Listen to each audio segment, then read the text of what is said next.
For the sake of the future, we must all come together.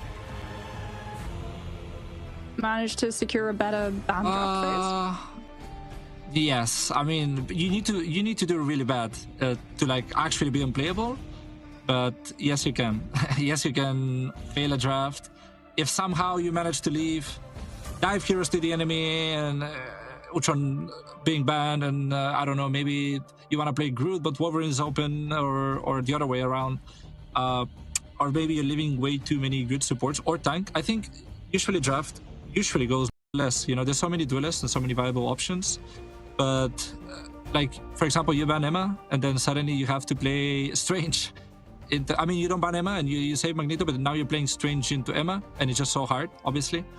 Or maybe, but on the other side, if you don't ban Magneto, maybe Punisher is available. So it just really depends on what tanks you ban, what other heroes are going to be available, you know, or because of the matchups. You can lose draft for sure. Draft, I think right now it's 50% of the game, but I'm watching people drafting. Some drafts are really bad, but now lately, those last games I'm watching, I think every team is drafting pretty decent, and they have playable games.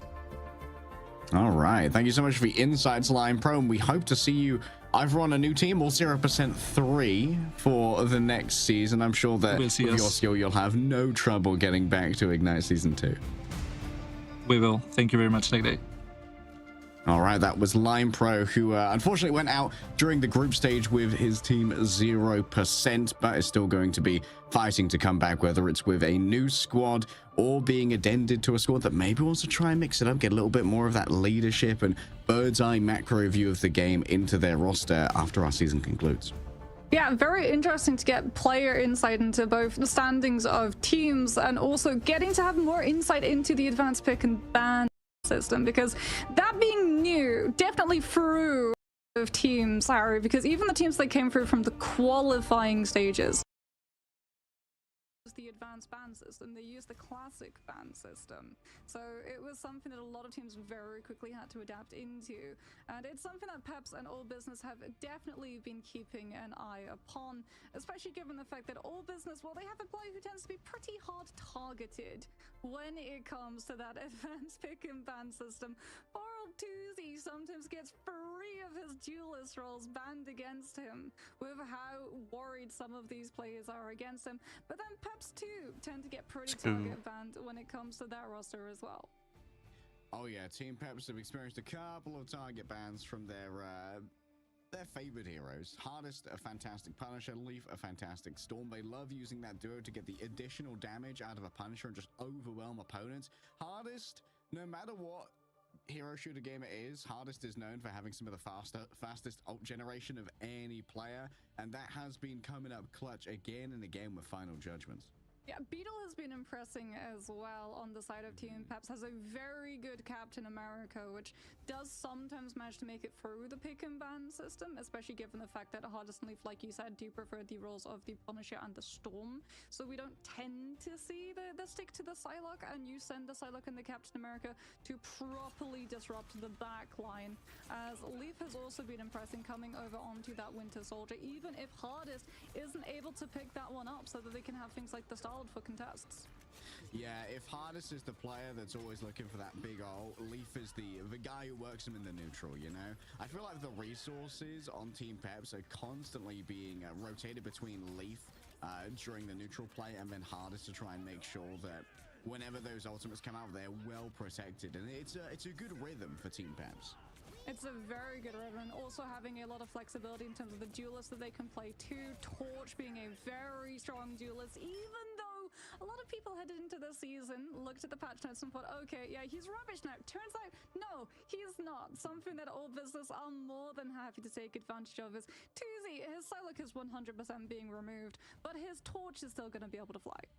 Yeah, the Torch kind of actually got buffed in tournaments by the nerfs coming through in general, you know, because in our previous iterations of Marvel Rivals Esports, it has been the Torch has had that permaban position, but it's now usually taken by Luna or by Magneto or by Emma, and now he's not so much of a priority. We still have seen a couple of bans be thrown his way, But also, he's pretty good at the moment because there's more impetus to play the Invisible Woman with Loki and Luna gone, right? Which means that he's going to more often have access to that team up without you having to leave like a really good strategist ultimate on the table in the form of the Fate of Both Worlds.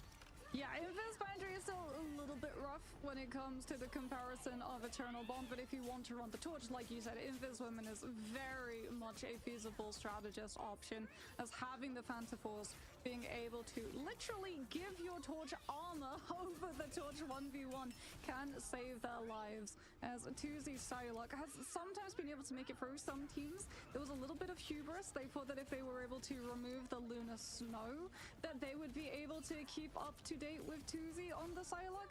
Turns out, no, and immediately afterwards, the map that they lost, it was insta-banned alongside the Luna as well. So I have no doubt that we're going to be seeing Peps really try to just full lock all business down. It's probably going to be a Loki ban, a Luna ban, and then a Psylocke ban.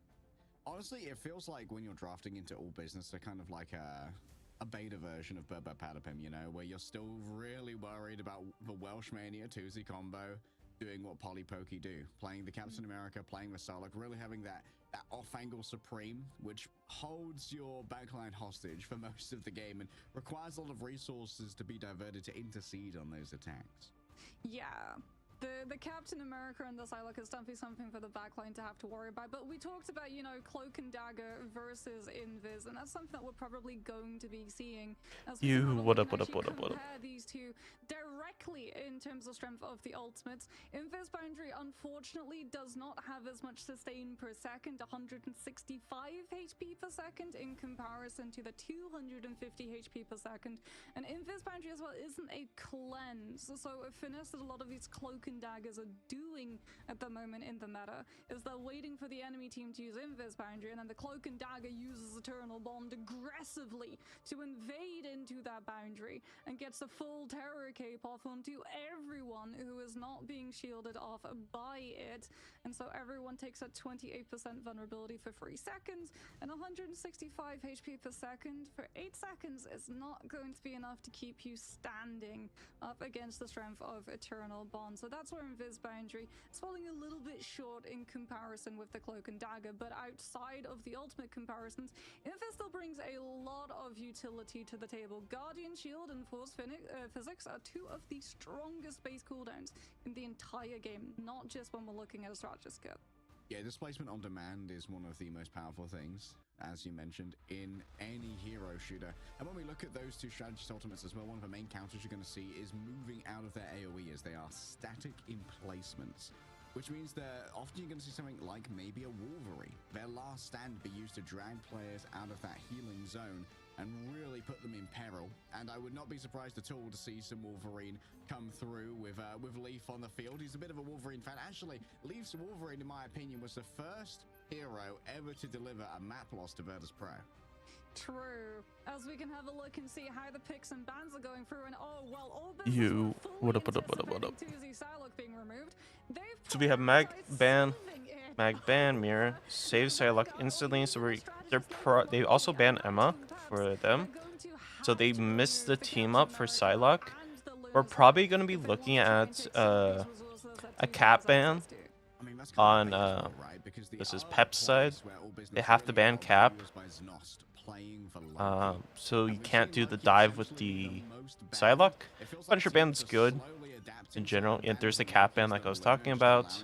So you can't do the cap Psylocke dive, which is good. You're seeing a wolf save because they don't have a Magneto to bubble the person that's getting jumped, which is good.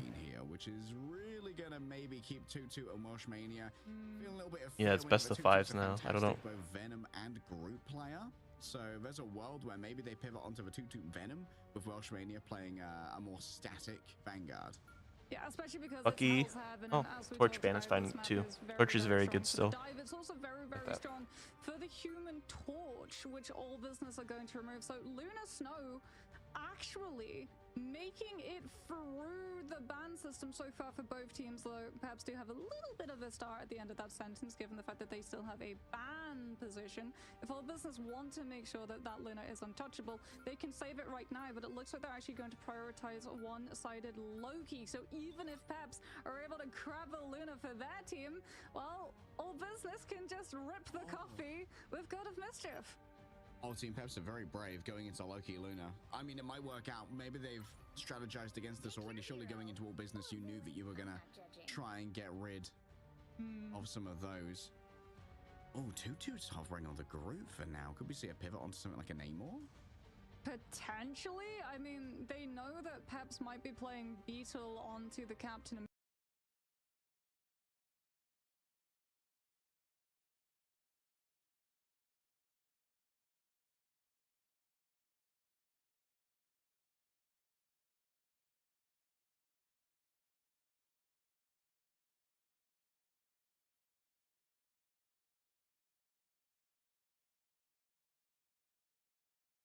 Space with how mobile both the Namor and the Hulk can be.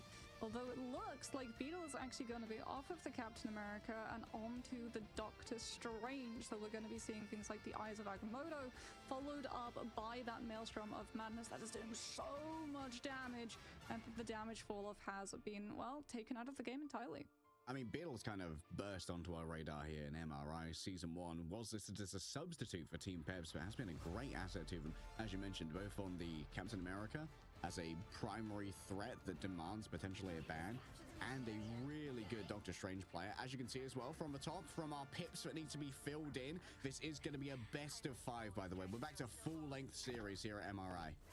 Koozy's going to be on the torch. Slowpo actually is going to be picking up the So this is a good reaction. We hear portal noise. We're still all kind of grouped.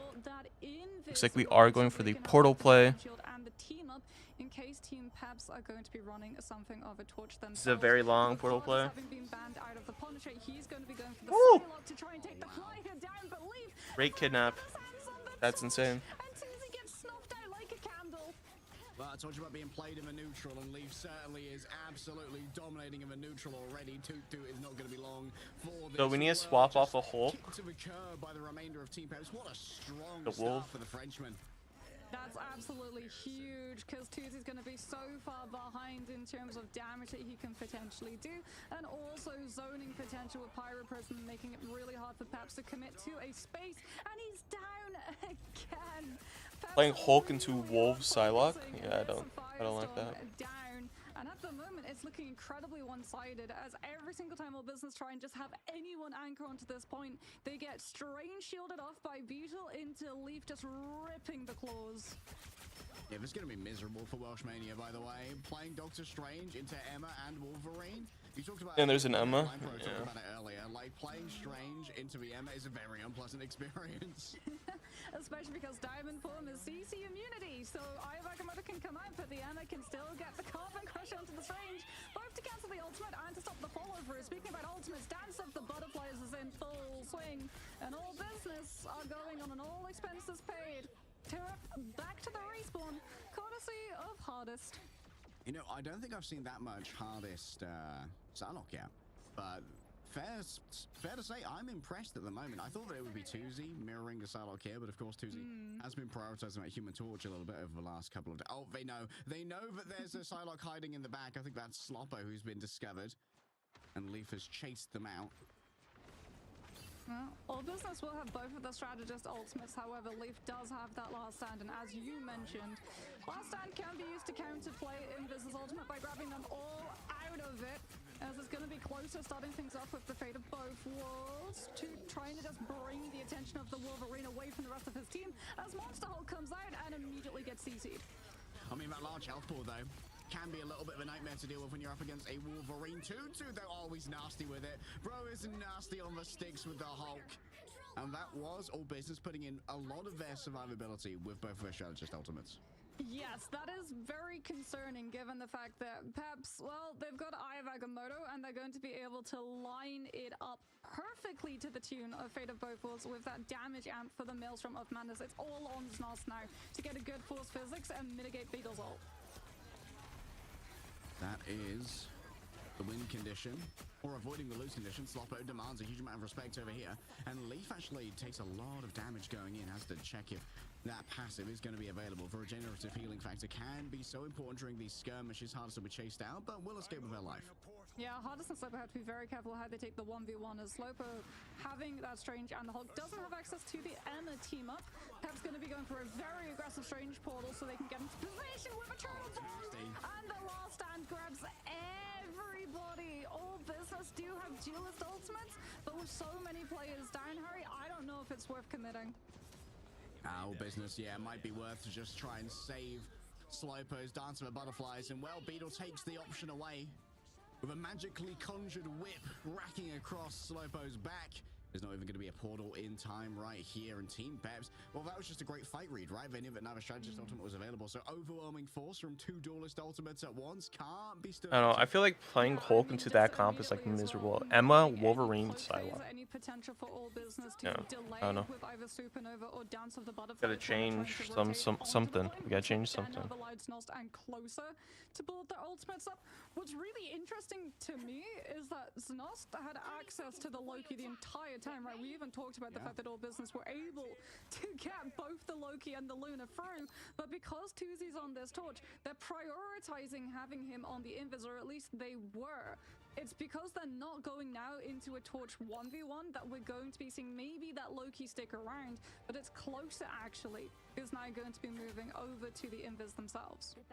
Yeah, Close are going to be taking that one out. There's a little bit of a trap here, I guess, in both Tuzi. There's an opportunity for All Business to use both their duelist ultimates in this first point in order to allow for Tuzi to pivot onto a Psylocke if they want to do that. But the question is, do you want to swap over Slowpo onto a Human Torch themselves? Well, perhaps having used the portal in the last round, don't have it now, and All Business will be able to take advantage to get into a better position to utilize that Dance of the Butterflies. It's going to potentially force Aura Stealer's ultimate at the least, and then you can anticipate Beetle's ultimate coming through afterwards to split the two. Bushmania rocks up, can't hit anyone with the Maelstrom of Madness. For now, gets grabbed. Oh yeah, there's for Doctor Strange experience, and there he goes. DRP kicks him into the wall with the crystal kick and manages to turn the Sorcerer Supreme into dust over there. Tuzi having to disengage for a moment. That's an Eye of Agamotto hitting 3. Closer inside their own ultimate. They might well be able to survive. This invisible boundary's got plenty of healing to try and sustain through it. However, on the other side, the Dance of the Butterflies is shared out between the Vanguards. They've got the health ball to try and make this one work. Beetle drags up the shield of a Seraphim, but it's no good against the Hulks. Oh wow, okay, a little bit of a second top right there. Great movement in the air to avoid getting grabbed out by Tutu. And this given enough time for DRP to start building up the energy on this beam. Sentient seized for a moment. Unbreakable barrier coming from Tutu now, and that means rolling forward onto DRP, unable to be stopped. All Business claim the first fight. Oh, that was really scary for All Business. Hardest was getting closer and closer to Dance of the Butterflies, just trying to farm it off of shooting the Vanguards, so you could potentially use it to put pressure on the point and also take advantage of the fact that you're intangible, invulnerable to damage when you're in the ultimate. Nice. On a smithereene of HP, would still be able to play into that fight. Now he's not going to have any space in the fight to deal with, though, because Tuzi on the torch is scout checking for where that Psylocke could be rotating around. Oh, great block of a disengage there on Tutu. I imagine that was probably Leaf with a Trooper's Fist trying to make that one work. Welsh gets stunned out of their own Eye of Agamotto, I believe, probably grabbed by the Carbon Crush. That's going to be the Psylocke Seduction. Now board to the 4. Leaf still got a free reset and is able to just roll these over again and again off of the Loki clones. Everyone's hunting right now. They smell a Slowpo and they're trying to hunt him down in the wilderness. Well, at the least, Slowpo didn't provide another 7 seconds reset. Yo, what's up, Prophet? How are you, my friend? As All Business are actually going to be swapping Welsh Mania now over towards that Yo. and Slowpo going to be going for that Nemo, so we're having a lot of counter Psylocke coming on What up? so the Hardest is going to get scouted out and found before he can get into position to use this ultimate, as they're going to be relying on Snos with his doppelgangers and regen domain to keep everyone on All Business topped up before Tuzi can come through. Oh, Larry already being down. That's disastrous. However, Tuzi gets caught on the other side. How you doing? Entire ultimate to try and make that one work, though. Tutu once again going in with the unbreakable damage of the World Breaker Hulk. This guy is absolutely decimating Beetle. Oh, the Scarab gets their shell torn. Still not a fan of Hulk into this comp. Reveals the creamy innards. Alright, All Business should win this next fight. There's a But I guess it's fine. Tuzi needs to live for Welshmania's ultimate to come on through. One combined Strangling Prison and Supernova can deal enough damage to still find picks through Aura Stealer's ultimate, and that's exactly what our business are looking to try and set up. Alright, just trying to punch into the face here, force out Closer's ultimate. Joe, hope you're having a lovely Friday. That's good. Sustainability is good. It might be the whale that's better. The Horn of Proteus takes out Aura Stealer midway through their ultimate. What a large value pickup coming through from Slowpo. And while Leaf is working in the neutral right now, we're going to be overwhelmed by the collection of squids and damage brought to the fore by All Business. And Tuzi just has a coup de grace. Jermaine, what's up? See, it's interesting how All Business took the fight because they had the opportunity for the wombo and they decided not to use it so that Tuzi could hold on. What is up, everybody? Aura Stealer had expended theirs, and Peps now have burnt so many ultimates as opposed to portaling out and losing the fight immediately. All Business were thinking about the fight that's to come, and Peps, they've got a crack at impacts, but it has to be the Hail Mary from Leaf to carry Coach the team Duck. through. DRP surviving there is absolutely critical. He's going to be able to convert into plenty of hit kills here potentially. The frags may well be forthcoming. It's going to be a big cracking impact. Again. Ooh. Why not? Namor can't sit around. He's just floating down in a bubble, and All Business and wiped from a point. They tried to use Hold of Proteus to clip This Leaf's dive is wings. pretty good. He got hit by the Earthbound status and couldn't move. Used Trooper's best to get out of it. You go to Namor. Actually comes on through with the clutch. Eternal Bond keeps Leaf alive. I guess that's fine. Namor is It's kind of still weird in this counting position. down. As we're headed towards last fight territory, Hardest and DMP can very easily I guess we're comboing just combine all their ultimates four. to be able to break through All Business's backline. Okay, Slipo sends up the Gamma Squid. Big cooldown already used. Hardest has forced out the low-key lamps in the back. However, we're using the Feast of the Abyss as well. It's a bit of a fun board fight here. That's on controller? I respect that. Reset in the midst of all of this, but 2-2 falling on the other side gives him a little bit of momentary release. Nothing too much gained off the back of the Horn of Proteus. Tuzi hit twice by the Tainted Voltage, stuck to Terra Firma. He's ground-born forever despite being a flighty little lad. All Business, they need to try and win this one. It's the last chance fight for the entirety of the map as Team Peps are on the precipice of managing to claim it. 2-2's going to come on back with the portal instantly, but look at that, taken away from the portal gate by the Trooper's fist, and inside of a dance of butterflies, it's so difficult to survive. An attempt at a body block coming through from DRP, and the Sonic Seduction may well have made sure that no one could roll through. Hell's Heaven, Yeah. claimed by Team Peps. I wasn't a fan of All Business's comp. I think they got outdrafted this one, unfortunately. They know that potentially more people are going to be coming. What are your mains, Duck, out of interest? Absorb Hardest ultimate, the dashes, they auto lock onto whoever was hit the least. So a lot of I don't want to be that guy, but like I literally play everything. I think my best characters are like All Business, they're not regrouped, they're not full six. So they make sure to displace two Winter teams if Soldier. anyone manages to make it out of that portal, so the Psylocke dash Winter is still Soldier, going to be able to I think. take the Strange down before All Business can put into the play to soak it. I mean, big credit here to Beetle with that first portal placement as well here on the frozen think of all the airfield. characters for a It felt second. like All Business was kind of Winter killing the Soldier. second this map started, right? Like Tuzi getting pinned by the Wolverine Feral Storm. right off the bat, losing your kind of carry duelist player to someone who usually Trying to carries think. Vanguards. It's a little bit I feel like go through all the characters in my head right now. Yeah, the tempo changes too, because Wolverine. like, you saw from All Business's composition, the amount of value I've been that playing a they lot of bring Black to Panther Tuzi recently. I've been having a lot of fun on that. but they played the Been pretty good. impetus over it so that they could use Then things like Ultron, Magic Adam so Warlock, the team up so that Loki. Tuzi would be I mean, able to I get pretty much on play anything, but without those are like having to the main have heroes I on play. his backline to There's a lot of receive Hawkeye sustainability too. so that he could potentially play on an off But in terms of like and just put DPS pressure main, on Team probably Peps to Winter force them down Soldier. to turn the shield and look at the torch rather than the rest of that team, which would Then when it open up comes space to much like more for Slowpoke to be supports, able it's to get probably damage like on through. any But support then on when we the headed in the to game. second round, I mean, it was just the Leaf I power usually round. The flex. cracking impacts just kept coming.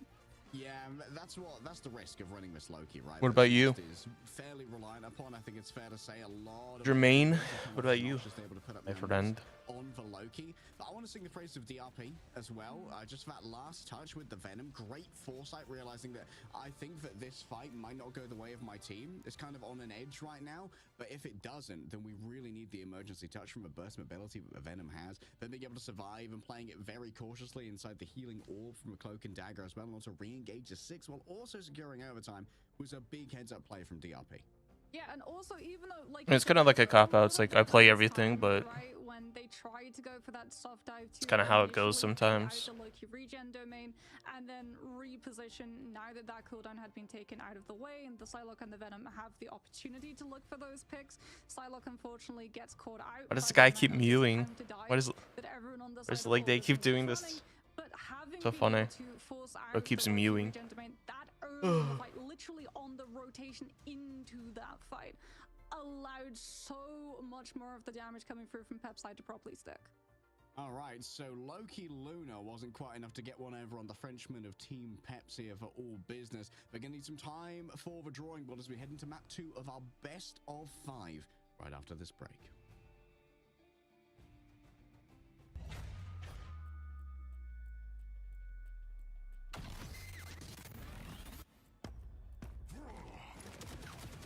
Bro, the skin is so funny. It's... I don't see the difference between this and the default skin, honestly.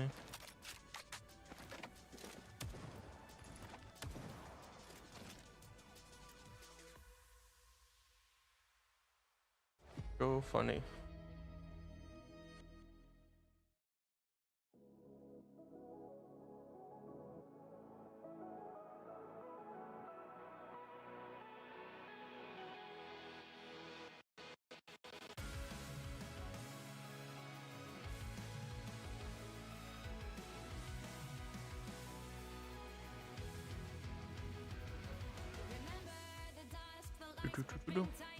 Yeah, pretty much everything.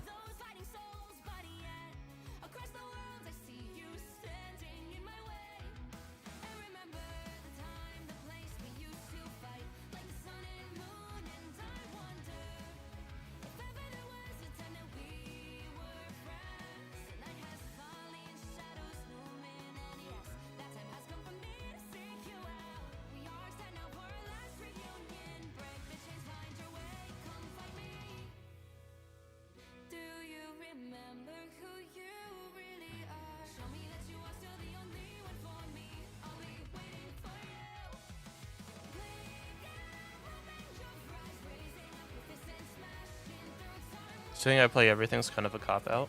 True. Not wrong.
What's up, gamers? All business are down 0-1 against Team Peps, who managed to take a surprise victory on Hell's Heaven, even though they were going up against Loki Luna, which for me is like the GOAT backline.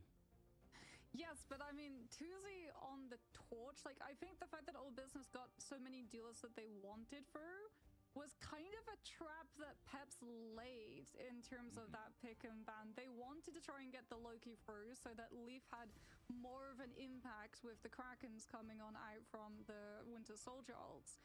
And then also they read that it would be the Invis woman when Tuzi was on that torch, but then the second that he swapped off of it, obviously Pretty good, though. you're gonna be swapping your Invis woman out. So it very much feels like Peps kind of finesse the system, a little bit of a trickery, some chicanery going through, but that can only work once. I feel like all business now are definitely going to be prepared. There's going to be a sort of like exclamation mark that pops over their heads where they're like, hold on a second, we're getting too many things that we want to get. This feels weird. The baits aren't working out in some cases. Maybe, I mean, I'm not gonna like pee in the cereal or Slowpo here. Is it worth protecting the Psylocke if it's not going to be Tuzi playing it? Maybe it's time to get that protect on the Captain America, brother. I was going to agree. I think it's better to get it on the Captain America. Yeah. Although you do still have to worry about the Emma Frost. That's why I think a cap save is good instead of a Psylocke save always. The Doctor Strange, right? Because Carbon Crush. Yeah. Carbon Crush just stops Doctor Strange from being playable when that cooldown's on. So there's definitely going to need to be some adaptations coming on through, as all business are actually going to choose to take us to Yggdrasil, and then even more importantly, they're going to choose to take us. So Loki Convoy. Peps are going to be starting on the attack. See mag ban, so mirror ban. Let me see a save onto Emma. Ban Loki, save Emma. Standard. We're probably gonna mirror the ban here. The Loki ban. Nope. Psylocke ban. Yeah. This has to be a Loki ban then, or this has to be a Loki ban. Cap ban. So they get Loki. Interesting. They get Torch actually. That's actually really good for this map. Ban Loki. Oh, ban Punisher. Team Peps, I think they're just happy to go against Loki Luna because they're happy to play the Winter Soldier, you know? Yeah, they're more than happy to play the Winter Soldier, and they can't let all business get one-sided Punisher.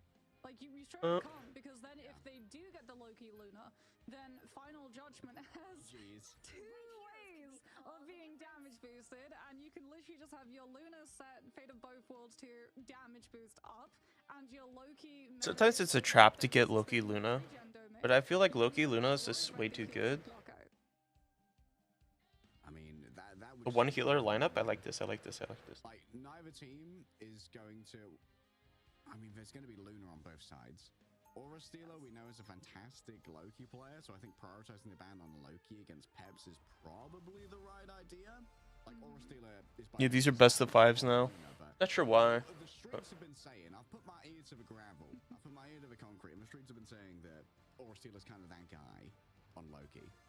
Yeah, also very, very strong on Invis. So, torches both being in play, I'm sure we're going to be seeing the lot of Invis come through, especially given the fact that the Vanguard is likely going to be including Doctor Strange on the lineup and trading a Force Physics cooldown for an entire Eye of Agamotto 100% build-up is a very, very fair deal to the strategist. It definitely feels a little bit one-sided against the Vanguard. Best trade deal in the history of trade deals, Mox. You win those ones. I think the best one might be the Loki doppelgangers for Kraken Impact to continue to be entirely fair. Did you see that grab? Yeah, that's a Wolverine. The Vanguard. Uh-oh. Things are going quite wrong quite quickly. Goodbye to Toot Toot once again. A cinematic roll through as the Hulk is just decimated under the adamantium titan of Logan. Here on All Business are supposed to take a big step backwards because they're going to be missing one of those players. No Vanguard, no ability to slow Team Peps down. It's going to be the Torches trying to keep the other team in check now, but Tuzi has to deal. They let Wolf through? Fight against Leaf at the same time, so he can't hold his position and stop Peps' momentum. That's what a lot of teams do now, is they start off Wolverine, and they have to team up with either a Hulk or Thing. They throw them in, he gets the pick, brings them to spawn, and then literally goes back to spawn and swaps to a different DPS.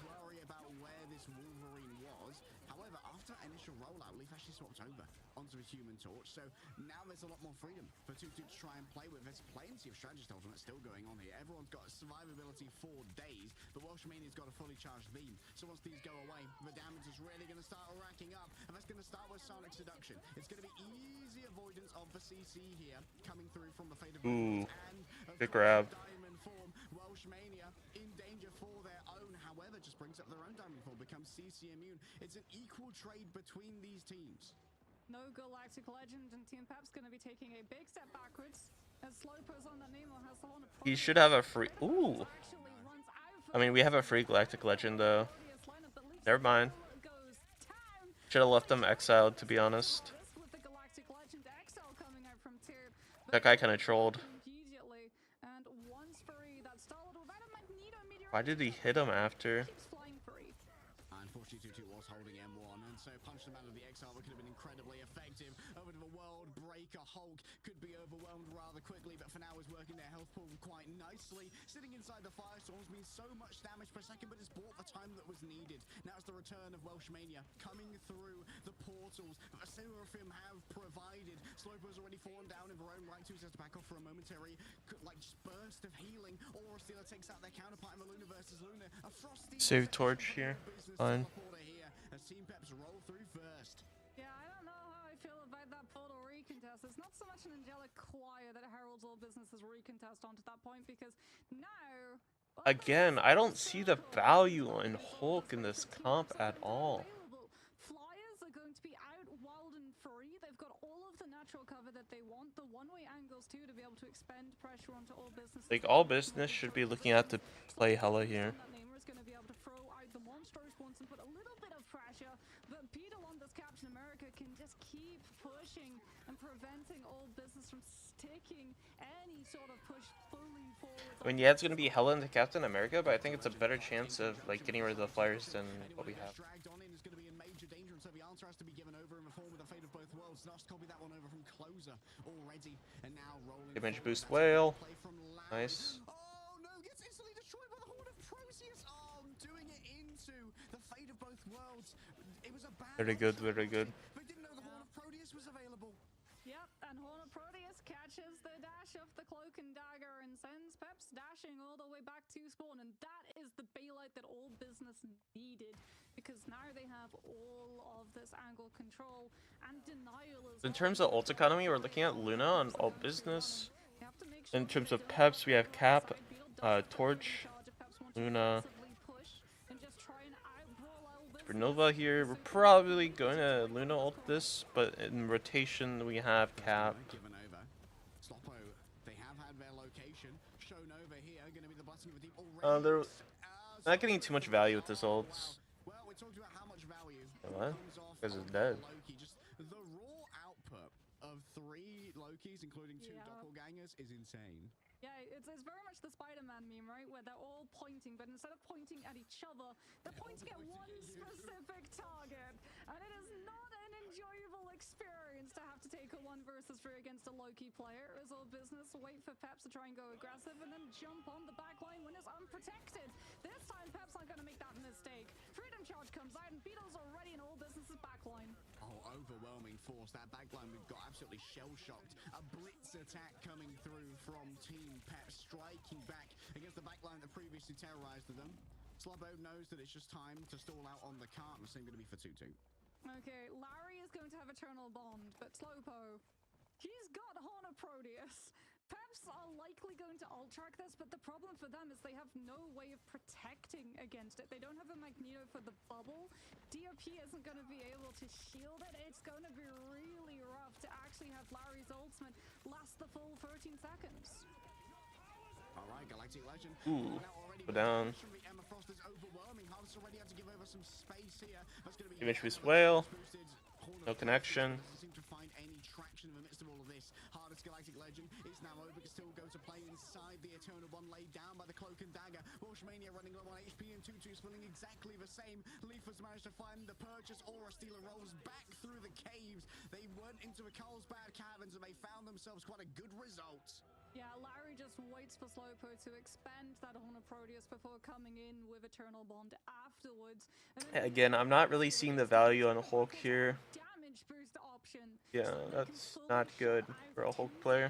They know that Tuesday has that supernova that potentially gives all business the comeback into that fight. Just playing Hulk into a ton of damage. Seduction, they shut it down before the siren song becomes reachable. And now headed into C, we've still got momentum on the side of Peps too. It's going to be a supernova for supernova. Leaf going to be using his immediately, but gets silenced by Welshmania and. Oh.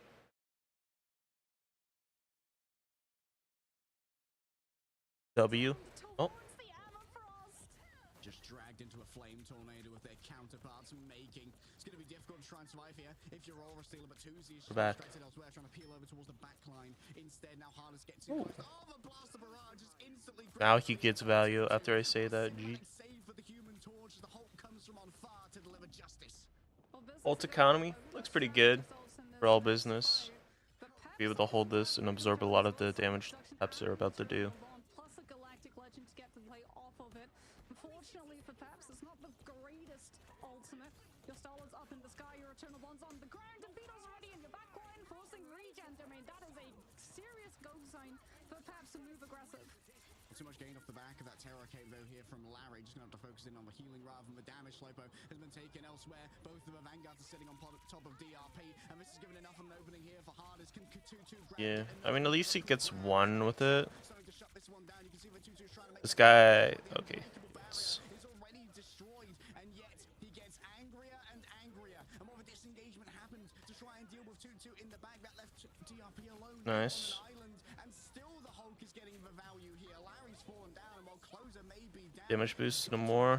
about the healing coming through from Aura Stealer. The fate of both worlds going to keep the remainder of Team Peps a little bit sustained here. It's going to be a portal coming through from the back. That's DRP coming to return. Of course, we're all into overtime, Mox. Bruh. He's back to respawn. He had the supernova. He isn't able to get a pick onto one of the strategists, and that portal would have run out. Peps would have been one player down permanently, but they're not able to find the pick. They have to wait for the regroup. They've got Seduction to break through. The spawn doors. The Leafs playing on the outsides of that space. Still gets to throw a supernova to make all Good. really take I mean, if we exile him on cards, he's and push that point. not contesting. Above it all, the supernova already finished now. A Loki crystal brought up for a moment to try and keep his Vanguard sustained. His hardest job at the moment is try and stay on the point. Time. Time. 59.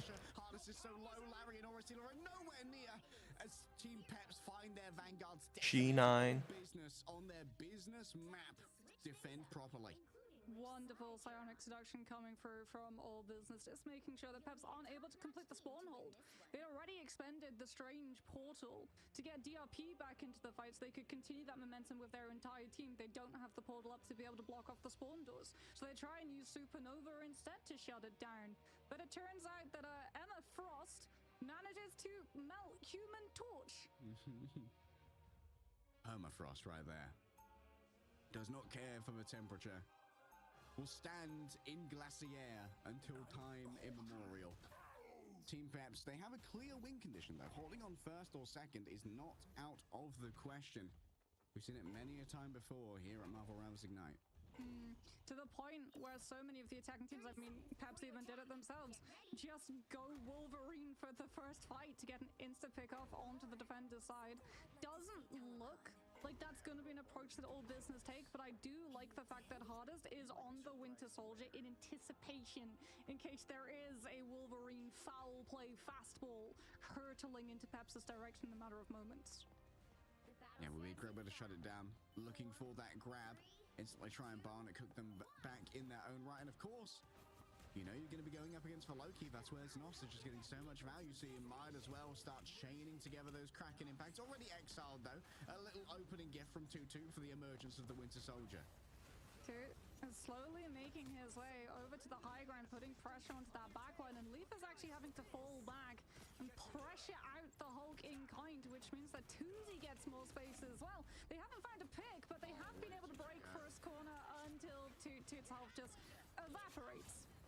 Yeah, space was given up there, it's true, but it was so that like 6 members of Team Peps could peel back and just absolutely dogpile Toot.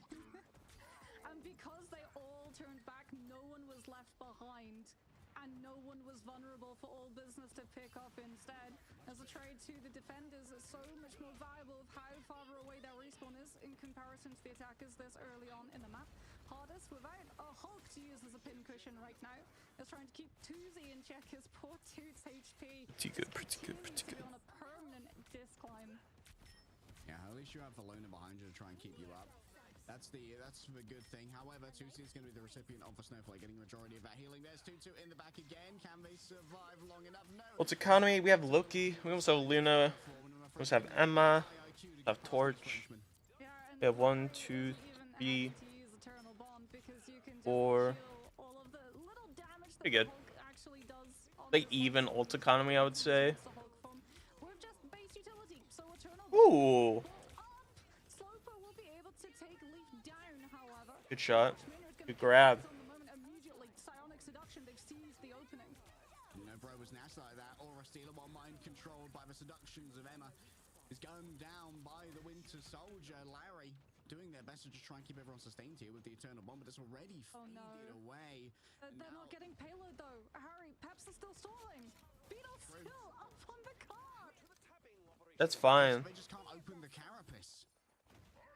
He's actually right now just there's no way for all business to take this Captain America down. It's done the job. DRP is back on the Strange.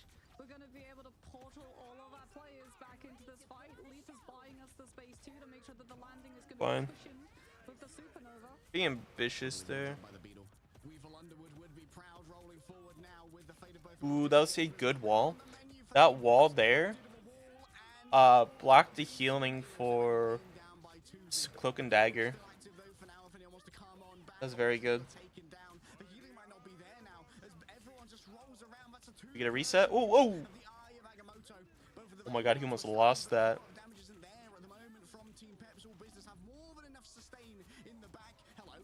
Rolling through, actually gets a team up clash kill in the midst of all this. A frag from Beetle, and well, this might actually be reset. have gone down. All business have ran out of momentum.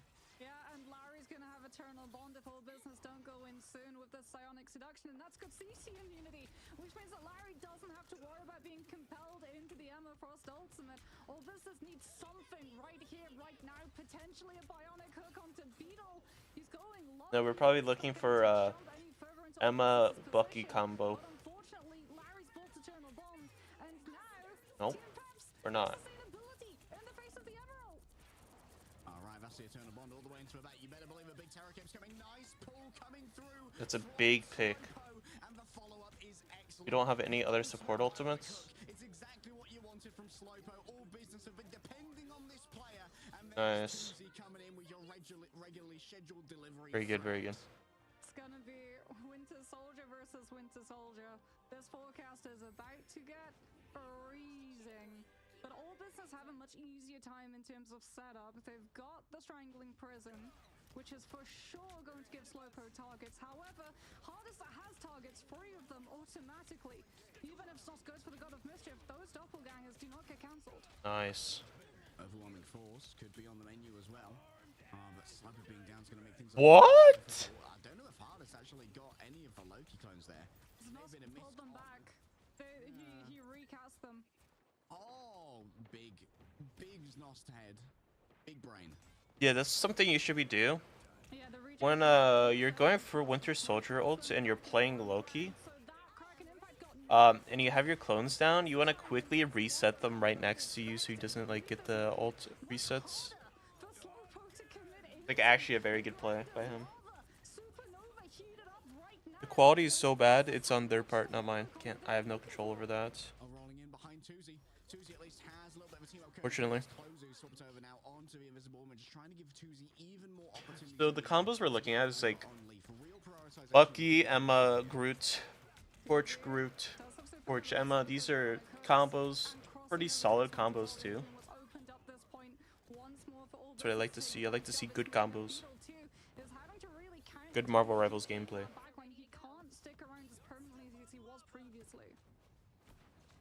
Alright, Tuzi just checking all of the approaches here. They want to make sure the Tutu's well on top of it whenever anyone rolls on out. Double Thorn Lash Water just delivering so much damage every time that someone rolls. Good grab. When the grab was kind of like, eh.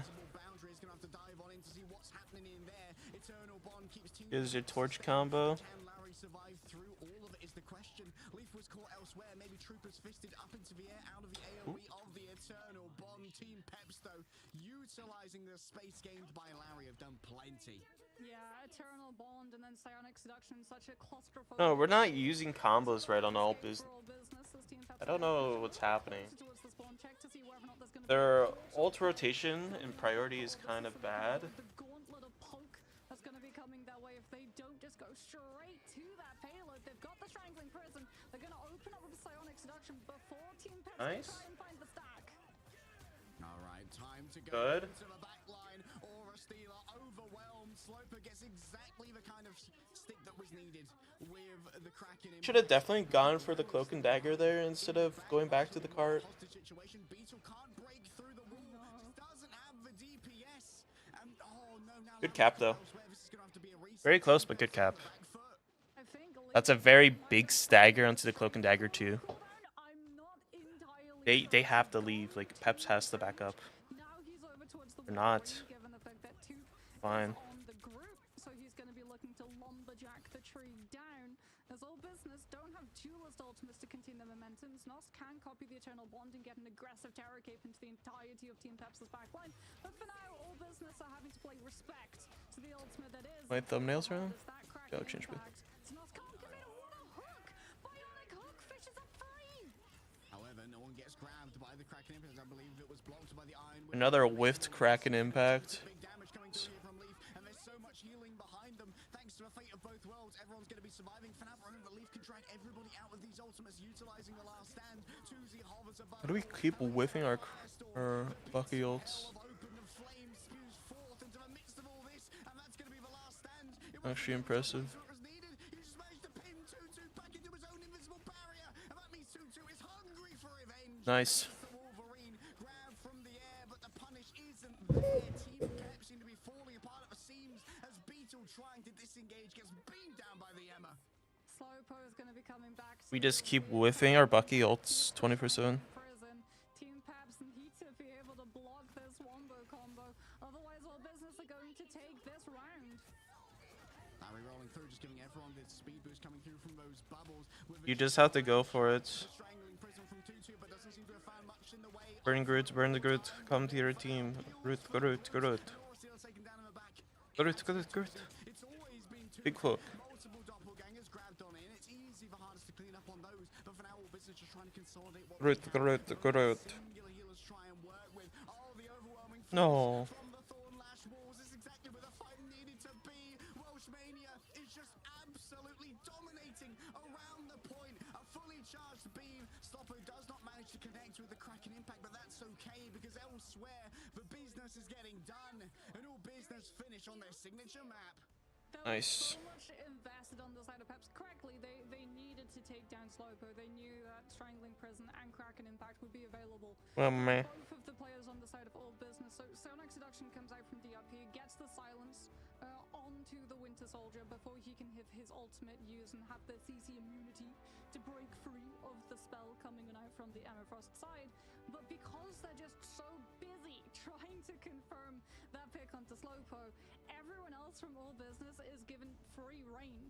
And I mean, Tuzi, 44,000 damage done, 40 final, rather eliminations, 21 final hits coming on from the Torture side. No surprise that he's getting the MVP, but the fact that he was able to get so much damage, but it also resulted in so many eliminations, goes to show that it wasn't just meaningless spam from the Torture side, as every single time Peps dealt with one issue that all business posed, another one popped up. It very much felt like they were fighting Hydra.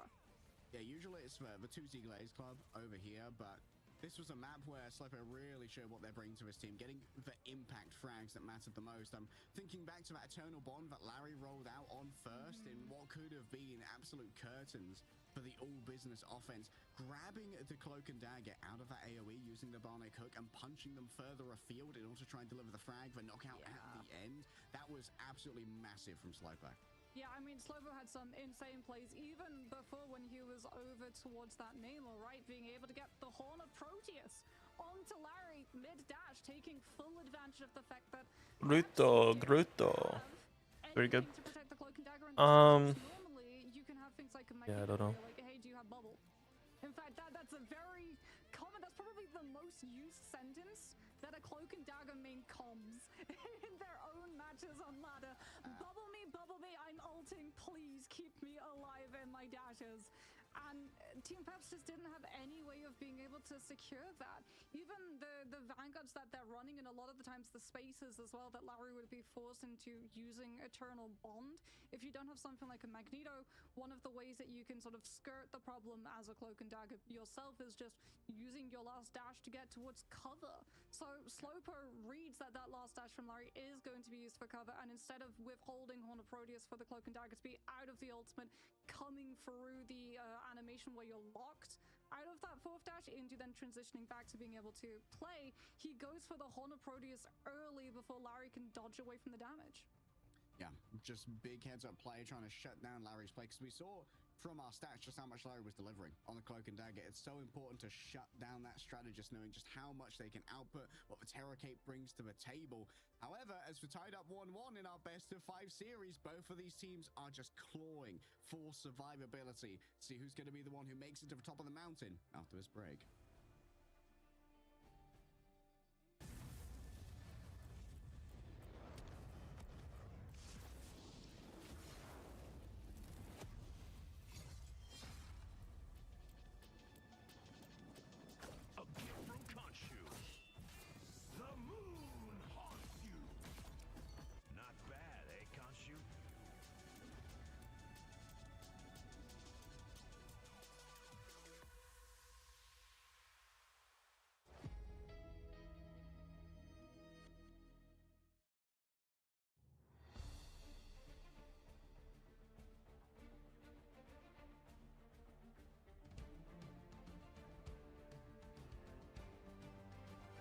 Very good.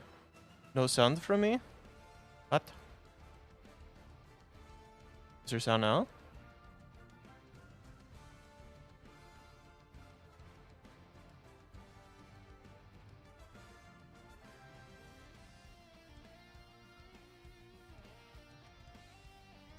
No sound? Let me see.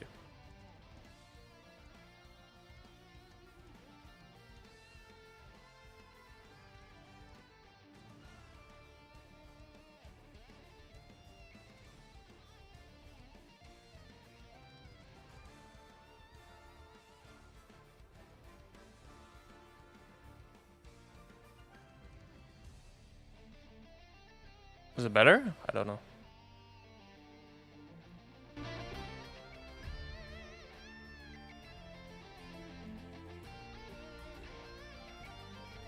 The tournament volume was just low, which is cool. Oh, okay, I see. I see.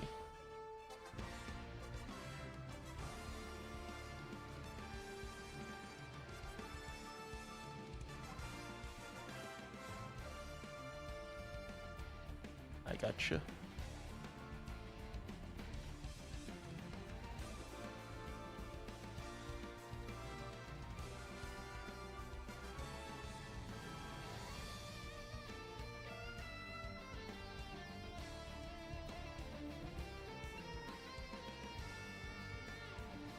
Yeah, sometimes I have to turn it down a little bit because I can't like hear my own thoughts when they're talking. When I try to explain things. Usually break down why they're doing things, and the casters can be a little loud sometimes.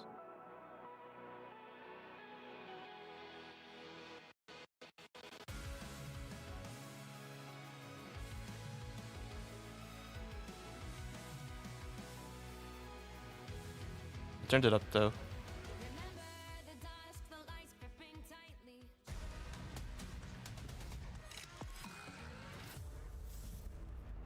Okay. All tied up here, 1-1 apiece at our first elimination match of the Marvel Rivals Ignite EMEA playoffs, Mox. We got to say goodbye to one of these teams. Oh, I don't want to. I know. I don't want to. I wish everyone could win, but unfortunately, it wouldn't be esports, you know, without all of the emotion that comes alongside it. And For your explanations. Appreciate that. The counter-stratting that's come on through. Both of these teams have very evidently done the homework on each other, and you and I, we were discussing in between the break. It does feel like both of these teams are definitely trying to bait the other with the advanced pick and ban drafts of like, we got a Loki through the ban so that your Winter Soldier can find more value, but psych, that was our trap card that we now get to play, because it's not just put on an absolute Loki as Guardian masterclass on how to play the God of Mischief. Yeah, it's like, I went to the University of Asgard and I majored in trickery. And the trickery, it was pretty good going up against the Winter Soldier, which is, you'd generally say, could be considered a bit of a counter to Loki, a soft counter when the ultimate is up, because the Kraken impact is just so easy to get those resets, and it really makes the remainder of the team suffer more from the Loki, to be honest. But I think that, yeah, we are Doing seeing NA too? No, I'm just doing EU today. Counterplay upon counterplay upon Be like counterplay. best of Right fives at that the go top forever lanes, you for know, NA. Deep in the chess game of the draft at the moment, and it feels like all business have a lot more variety to them than maybe teams giving them credit for. Yes, it feels like one team is trying to play chess and the other team is trying to play checkers at the moment. We'll see whether or not they're both going to be on the same board game this time around, as Peps decide to take us over towards Symbiotic Surface, which definitely means that Alright, so we're on Clintar. With Peps on attack, business on the value on those long wraparound rotations too. Banner Mag, Previously, fine, Team Peps have pretty been standard. getting a lot of value out of Storm Punisher, as we brought up at the beginning of the Emma show. save.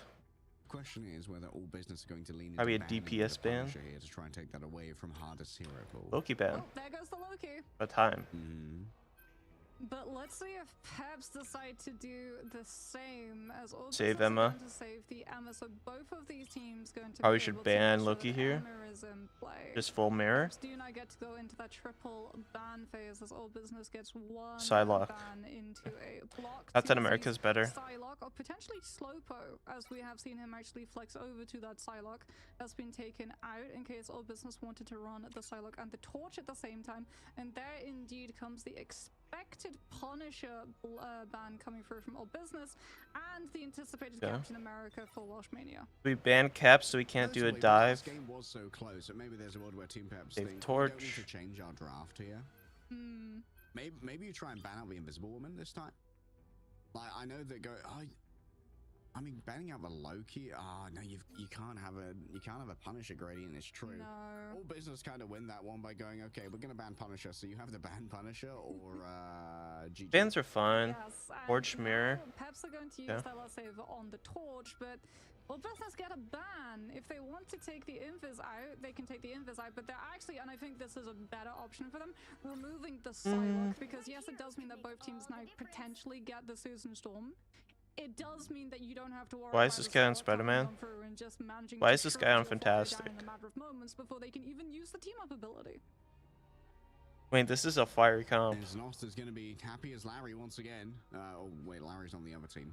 Going to be happy as Larry to be able to play this Loki once more, and that means that maybe there's a world where we have to preemptively pick the Winter Soldier to try and start building towards that Kraken. But this comp is fire. Offensively, it feels like this first point can be a real pain if you can't win it on the first fight off the back of the TP.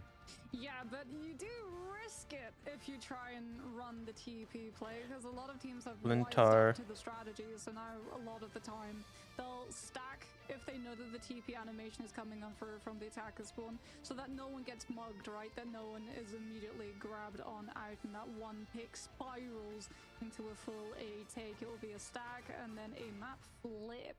That, or they'll dig their heels into the high ground and refuse to give it up. So things like that Human Torch gets a little bit more freedom of spaces.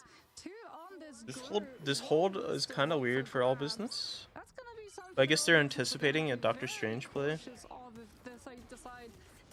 We're on Bucky Storm, Luna. This is a very good comp in comparison to all business. This is a scary comp. TP high ground. And now they're bunkered on site. That's a very good hook. Already pulled someone off of the high ground. That's going to have to require a lot of backup here for DRP. Using the Carbon Crush to get back on the high ground means that a major offensive tool is now missing for Team Peps, even though they do have a geographic advantage. We gotta do something at the high ground. We either all drop together, or we gotta rotate. What are we doing? Or we're just trying to play for a pick. We're just jumping on. Okay, good. That's the one good thing about Cloak and Dagger, is they are a tempo character.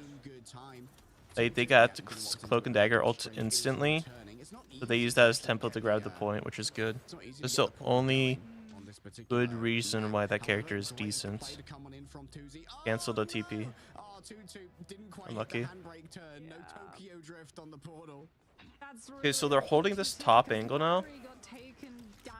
They're holding this top angle now. What we should be doing is going on the left side here and taking the high ground back, but we're just kind of just W keying them, which I respect.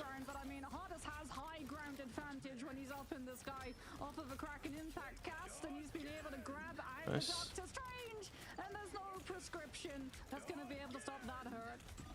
Here we go again. That pesky mortal with his cracking impact still. Good grab by the wolf. Just how mortal the Winter Soldier can be, despite the advantages gained by Team Peps all business. Wow. They went out on mechanics alone in that case.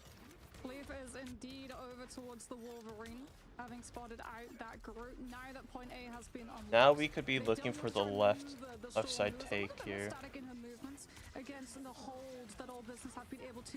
Still not doing it. Okay. Fine. Ult economy, all business should win this fight. Based on pure volume of ult. They literally have 5 ults. Cloak and Dagger ult.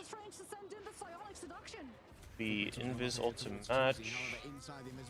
Big eye. That is a massive eye. Unlucky. Root Bucky combo.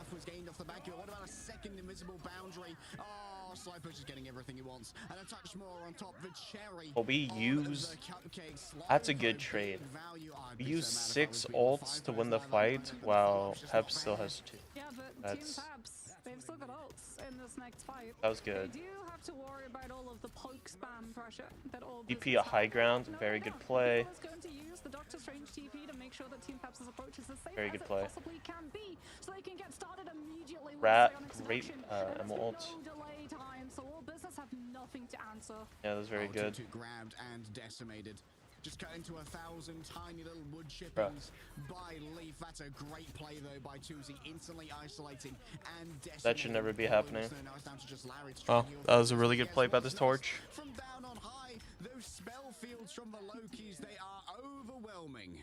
Tuzi just melted all of the snowball potential. We're dying with our Luna ult still. Fate of both worlds, but goes down immediately under pressure from Johnny. And unfortunately now Team Peps, that was their portal play, Harry. They've got to pick themselves through this gauntlet of fire that all business are going to be able to lay at their doorstep every single time. TP'd and we used the Luna ult for tempo. I think we have to do that in that situation. Minutes are about to have elapsed. However, incoming now, you can already see the regeneration domains used, and so Hardest, nice iframe coming through from the Loki to try and dodge that one. Wait, the Loki. Hardest is finding pay dirt here, already 4, make it 5, looking for the last Ain't no way, bro. He was dodged away elsewhere, but gets it done. Loki. Oh, welcome back, Marvin Rivals. Loki copied Bucky. That's why that looks so bad. They've got their own Kraken impacts to put into play, and they can combo it up with the Psionic Seduction, so that Peps can't avoid it. Combo, the reaction. Oh, that's so much damage. We'd be looking for an eye here. Big eye. Oh yeah, Tuzi taken down by Vasello ultimate, but Slowpoke still needs to be ended to here. 129 HP to try and work with 2 players afflicted with the curling aura. However, all business, they just have so many players. Very good. Leaf taken down by the Rotter Stern, where Slowpoke just shows how accurate they can be. I'm not sure how close we are to our next TP. I need a swap.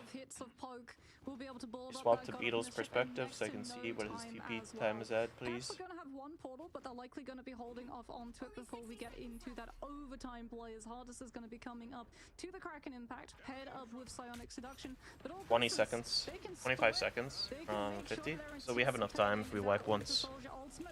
But Beetle has to be the first one dead. We have Emma Bucky combo. This should be a done deal, even though we do have copy. Can't get picked here. Wouldn't be surprised to see the Snowflake go his way. He's going to get a little bit frisky. There's the Emma ult. Get the copy through. With a Sonic Seduction attempt to try and isolate Welsh Mania, and that's going to be just in time. The Luna ultimate arriving. Token Dagger ult. DRP got a kick into a wall combined with the Rotter Stern damage was too much. Nice grab. Nice.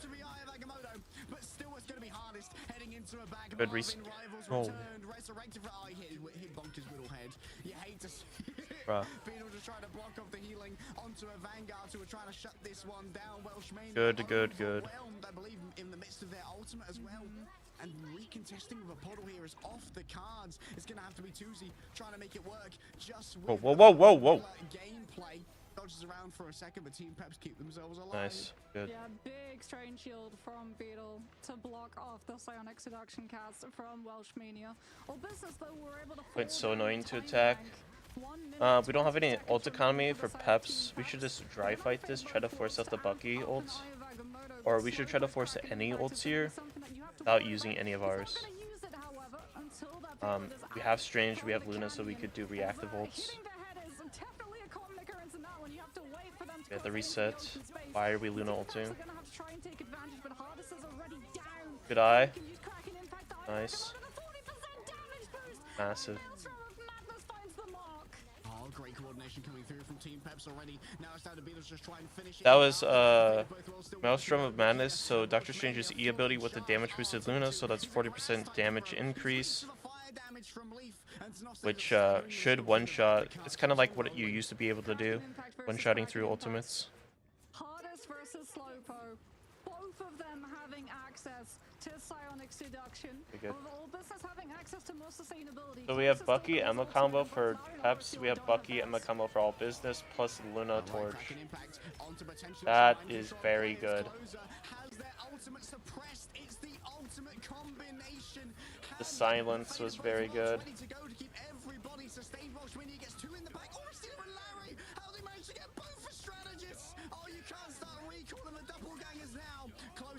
To escape as best they can. Wait, how did they? I mean, they lost the fight though. Has to face everything alone as Tuzi cleaned up in the back, getting both of the strategists was maximum. Lose the fight? Just shy of a full completion. Hardest, he tries his best. He really tries his best. He tries to use Trooper's Fist to just carry Tuzi with the momentum out of the AoE heal aura coming on through from closest fate of both worlds, but he's not able to find the pick to get the reset. And all business will be able to hold at the final line. We're not going to be seeing any further attacking rounds come on through. It's a matter of Team Peps are able to equalize, and we get to see them walk away one map up, or all business shut it out and can start looking to pick up some more momentum in this series. Either way, one of our gladiators is going to find themselves on match point. Surprised we lost that fight. Of this map. And there's no room for extra rounds, as you said. 14 finals. W. Their defense already with the Cloak and Dagger, the Loki. They're keeping Slowpoke on the Winter Soldier as well. Tuzi's torch has been standout. Where are we holding right now? As well, that Toot Toot is going to be starting on out on that group, so that you do have the Wombo, that you can use Strangling Prison. So we're holding top left. Or that potential Kraken impact. On the side of Peps, this is a good, this is a very good hold. What we could be looking to do, because we have a Groot, so there's two things we can do here. Either on the attacking team, you walk through middle, and then you go left side go on the left and you flip the map and take the high ground behind them. Oh. Bruh. They can't keep We got kidnapped. away with these. Dude, if a tree falls through a strange portal, we hear about it, and I'm sure that's going up somewhere in a highlight montage too. As now This was a good reaction. I mean, we're all. I don't know about giving the high ground here. I don't. The ultimate charge race tied up with the likes of Peps, but Beetle off of just that one pick against the group, already halfway to I. Yeah. However, off the back of this, we've got to remember that Portal recontest not going to be Wait, on what? the cards. Welshmania already got. Oh, did you see that play? Leave to knock back Sloper after grabbing the strange but he couldn't wrap around with a Trooper's fist and push Beetle further in. Great defense. I'm not sure if I like that. Yeah, Peps is having some my God. amazing synergy set plays. Just being able You guys to are chain farming. CCs and perfectly draw out an X on the You're like floor all our ults and so pups, that almost. VIP and Hardest can find their cooldown hits. With the exception of a couple.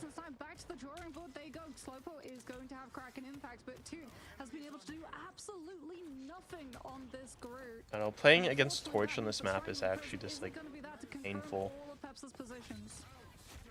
Great hook. Onto Slopo instantly, even standing within the bounds of Flame. Seems unbothered right now for Team Peps. Going to be an exchange coming through. 4 players taken Nice. by the Eye of Agamotto. And while you may be just shy of getting 1 tap for culling, Aura makes it a touch easier here. And now just Snost remains in the copied form of the Cloak and Dagger. Oh, This no. engagement going to be off the table. And it's just going to be reset after reset here for Hardest off the back of it. They're leaving one. They're leaving one. No! Huh? Wait, DRP took the clone down so they could continue holding the ammo charge, but that means that Hardest has denied his 7-second reset window. So Kraken Impact finally falls silent on Great the side of jail. It's gonna be Echo Chamber off though for all businesses. Did a lot of damage. And Kraken Impact to that. Pyro Prison from Tuesday is gonna try and space out Pep's side. Out comes Emma, the Supernova from Torch Two. combo, very That's good. gonna be played aggressively with the fate of both worlds. Please walk through my guards in a fire. Slopo though, seeing everyone trapped in the strangling prison, lays down. Good combos on the set of all business. They should cap. Yeah, they cap the quality. Oh my god, it's so bad. Enough here for Beetle to have yet another TP back to Go for a TP, but we still have the have to see if he starts channeling over there. I think the time may already be away from them. Larry is going to be pretty close to Eternal Bond, but I feel like we're giving. Okay. Portal recontest on Symbiotic Surface is kind of a bait. Because if you go through the portal and you lose that fight in A, you give up high ground control. And against players, you can't give up high ground control. We could have TP'd, but it's like if you EP TP and get wiped, the walk back is so far. They're prioritizing the ground so that they can take this fight aggressively when all business are out of Big guy. Oh, Beetle's delivered yet again. Closer, Slopo and Tutu all find souls separated from bodies. They've been shoved into the mirror dimension, and they're going to have to bargain with a Sorcerer Supreme for their lives. Amidst all of this, DRP has managed to close the distance with the Emma Diamond form as well. It's too much for Closer to bear, and Welshmania finds himself with no friends. Up the Wolf. Play.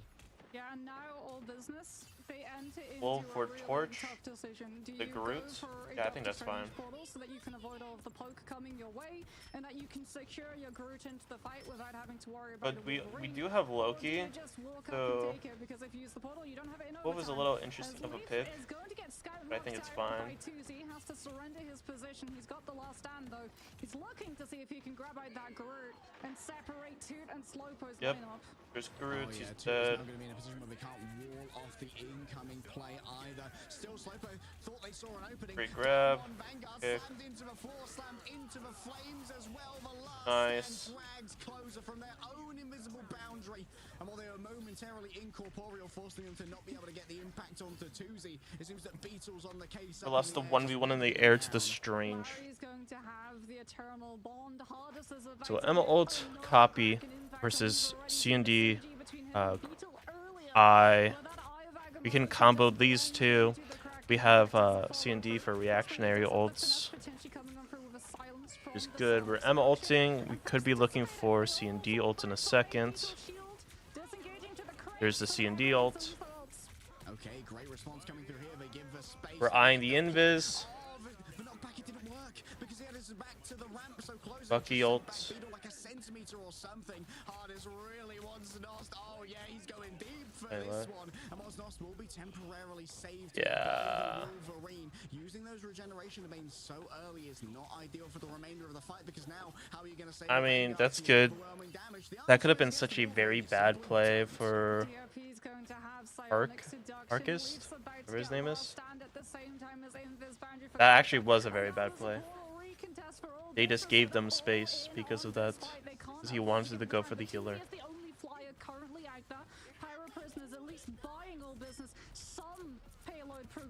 If they managed to cap this point, all business, this was a major throw by this person here. By doing that.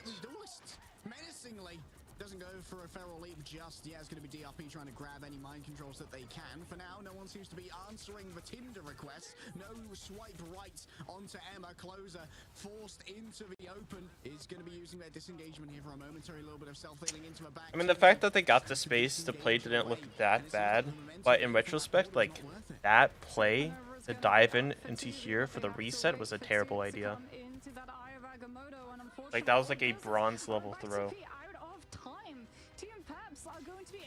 I don't think they can even touch. Can't touch. Have an eye. Looking for invis.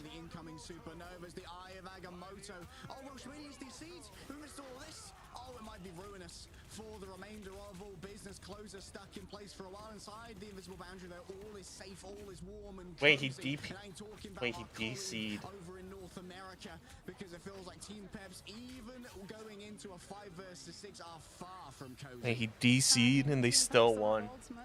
All business the same cannot be said for this team. It's going to be a reliance of regen. I think he crashed. Gets grabbed by Leaf's last stand. That's it. That's last fight over and done with. And they've still got one Vanguard down. Out comes the portal. Peps taking this aggressively, but all eyes are on the Loki. That's tragic that if they go out this way. That much to play with when it comes to Vanguard, but it looks for a flick over onto a 40% damage, which to overwhelm the Doctor Strange. The Vanguard is taken from the car, and all business have simply ran out of time on their map pick. Peps, turn it around. I think he crashed. So unfortunate, because you can see, like, all business, the positioning that they have, they know that it's Nost that has to come through with the clutch.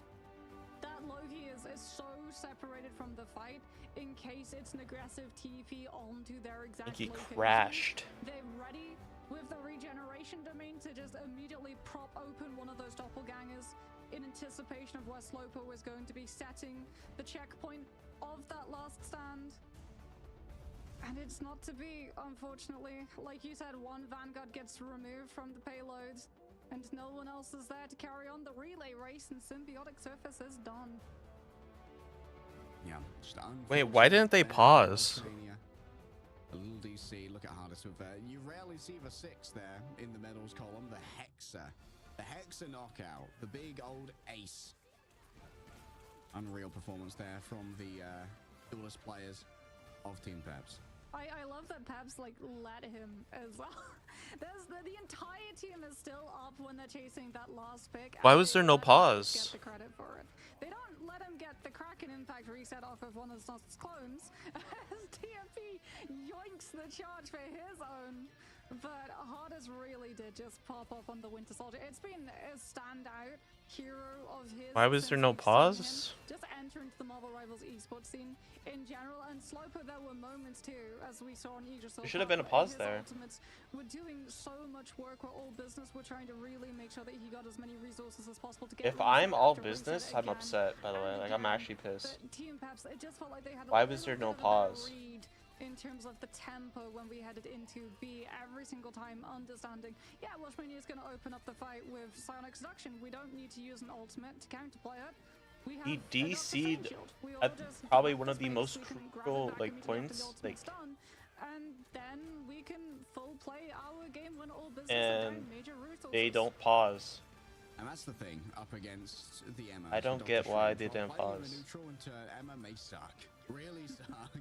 But when it comes to going up against that ultimate, if you've been good with your shield resources, if you've been a good little sorcerer, then it's very easy to be able to safely escort your team out of that and then get a good counterplay. Like escorting your cloak and dagger behind cover so they can start using the eternal. We even saw them like type in game too. Shield was the textbook counterplay. Yeah, stroke of genius easily.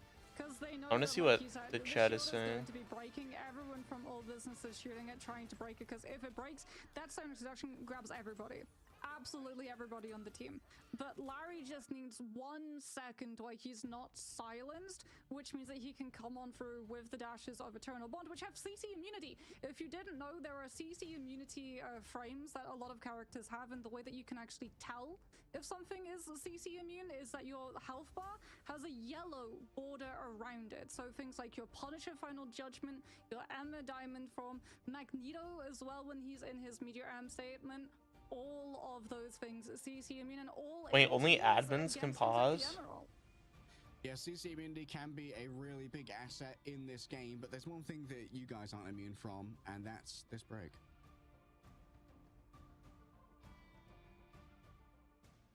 That should have been a pause.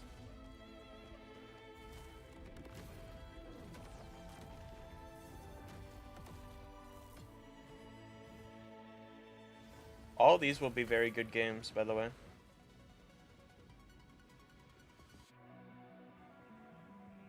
Basically, this is playoffs, this is BO5s. Winner stays in, loser is out of the tournament, unfortunately.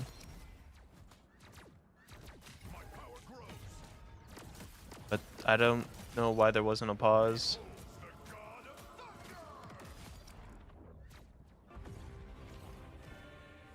A Rainbow Road from Mario Kart? What is that?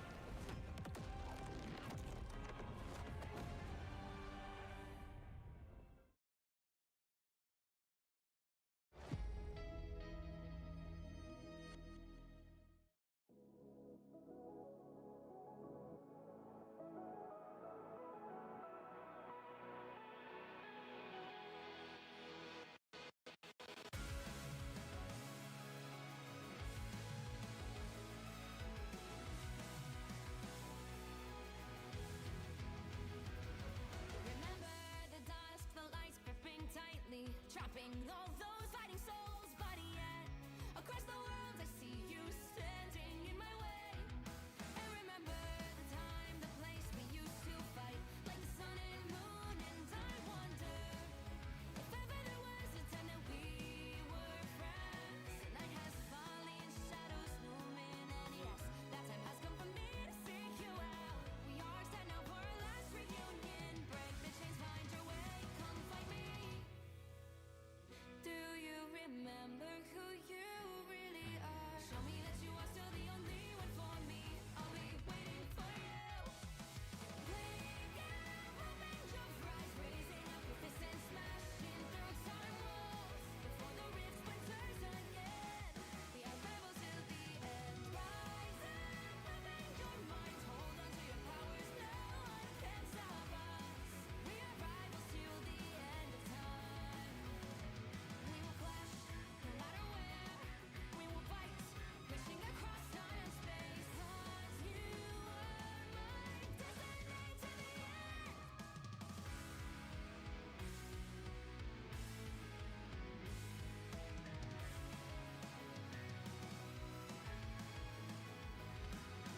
See the dawn, the flames burning brightly, shining on those memories. And yes, across all time I see you turning the tides. And do you see now our time, our turn? We can still. Yeah, if I'm Peps, I'm very angry.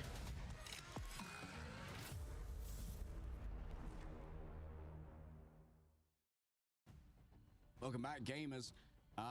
Team Peps versus All Business currently. Or Team All Peps Business, sitting I'm in the angry, lead. super angry. We've seen a resurgence. I'm getting this weird sense of deja vu, Mox. Like, some of these players were forged in the meta of Season 1 of Marvel Rivals, which was sometimes, which was the better Winter Soldier.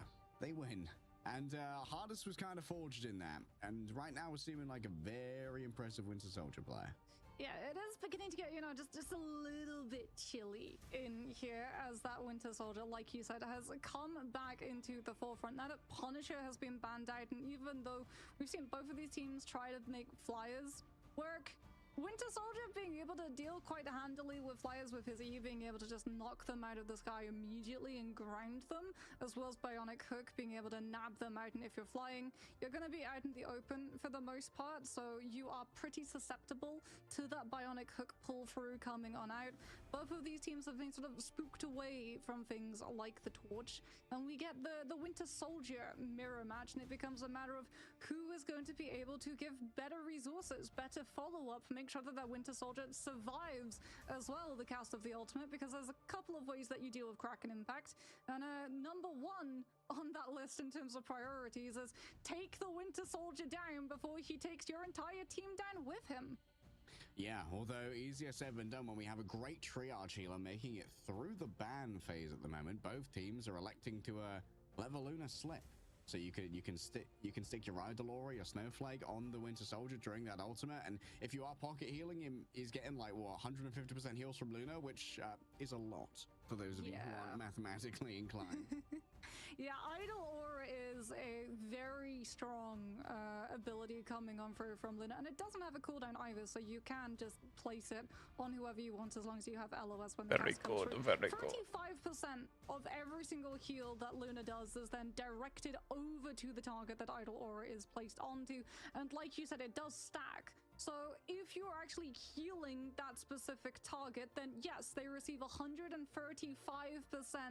of the heal coming on through, not just from the primary, but from all sources of Luna healing. So the ice arts, that pierce, yeah, that absolutely takes you from about 10 HP all the way up to 4. This guy mewing 24.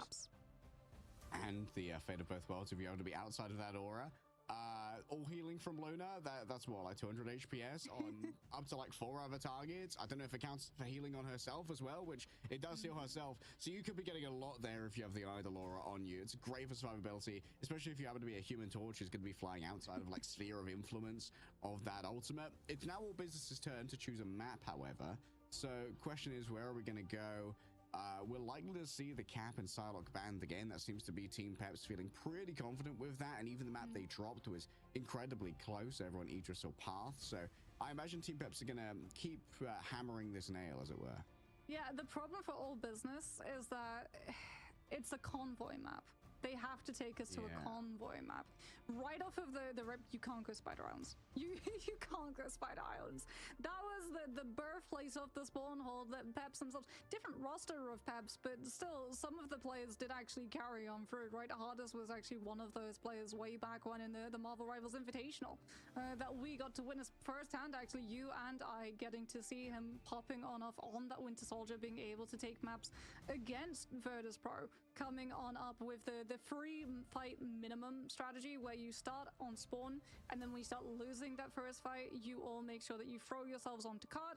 Whoever goes down earliest swaps over to the Doctor Strange. You teleport back directly onto the objective. You take a fight immediately, so that when you get to that final fight of the A checkpoint, the enemy team might be so far down in ultimate resources that they just topple over at the slightest breeze. Like, just burning that time is so important. It's down to Team Peps being a lot of veterans of hero shooters, looking at the game in a more macro lens, you know, taking it not just fight by fight, but like zone by zone and almost like epoch by epoch when it comes to how you're managing the objective and how you're managing time.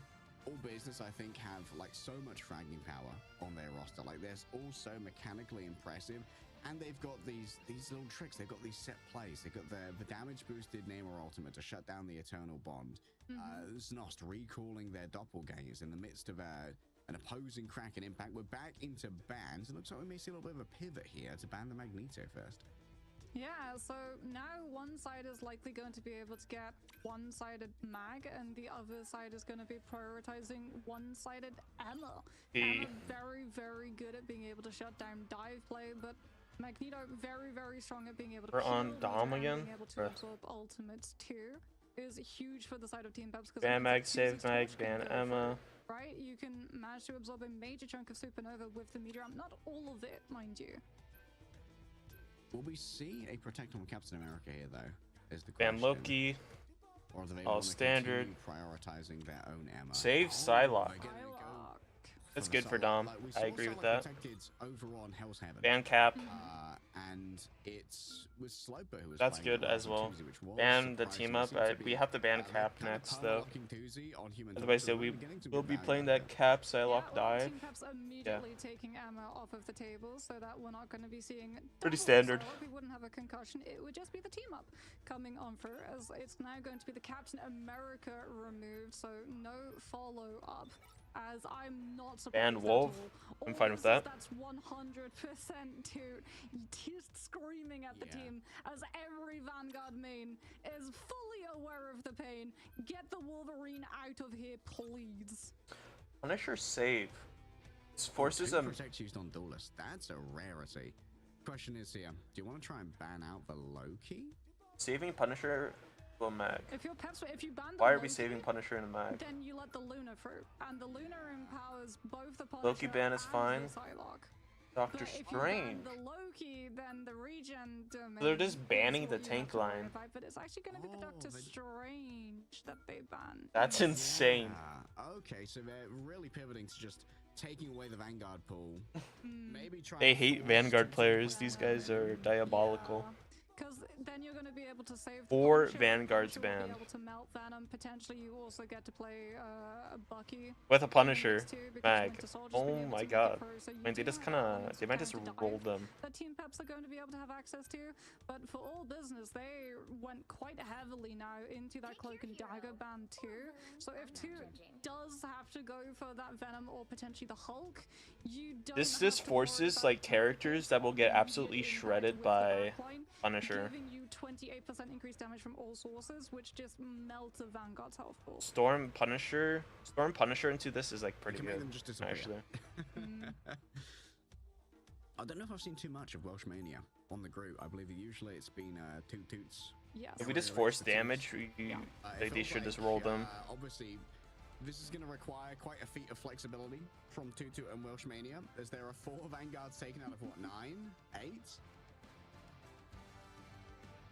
This is definitely going to be potentially a rough one for the Vanguards, but I think by removing the Cloak and Dagger, you've definitely made the dive a lot easier to find the footing, although you do have to worry about force physics. So we're likely going to be seeing a staggered dive come out instead of a full coordinated dive where you would have your Psylocke hit with Yeah, the what's up, Venom or the everybody? What's Hulk up? What's at up? the same time. So we It's do the likely penny going to team be up Vanguard because if you goes do the penny first, team up instead of and then just the rocket after that, beacon, the you get Psylocke comes 50 out and tries to get the HP hit onto the versus backline in 25 all with the just the cooldowns that could rocket. prevent that follow-up This is happening. something you should always be doing, especially on It's gonna be Dom. very necessary here for all We're going for a business to also TP. be thinking They about have their no fight timings, counter as they're not TP gonna because have literally access to a Doctor every Strange single ball for Vanguard was last-second banned. recontest if that clock is starting to tick on up.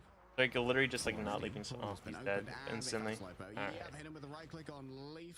That's And, unfortunate. There we go. Quick rotation around. This should be an easy point setup, but they are going to give up some high ground here to all business.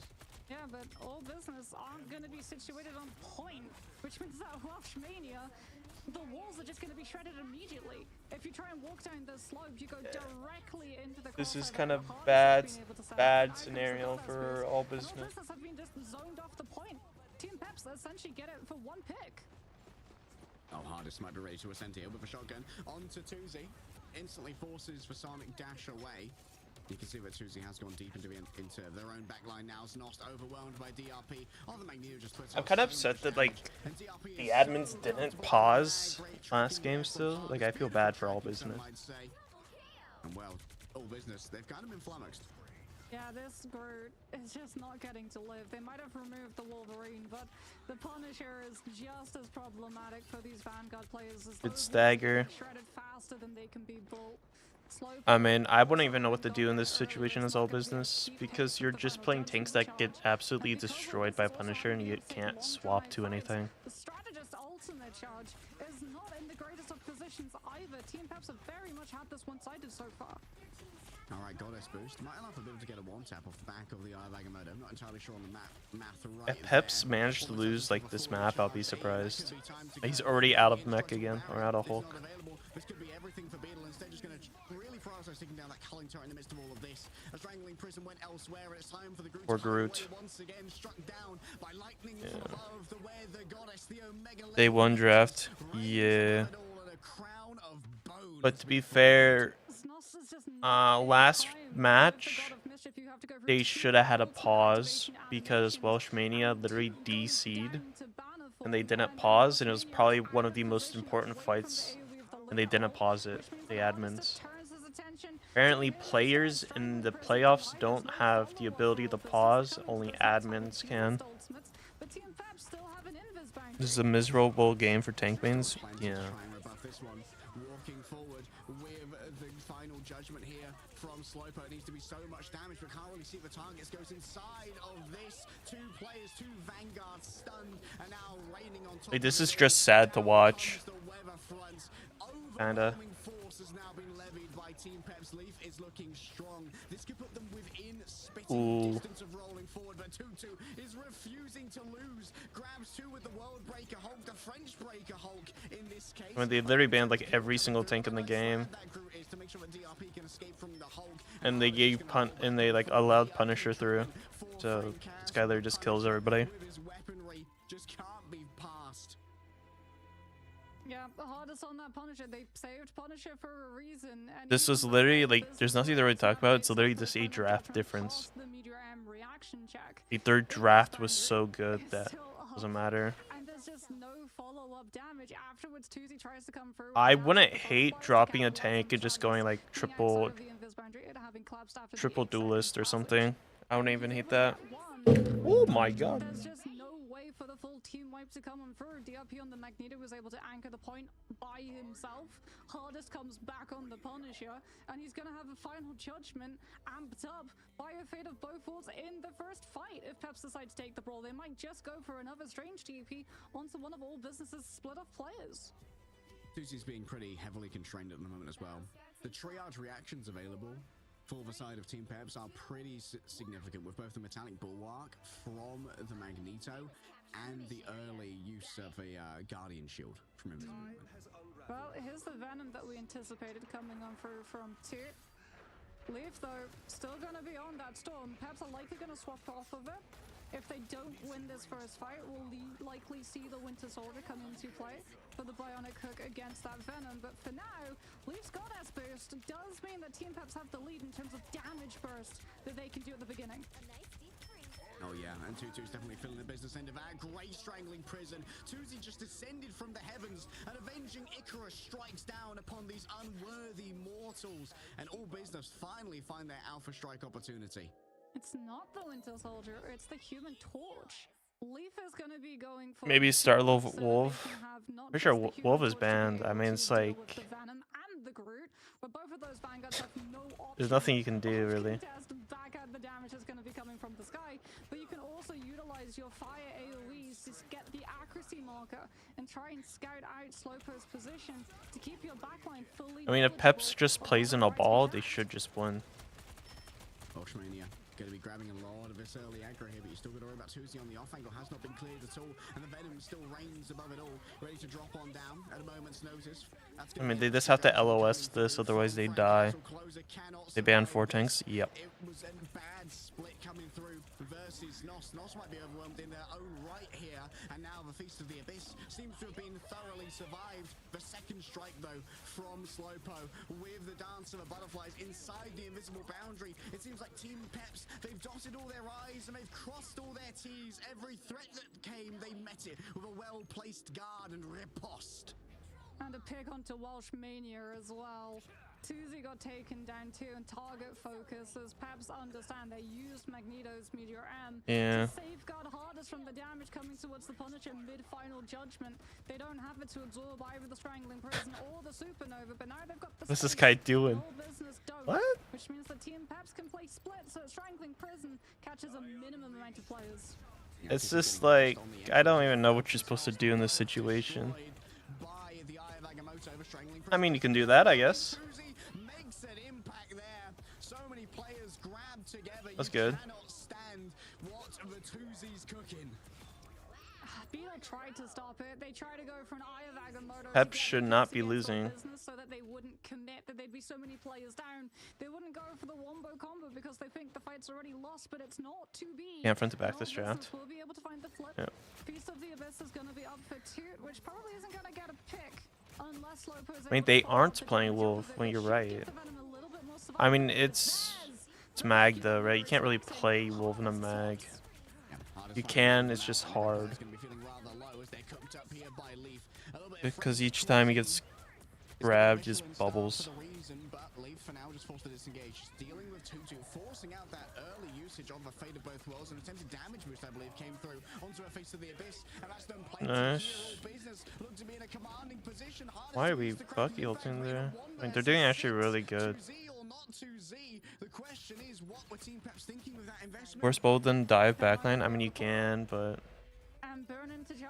it's a lot harder than people think. Like, when you play Wolf, you're not afraid of Emma thing or anything like that. The person you're afraid of is Mag. Because you could go in, he bubbles before you try to grab and you're out of position. Over into the Imperial Institute of Science. Sliper's once again going to be able to open up here. With a Dance of Butterflies, it can burst through Aura Stealer's ultimate if you can concentrate a slash onto but one player. Yeah, and I mean, there is Guys AFK. no reason to hold it for Supernova either because They're like Sign the Pun. Neat. Good. They're going Flyers. Flyers in the group and Venom. That's very good. Good, that's good. In comparison, as it looks like Team Peps actually are going to be swapping up strategies. Hardest goes over to the Surprised they're swapping. Like, they have everything they need. They're still not playing it right. The French team and Hardest on that Ultron can keep up the pressure onto both the Venom and the Groot while not being in a position that they can reach him. Map number 5 Break the map. And all business don't want to become small business. Kind of want all business to win this map because they were given. It was unfair what happened in my eyes. The bubble.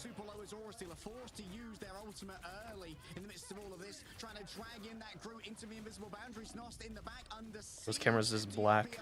Okay. Both the strategist's attention right now is giving them to disengage with their life. Sloper, I believe, may have just been out of their ultimate. No. Unbelievable intercept right there coming through from Hardest heads up game. It was a good adaptation by Peps though, with the swap to the counter that comp. But we're looking for Groot Torch play here. But we have Mag ult to counter. And that means the Slowpo is going to have to build it up yet again. At least you are going to be able to farm it from DRP, but Team Peps with control at this point. Having that Venom, having that Torch can harass all businesses approach and make sure that that point percentage just keeps building. Good dive. Right, like a star. And this is where stars are made, forged by pressure alone. And the fusion power of Tuzi is too much for Aura Stealer to deal with. Still, with all of these regeneration domains well broken, there's going to be some damage coming through onto Welsh. 2 down and we're Luna ulting. Up against the wall, though. Up against the entire war chest of all business. The healing is actually given over by Hardest, using their Rage of Ultron for supportive means, keeping beats alive in the means of all of this. The Feast of the Abyss in towards the back. Welsh one. No one off the back of that strangling prison, it would seem, but still Larry was overwhelmed. Just the combination nice. of Feast of the Abyss and the cellular corrosion, too much to bear for a single Lunar Snow. Good freeze. DMP is still stalling this side, and Peps have been able to buy Nice. Good themselves job. 61%. That was good. That was a good team fight. We used a lot of ults there though. That was a big issue because we went with the stagger fighting. We were down 2, we Luna ult and copied, so we're always going to be down 2, so we're forced to Luna ult and copy. So in terms of like ult economy, doesn't look good for all this. We almost have Psy ult. We could use that to force.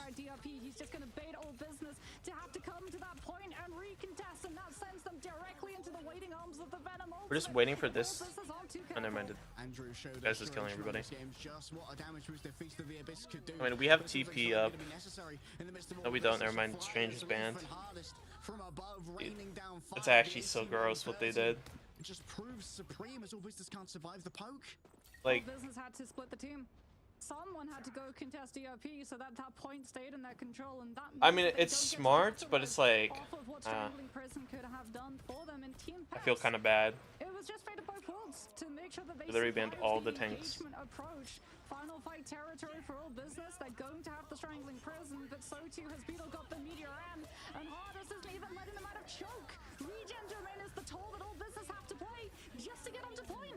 A backline overwhelmed, DRP caught in place by the Strangling Prison. Beetle above Think it he all, tries missed. to shut down. The fate of both worlds can't quite do that. The healing is enough for now. Leaf has been taken down by Slowpoke. It's do or die for All Business. They don't want to be destroyed here, and they're gripping to sentience like it was their entire life Nice. on the line. Toot with the grasping tendrils, the dark predations of the venom, making Null proud in the midst of all of this. Good stagger. It is a flip in favor of All Business, and we start to stagger Hardest. Yeah, they need the stagger too. Leaf is too close to Supernova. Nice, Closer. very big It's going to stagger. have fate of both That was worlds. actually a massive All Business stagger. Cannot afford that Luna to go down early, and Team Peps have dive components in their composition. It's going to be a matter of protect the strategist or go out of the tournament for All Business. Protect Madam President right now. Yeah, again, winner moves on, loser is out of the But Leaf, the Supernova in the back competition. pocket, is more than ready to try and acquiesce Out to of the those tourney. demands. Tuesday getting aggressive here, and it's going to be answered by Leaf, trying to make sure this dive is shut down, but Larry's already fallen down. All Business could be on the edge of grasping this. Use the torch ult to try to counter the dive. Has to roll on through with a quick dash to try and grab that health back and now re-enter in towards the back, and Closer still with the iron will yet to use the Or dash. how's our It's Loki not dying so when we have bad Luna right ult here, up? so Closer's gonna have to answer the call for healing in the midst of all of this, and it's nice double dash. Oh, from they Slugger, flipped. gets into the fate of both worlds. DRP has himself a fate of Feast of the Abyss. Oh, chomps on through, managing to take out Leaf. Although DRP doesn't get quite as much, it's the counter Venom who's getting it done. Beetle just doing their best with the Magneto to keep this. Feels so bad for All Business if they go out like this. Came back on the Rocket Raccoon of all things. The Battle Recall Beacon has already got its value, but you might need more than Tuesday to try and make this one work. Team Peps are in control. Whoa, whoa, whoa. Hardest is doing that. Look at what Tuesday's doing. He's Aim, so brother. aggressive. He's Aw. dancing for his life. He's dancing for the Man, business. I feel so This is bad for close All as a Business, close bro. notice from the French That's team. so Peps sad. take Burning T'Challa in such a absolutely Basically, what catastrophic happened on fashion. Clintar was Yeah, it's it was so like last unfortunate fight because, like, overtime, Business, like, Closer's got the fate of and both worlds, Welsh and was still playing lose one because Emma. they're worried about having to I don't know what withdraw happened. because He the like obstacle crashed or from Pep's DC'd side. or something, and they Both just worlds didn't come out, pause. they can try and It stabilize was that gonna and be a hold on the 6v6 point fight, itself. overtime fight. For that matter, it's just Peps counting down Would the that have seconds. made the difference of winning the game or not? Feast of the Hard to Abyss is tell, like but I mean, it could have come out possibly of the changed the Lunar outcome. Seal AoE. That was like And it's unfortunate. just DRP with all of the damage necessary The to fact they hold didn't pause is just like position. Feast of the Abyss mind-boggling to me. immediately munches down one. And Peps just have the numbers advantage. All Business are forced onto heroes that aren't So I guess if you want to win, you just ban every single tank in the entire game. Potentially a recovery position with the Rocket BRV station being used, but Tuesday is just a little bit too far away from Supernova. He gets brought back with it around 75%, I believe, was the ultimate charge that he was up to, and he doesn't have it to be able to zone Peps' position off of him. I saw a couple of highlights there from Hardest, known in other games for his nasty tracking, and certainly finding the value out of it there as well. Oh, what a last battle cry. Some might say a beautiful death, if you were thinking Mad Max terms. A glorious falling from All Business, but Team Peps, the pivot to the 4 Vanguard bands. What insight they had going into this 4th and final map. Yeah, I think that's the problem Rip. with teams like Berber Patapim, and then also when you try and run any element of dive. In this meta, dive was last season. Dive was last season, and so many of these teams that have players who've experienced either dive from other esports titles, so they have already the macro understanding of how to deal with it, or they went through the fires of dive in the previous season where it was you learned how to deal with dive, or you broke up as a team. If you try and run any element of dive in the current meta, there's just so many options that stop you. Right, and perhaps even like they started adapting some of the elements of dive, but when they were running DRP on that Venom, he was going in and he was just disrupting, he was soft diving, he was never hard committing unless he had his ultimate, because especially when Hardest came out on the Ultron, it was all about you look at the Venom, you don't look up, the Ultron does the damage, the Ultron finds the picks instead. Yeah, and DRP did a great job of making the strategists look at each other, right? It's an Austin closer, just constantly having to cross heal, survive what the Venom was doing in the back line, and that created a lot of openings for maybe Slowpoke falls through the cracks, maybe you lose Tutu, and we saw Tutu constantly being like the pivot focus, right? Like the second that you get the strategist looking away, everyone looks towards Tutu and tends to be able to overwhelm that group, because you're in the midst of a fight. The Ironwood wall has probably already been popped to try and isolate Beetle, who's on a less mobile Magneto. Yeah, and I mean, Beetle, every single time we looked from Beetle's POV, he was just keeping the Groot at bay. Like, he was using the right-click, the mag cannon, not to try and find the wombo combo one-shot of left-click, right-click onto Tuzi on the torch. He was just knocking the Groot back to make sure that Two didn't get those lineups, and I'm so excited, actually, to get Beetle jumping into the interview room so that he can tell us firsthand about his experience with that Magneto. Hello, hello. Hi Beetle, welcome to the show. Congratulations on your win.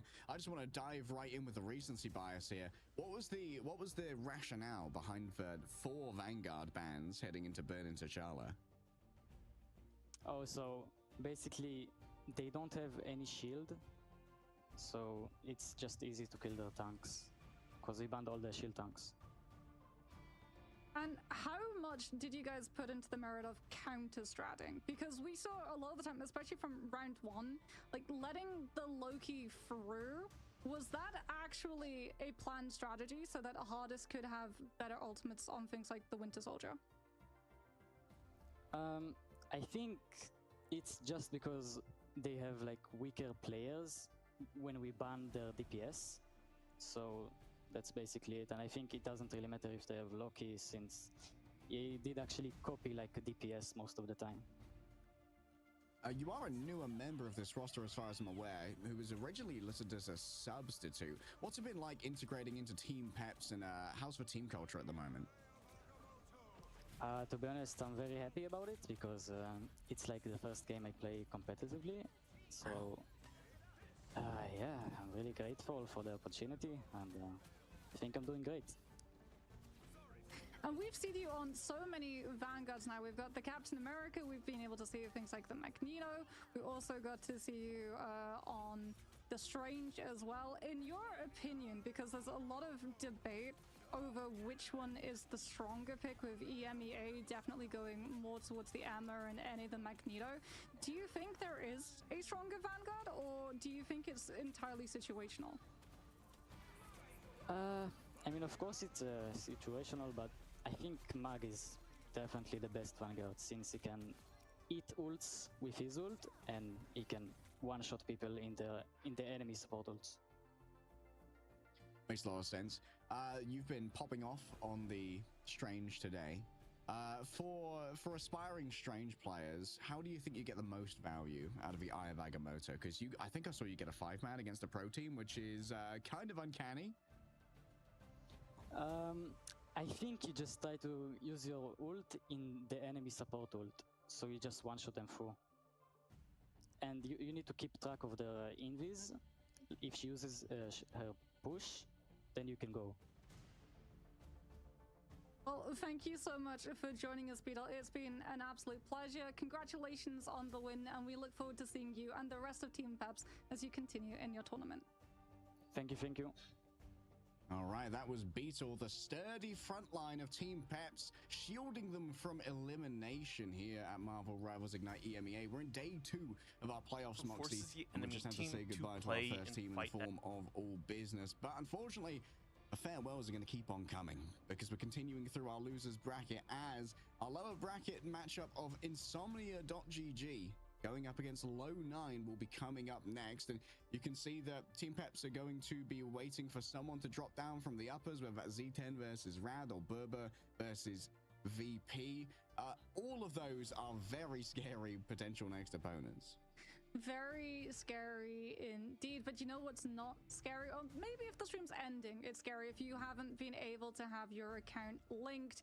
It's our Twitch drops. I'm so happy that we're getting all of these amazing cosmetics to celebrate esports, and we're getting to see Magik coming on through. So make sure that as you're watching the stream or as you're watching any co-streams that have the official drops enabled, you've got your account linked. As I promise you, the Magik Will of Galactic costume, it might not buy Ooh, you I have 100% magic drops. I have of them. I'm special. Magik main.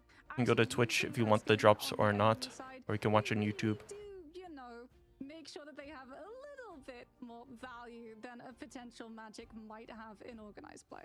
Yeah, you know, if you're wearing the Will of Galactus skin, maybe you get the Idol Aura from Moxie when she's playing the Luna, you know? Maybe that happens. We appreciate some Ignite watchers over here. We've got another lower bracket match coming your way, so we've got to prepare our sad goodbyes. We'll see you for Insomnia versus Low 9 on the other side of this break.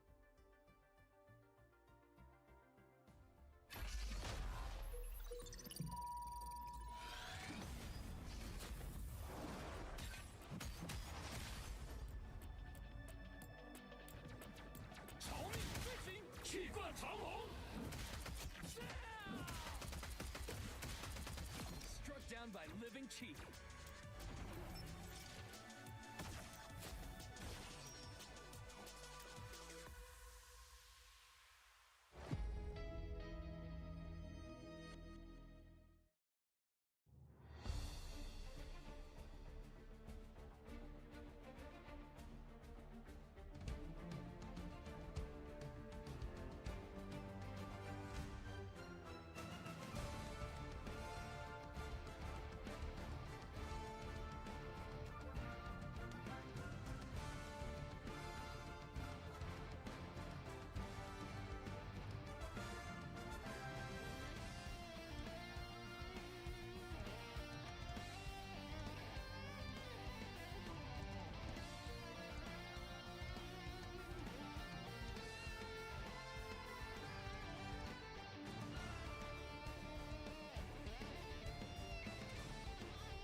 Trapping all those fighting souls, but yet across the world I see you standing in my way.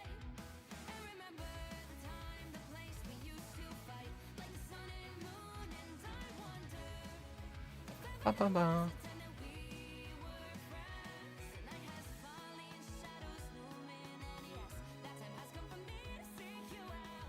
We are set now for our last reunion. Break the chains, find your way, come find me.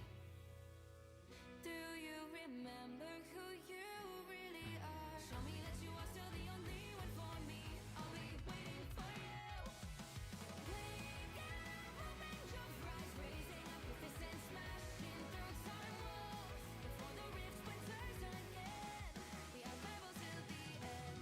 Oh my god.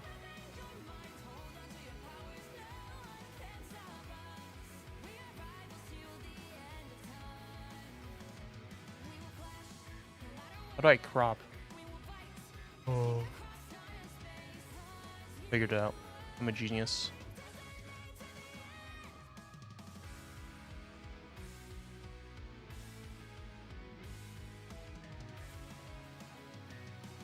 I'm a genius.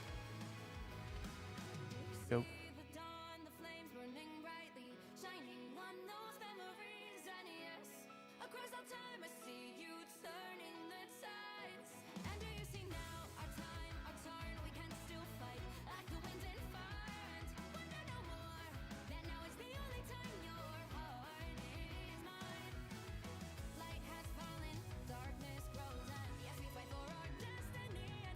Alright. Locked in now.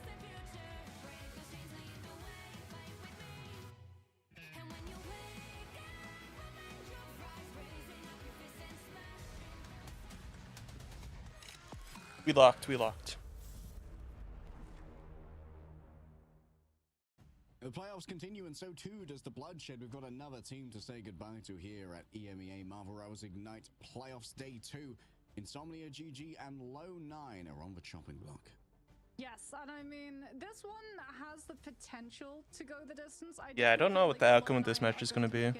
Easier for themselves if they get certain heroes out of the way. Demon's Wolverine, by far needing to be a target ban that we see come through. I would be unsurprised if Insomnia put so much merit into the Wolverine pick though, Harry, that we would see them go for a very early protect on that duel list.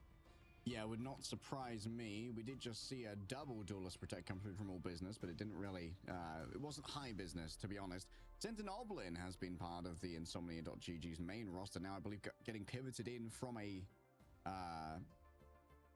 substitute role previously. I'm very interested in Forever here as well, a very variable, very wide hero pool across a bunch of vanguards. You may see them playing under the name Pretty Betrayer. I think Forever might be rebranding, a little bit wishy-washy, not too sure at the moment. Yes, but definitely not wishy-washy on the Doctor Strange. Very, very solid. You could say solid as a rock when it comes to being able to play that one. As he's also been making a very good impression on the Amethyst. The Carbon Crushes, the grabs have been so incredibly strong. As Insomnia are a team that have been known to find themselves forged in the fires of overtime. They've been one of the best teams at keeping their cool through over 2 minutes of overtime pushes. And destroying my lungs through 2 minutes of overtime pushes. Demon and Nocta, definitely not to be underestimated as well. On the other side, we've got Low 9. This is a roster that was, I believe, mostly made of scraps from other teams, if I remember correctly. But they have punched well above their weight when it comes to how long they've been together as a roster, how much experience they have in like the top tier of other games. Jerky has been lights out. Crisis, I see people rating Crisis all over the place when it comes to like, we've got the new meme on like the Marvel Rivals Twitter at the moment of the comp tier lists. Tier list of teammates to have in your competitive games. And you know what? Crisis always in the S tier. Bro, there's a lot of glaze on the streets for the Crisis at the moment. Well, Crisis can play a number of heroes, the Bucky, the Punisher, and also the Hela as well if they want to try and deal with some of the dive iterations coming on through utilizing Soul Drainer to manage to perfectly predict a person's position and then line your crosshair up in anticipation of the critical. But it's really going to be a matter of Vanguard fights coming through here for me. And in fact, we actually have a Vanguard head-to-head coming on out as both Wolver and Forever have been skirmishing to see who is going to walk with the title of the Sorcerer Supreme. They certainly are fighting for it. That 42.8% accuracy from Forever, though, is not to be underestimated. Those daggers of Danak, having lost some damage drop-off in the recent patch, they really can do a number in trying to set up, like, other heroes to find the final blows. Yeah, I mean, Wolver has had some insane Eye of Agamottos, but Forever, for me, has had some of the best follow-ups off of the Eye of Agamotto's, as we can see a huge discrepancy in terms of damage, right? Forever 21,647, Wolver 15,034, and a lot of that is coming from Forever being able to come on through with these crazy Eye of Agamotto's into Maelstrom of Madnesses, because the Doctor is in! He's in meta once more. He's not top tier meta. I think he's definitely still out-tempoed and outpaced by the Magneto and the EMEA, but given the fact that we so rarely get to see those two through, Doctor Strange is such a viable third option, given the fact that this was the patch as of the 22nd of May. Yes, the damage fall-off of Daggers of Danak was huge, right? But what really made Doctor Strange just have a prescription for pain is the removal of the range damage fall-off of entire damage fall-off of Maelstrom of Madness. So like that 8-meter radius, it does as much damage if you're stood next to the Strange as on the precipice of the 8 meters. I'm not gonna lie, when I read this patch note, I thought it was a typo. I was like, me too. I had to do a little bit of a double take. I'm a Doctor Strange man, so I'm kind of feasting right now. But I was like, that can't be right. Really? And it's the other thing is that, like you said, there's an 8-meter radius. It's made his ult generation insane. Like, Doctor Strange is pumping out ultimates because you are just dealing the full 120 damage. And to everyone within an 8-meter radius, you just waltz towards an enemy team. Suddenly you've picked up, what, 800 ult charge for nothing? Yeah, and there was a little bit of an indirect buff as well to Doctor Strange, as we got to hear from Beetle when he was giving you tips about how to land insane Eye of Agamotto's, in that Cloak and Dagger has sort of come to the same level as the Loki and Luna, so Invis Woman has seen a significant drop in terms of pick rate, which means that you don't have to worry about the force physics as much as Insomnia. Wow, that is... Alright. I'm not surprised. Right into Because you were Chala. saying the other game, right, that we had a Loki kind of player on our hands. Loki Gunsky is ban, known for Mag his ban, Loki probably Mag on save. ladder, so it's Gonski, right? no, Right? no, his name is actually pronounced like that. I was informed by Oasis yesterday. Why did you have to tell me that? I could have lived happily I could have lived in bliss, in ignorance. All right, Goonsky. Insomnia, what's the second ban here? What are you going to prioritize? Probably getting rid of the EMEA, to be honest. But then again, they've got some additional bans. Luna ban. This is the big ban here, honestly. Okay, Insomnia going for the preemptive Pretty good. strike on the strategist line. I mean, they're gonna force Low 9 into having to run triple strategists if they even have 3 strategists available once Insomnia are finished with this pick and ban. We're still waiting for that Wolverine that we're anticipating being removed, especially since Insomnia are definitely trying to funnel Low 9 towards Pine Clone's Invis Woman, so that if the Wolverine does stay in play, well, Low 9 don't get to stay in the Invis boundary if Last Stand is up in charge. That's true. Those static emplacements of strategist ultimates very vulnerable to getting stood on. All right, simultaneous bang going to come through here, and we can see the hover on the Wolverine, just trying to limit the damage that Damon can do. How much is have to be considered. This, I'm not sure if we're gonna see. Do you enable the image drops? Emma Mag come out, because I don't think. I think I have all of the drops enabled. Lone can protect. Then again, maybe they're not too worried about it because Saint Tomoto's just so good at cap. I have all the drops enabled. Appreciate the follow. Incredibly good at cap to the point that it does tend to get banned out. But Insomnia, Adam, this is interesting Dave, for me. Insomnia went for Res the comp. EMEA, and they saved the Adam Warlock, which means Possible that we're res potentially comp. going to be seeing res comp come through. But if Low 9 decide to mirror res comp, they've got the Magneto, which is going to be really Luna good Loki as ban. a setup for them. The foundations of res Ban. comp are built off of They 2 cooldowns. probably do res comp cap, so you're looking at Psylocke. And blast a barrage from your Star-Lord so that you could Psy, always get Captain barrage America pledge dive. faster than the Meteor M build up on the other side, as Saint Tomoto I don't is know actually if going to be like the protecting Psylocke the Captain America They dive think that beats Insomnia res. would I think burn the res last is. ban on the Captain America. Can I have one? I think Yeah, I'm they're not on getting the right progress lines to. 100%. Insomnia wanted to get that cap out, and now they can't. So now what, to remove Cloak and Dagger maybe? Try and force an awkward backline composition from Low 9? Human Torch. Okay. I mean, that makes sense. Whenever Crisis and Jerky are both fantastic at that. I personally prefer Jerky on it because I think Crisis can do a lot more on the hit scan, but of course with Punisher being banned, there's a lot more room for Crisis to flex around. Likely going to see a cat mirror match here. Possibly does like to play that. I love that the Punisher is banned and Low9 still trying to hover it. Come This on, is man. like, Just let me wait, click harder. maybe I can get past this, but no.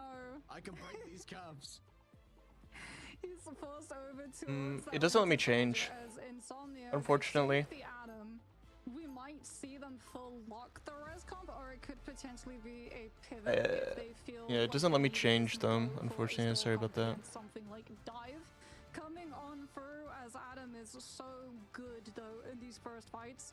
Soul Bomb. Okay, no problem. is Hopefully you can get the drop. effectively a full strategist ultimate, and if the res comp gets any point percentage and control of that point, you better believe we're going to be going from Hopefully you get it. 1% to upwards of 50% before they get pushed off of it.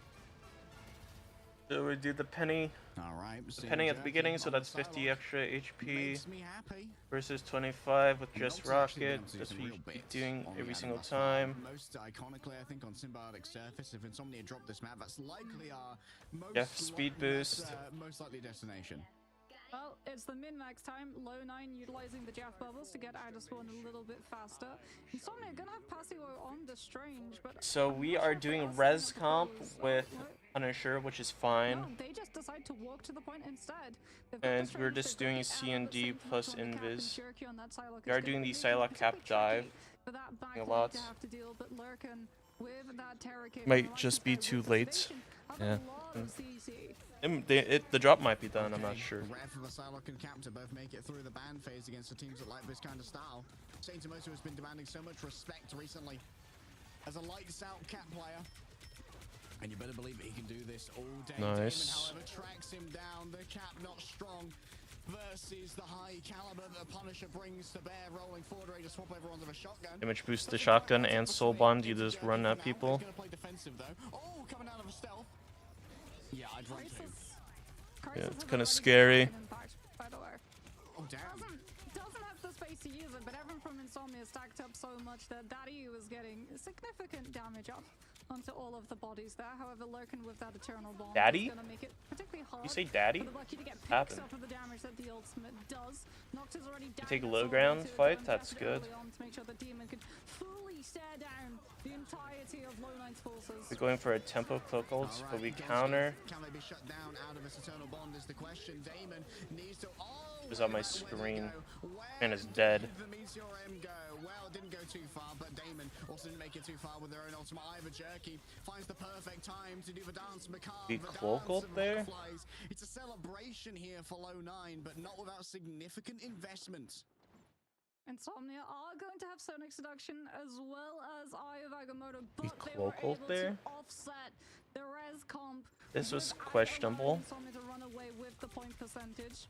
Saints Motor's That also was gonna like have the terrible. charge here to be able to You store should not have what cloak they can ulted give. there. A particular harder break point in case that Sonic Seduction comes on for aggressively. We have for cap ult Insomnia to be kind able of to destroy. survive some ults here. Alright, worth noting here as Beetle brought up, you can get the one tap with the Strange Ultimate from Good Passive. Strange ult. There is a damage boost onto it, but Crisis already grabs 3. It's Strange ult, but it literally doesn't matter. Crisis is the one and only. A 5-piece knockout with Fries. Nice. So it's just Sardines, everyone from Insomnia, Sardines in the packet, all pushed up into a very tight space. And Crisis, with the Freedom Charge too, donated by Saint Tomoto, has so much health bar to just continue aggressively pushing them through. However, fast fight. They have been We have able to Rez, we have surpass the Emma, percentage picks almost up have for Insomnia, Punisher. Nocta with that Karmic Revival. The They Cloak can and go Dagger. and force out the We have a lot of strategist ults on to Insomnia. and come back with their own afterwards. If they lose this fight, Alright, all about I the don't know. ebb and flow. Make the forces happen. And then do your true alpha strike thereafter, opening up already, coming through. Multiple players grabbed in, mind controlled, and that makes it so easy to just burst them down with the final judgment. The Meteor M, it barely lasts. I'm not for sure a about the second, using even a fraction of a second against the damage your Mag opponent ult brings there. out. Lurkin Like, the didn't fight even was need already to use the over. Eternal Bomb The fight was to already get lost for into low this 9. boundary. It was just soul resurgence from the Mantis, Psionic Seduction. Like, you were already down 3. You popping mag ult there didn't make sense. Against Against this hindsight. A nice little Terror Cape coming on through from Lurkin. And We have double strategy assaults all with almost range.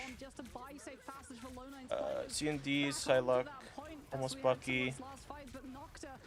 Pretty good ult economy. You should be playing safe for Adam. Backing. That's a good combo.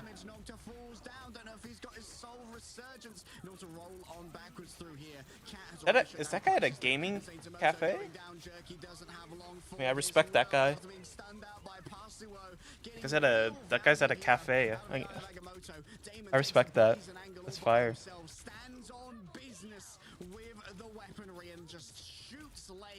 The EMEA drop's over.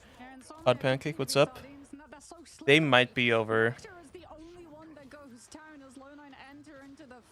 Maybe I should change my title. They might be over. I'm not certain when they end.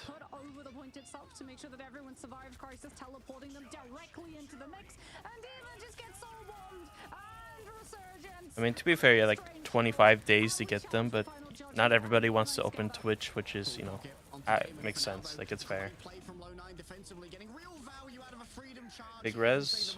Time for a resurrection. Noctem starts to bring everybody back lurking. It's just gonna have a quick flash in the pan of a kingdom of hell before returning to the lands of the living. And Cafe are taken down by the Terror Cape itself. Lona have turned this one around. There are still personnel here from Insomnia, but now it's time to make a call. Are they gonna try and play this one? It's a full disengage, but there's an attempt to run them down. I mean, Lone9 have to continue chasing. They need to make sure that Insomnia aren't able to stabilize. Lurkin is so close to Eternal Bond. Gonski is going to have that, and they're going to use it aggressively to try and find a pick and also force Lurkin into having to mirror. But dreadful tragedy. Nice. Really good Eye of Agamotto. At the same time, and Wolver's Meteor M cancels it entirely.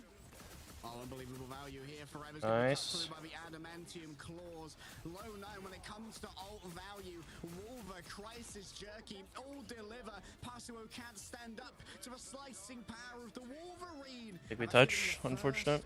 Submap Good. of Burning T'Challa going the way of Low 9. A little bit of a misplay, an overlap of abilities. Insomnia just invested so much at the beginning of that overtime that Soulbond comes out far too early, and Meteor M finds the target that is looking for perfectly.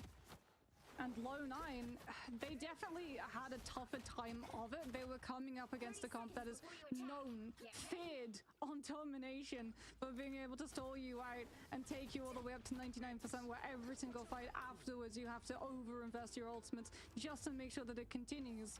They're able to offset it before comic revival spots can be found, before all of the soul revives can be utilized, and Insomnia just stall until that point percentage just keeps building up. Crisis keeping pace with the Punisher damage here, essentially with the Bucky. Very impressive mechanics coming through from the boy. Really is allowing for Low 9 to try and... We're going for the TP Punisher play. Is going to start on the Strange teleport. Also scouts out where Low 9's positions are going to be starting. They need to know where's this Wolverine. Is anyone potentially isolated from Low 9 side? Can they force invis boundary as a reaction? Nice. They have to heal off of the point, or can they just get Crisis? Big isolation coming through. Starting to see those plays more and more. I believe there's a grab that came through. Oh, the invisible boundary. Great grab. Oh no, Forever taken off the map. Jerky said, you don't exile me, I exile you to the bottom of the waterfall. Check out what's at the bottom of this. Now Pineclan has to back off, has the Guardian Shield to try and play around. That's good safety that can be utilized. But move over to the Hulk here from Pasuo. Yeah, it's interesting, but you don't really have much of a synergy with it. You don't have the Wolverine, you don't have the Namor, and you don't have the damage to try and get through Saint Tomoto, who's just undeterred rolling into him. Crisis picks up 4. Yeah, freedom charge from the Captain America, and he's just directly in their faces. In the meantime, Crisis removed from the fight entirely. Now we get the synergy. Noctur is going to swap off of the Atom onto that Namor, but it does feel a little bit too late. Low 9 are already established. Crisis has the Kraken impact, and without that Atom, you don't have Soul Bond, so you have to poke and face tank the damage so that Loken can build up Eternal Bond to match Crisis's damage. Lack of Soul Bond can be ruinous. Noctur is at least going to be able to deliver so much damage, as you said. from that Namor. Trying to pick up the off angle. Of course, Crisis already on top of that. The Gamma Monstro taken down. Still has in the back pocket a Kraken in back. This is a very, very wide position here from the side of Forever. Can they save? Oh, it's the perfect save. Lurking got it just in time. Wolver! Unbelievable accuracy. Oh, this is why the goat was on the Oh my god, that noise. It might not be on the Doctor Strange, but bro is Good stagger. an absolute animal when it comes to the Magneto. You cannot let him get his hands on the mutant. Yeah, we're not getting a lot of value on them no more. Above the EMEA and manages to take Lurkin down mid dash, and Eternal Bond is divorced. I need to swap no more. As Insomnia, I know why we're on no more because of cap, but I don't think it's the best of ideas. Going to pave the way for the final judgment, but Low 9 again continue first, and now Insomnia are out of sorts, out of coordination. Oh, the cleave from Passy Web. Too much to deal with right now. Should be a quick flip here. Moving over onto Saint Tomoto. He could try and do this all day. I don't know if Insomnia are going to be allowing that final its adjudication, which is granted. Crisis doesn't have Kraken impact, but at the rate that this Winter Soldier's been building that ult, blink and you'll miss it, and he'll have another.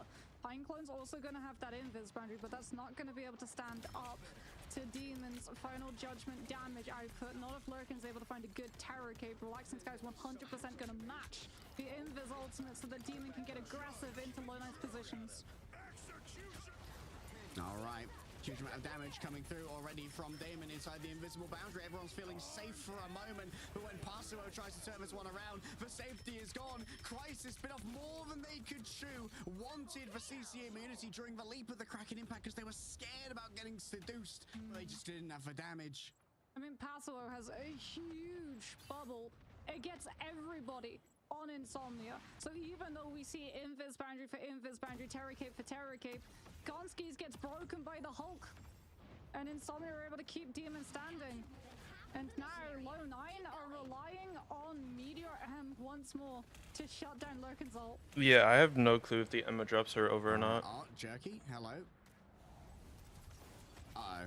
Maybe a slight network issue coming through for Low 9. We'll have to see if that remains to be the case. For now, Damon just going to wait patiently within the culling turret. Oh, they found the wolf. Oh, there's the passive. Yeah, oh, they saw him through a little pixel. May pause? Get a quick update for you guys. Ah, yeah, there it is. There's the pause. Yeah, looks like we've got a slight connection issue here. Low 9 have called for the pause. But like both maybe Jerky and Goonsky. Gonski, Goonsky, yeah. Goonsky. Having some trouble.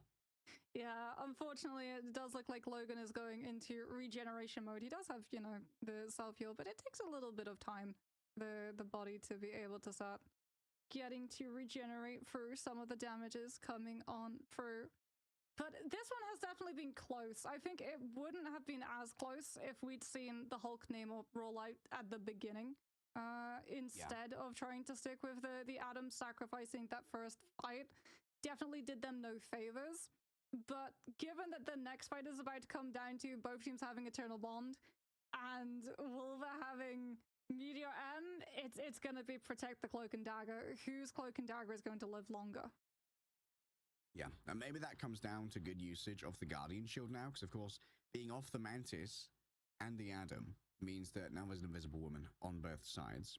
And the Guardian Shield can be very useful for trying to deal with the incoming Meteor M. However, you can't. It automatically directs in the like wave that the player's facing. Yeah. So if the Cloak and Dagger is dashing, and they're facing forward, and the Meteor M is behind them, then that Meteor is still going to be able to hit the CD.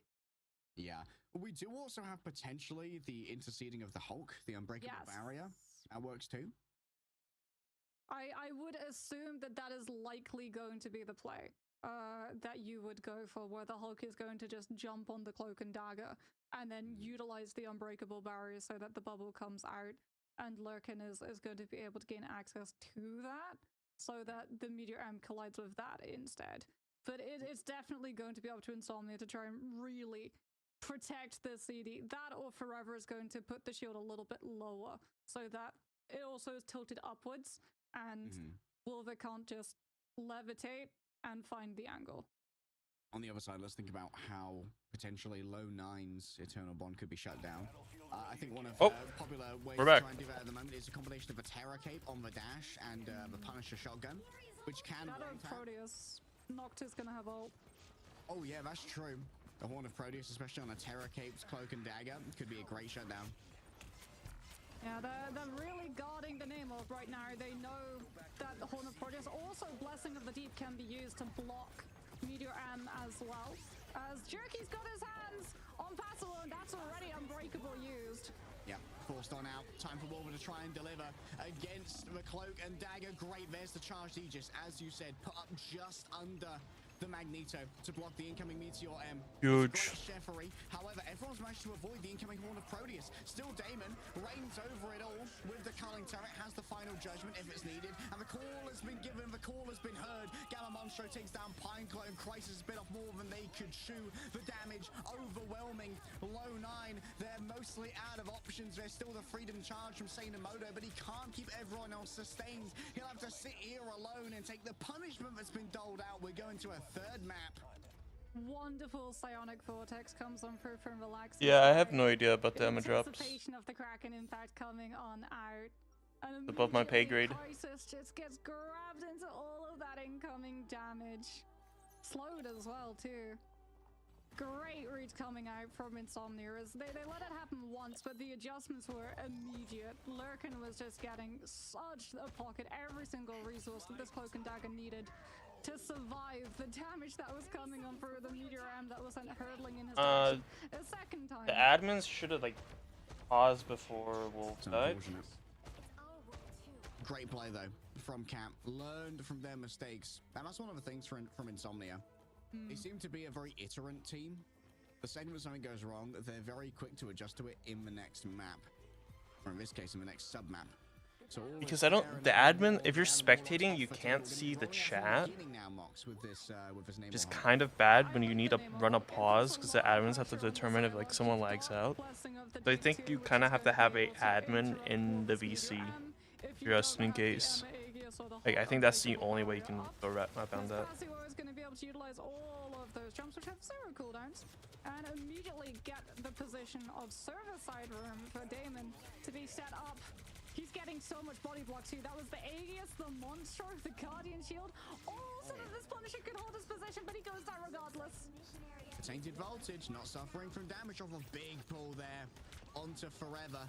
Just dragged into a very isolated position, does get the Guardian Shield. The remainder of the team might have to come on through. Or actually give over the invisible boundary to try and keep Forever alive and kicking back. It's a massive terror kit, by the way. I think there was 6 people here, and that might be a big disadvantage now for Low 9. They're going to be scrambling to try and protect themselves from the damage that was already levied in towards the back. Nothing grabbed off the Carbon Crush, but the melee damage might prove overwhelming. It's going to be an exchange now of these ultimates. Nice, the Guardian Shield finally comes up in time. They've started covering for Lurkin in the midst of all of this. Unbreakable barrier. It is broken in this case, and seems like Low 9 after just investing ultimate after ultimate and finally finding some value out of the Dance of the Butterflies, get the cat. Yeah, I mean, for Low 9, they want the cap, they need that space, because Insomnia now are going to have to send this Nemo on an off angle, which means vulnerable to the Winter Soldier. If Passowar tries to go in and play Disruption for the rest of his team to walk forward, also vulnerable against the Winter Soldier. And all the while, Jerky and Saint-Moto can just disrupt your backline, force you to have to spend resources and precious point percentage on your rotations, because look, every single time, they're not taking fights to find picks, they're taking fights to prevent Insomnia from doing what they want. The Tracer Round's doing a good job of tracking Jerky's movements though, allowing for preemptive rotations. Out comes the final judgment. This has been the death knell of fights before. Everyone, however, able to get into cover. Saint-Moto just dodging around with a freedom charge, and it's down to Forever to try and keep this one contested. And it seems like there hasn't really been that much pressure gained. Crisis looks for a hook. Once Passimo dodges away, utilizing the World Breaker hold. The invincibility frames getting some real value here. However, the invisible boundary could actually be counted out here by the Hulk. You can knock people out of it in the midst of all of this. I think someone was just caught in midair by a jump, and Cat has already fallen down. Forever, not quite so much in this case. Crisis. Oh! Ultimate exile, and then the perfect play from Passimo, punching them at just the right moment to bring them back into reality under Giganto's biomass. Yeah, under reality, there goes gravity. As the whale falls directly on top of Crisis's cranium. That was such a good setup too. That was Earthbound that Crisis couldn't use Trooper's Fist, the mobility tool, to escape out of it into the exile, which Passy were perfectly times to break. And Crisis just can't escape. Insomnia, like we said, very good. They take one fight, they lose a fight, they come back, they adapt. The evolution is crazy, the potential insane. As Lurkin, yet again, has the Eternal Bond, and Low9, yet again, have the Meteor M. Dance of a button. Oh! It's instantly that 0% ultimate charge right there. Look at the value coming through. By the way, Lurkin should be able to dodge away from this. Wolver doesn't even have good LOS onto it. Just tries to grab someone else on the back of the Meteor M, but Spicy Meatball hasn't been delivered. It's a 1-star Italian restaurant. And Insomnia, they clear themselves out of this fight essentially perfectly after getting 2 ultimates out of Low9. 3 ultimates, in fact. Nocta's outpacing Crisis in ult charge at the moment, which is horrible news for Low9 because Crisis is going to have Kraken Impact, but the second that he uses that first jump, he loses the CC immunity and can get full lockdown by Nocta's ultimate. And that's exactly what Insomnia have been using to hold out against this Winter Soldier that Low9 have really put all of their hopes on. They looked for Crisis to find the picks, and Insomnia have so many options. The Punisher, the Namel, even just the Hulk going in and finding the picks against Low9. Okay, Crisis and Nocta both equal on the ult charge now. Still got to worry about that Earthbound effect. It's going to be the combo. Walk into the ults with Cap. Nice. They just cannot stand up to the damage with Damon's way to the table. The Guardian Shield has barely taken a lick of The power of Emma Punisher combo right there. Fight away now. Maybe this could be the fight that grabs them the first map. The disengage off the back of a Scourge grenade. Stagger. He's getting themselves staggered. And Crisis is going to have to pull it back. Yeah, which means that we give up Kraken Impact, but you're portaling directly into Earthbound. The Horn of Proteus is up for Nocta. It's going to be difficult to try and deal with.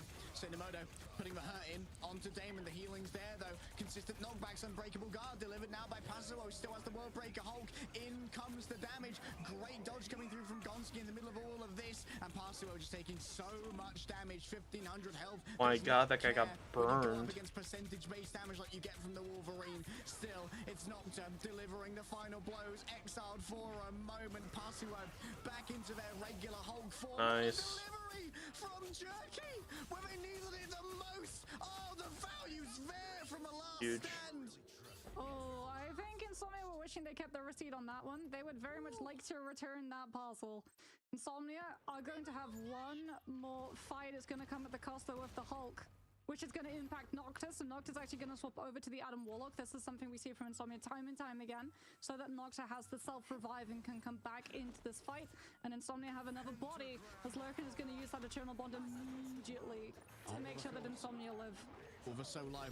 Has to use the Meteor M. Wants to shut down Lurkin.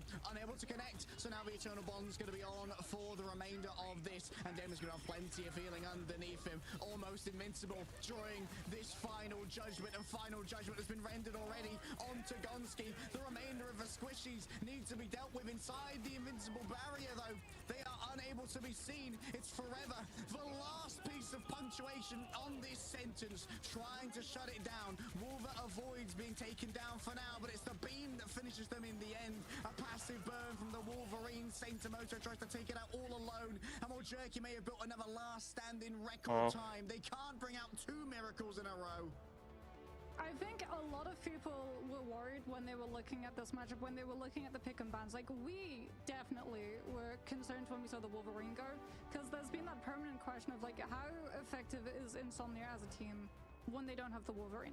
Because it feels like every single time they've been able to pull off, like, the magic overtimes, the insane symbiotic surfaces, it's been when they've had the Wolf comp in play. But that round of Burn in T'Challa, that showcased that no, it's not just the Wolverine. It's the fact that this is a team that makes adaptations that are potentially one of the fastest at making adaptations. 44K. That guy was literally the team. Entire duration of the rest of the map, it never happens again. And it's not a matter of, okay, well, that was a problem, then they it was fix actually it, then the something team. else becomes a problem, and then the original problem rears its head. No. Insomnia, remember, they really do keep a track of everything that's been giving them grief, and they make sure that it only grieves them once. Yeah. Everybody gets one, right, Peter? Jerky, good performance on the Wolverine, but I mean, Damon might still be that guy. Might be the best player out of the OC region playing here at EMEA. Dropping 44k damage, going 44 and 7, I believe. And that's with a lost round as well here on Domination. Definitely showing that there are many strings to his bow. The synergy as well coming through from Insomnia. It 4K really damage. takes a lot of coordination to make sure. If I you mean, have Magneto in play to be where fair, it's it is simply this just Emma the cloak and dagger, Hulk, mid-turn and they're one just dash, absorbing his like, damage. It takes a lot. Nocta has You to don't come have a through shield. Blessing of the Deep from time to time. Forever has to get the perfect angle of the shield. Even Relaxing Sky coming on through with those insane Guardian shields, which have to go up just before the Meteor M connects with how little HP Guardian shield has. And if Low9 saw it come out preemptively, they would break it preemptively. So a lot of the time, you actually only realize that Guardian Shield came up if you either rewind and watch at 0.25 speed, or you see the Meteor M, you think, oh, that's for sure gonna get a pick. And then you look at the frag feed and you're like, hold on a minute. That got nothing. Where's the splash, guys? Oh, Guardian Shield. That's right. Yeah, the Guardian Shield was perfect. We saw the early adaptation with a charged Aegis as well coming through from the Emma Frost. It didn't work the first time, and then he points out how you can change the angle, and then they changed the angle, and it worked. Crazy that. I mean, Insomnia GG starting off pretty strong here. Now Low9 are going to be able to take us to a map of their own choosing, though. I imagine they're probably going to be avoiding Symbiotic Surface. I think that maybe they go to a Convergence map just to make sure that Convergence can't be picked as the third map here. I'll have to figure out where we're going, though, after this break.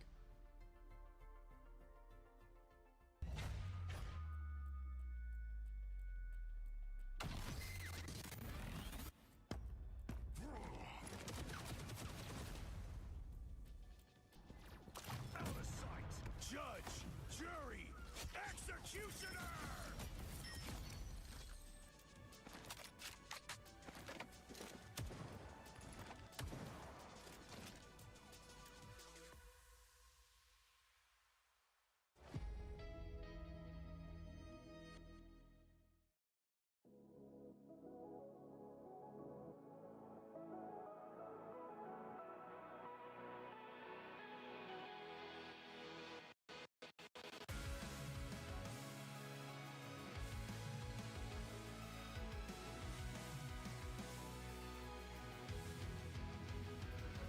Remember the dusk, the lights gripping tightly, trapping all those fighting souls. But yet, across the world, I see you standing in my way.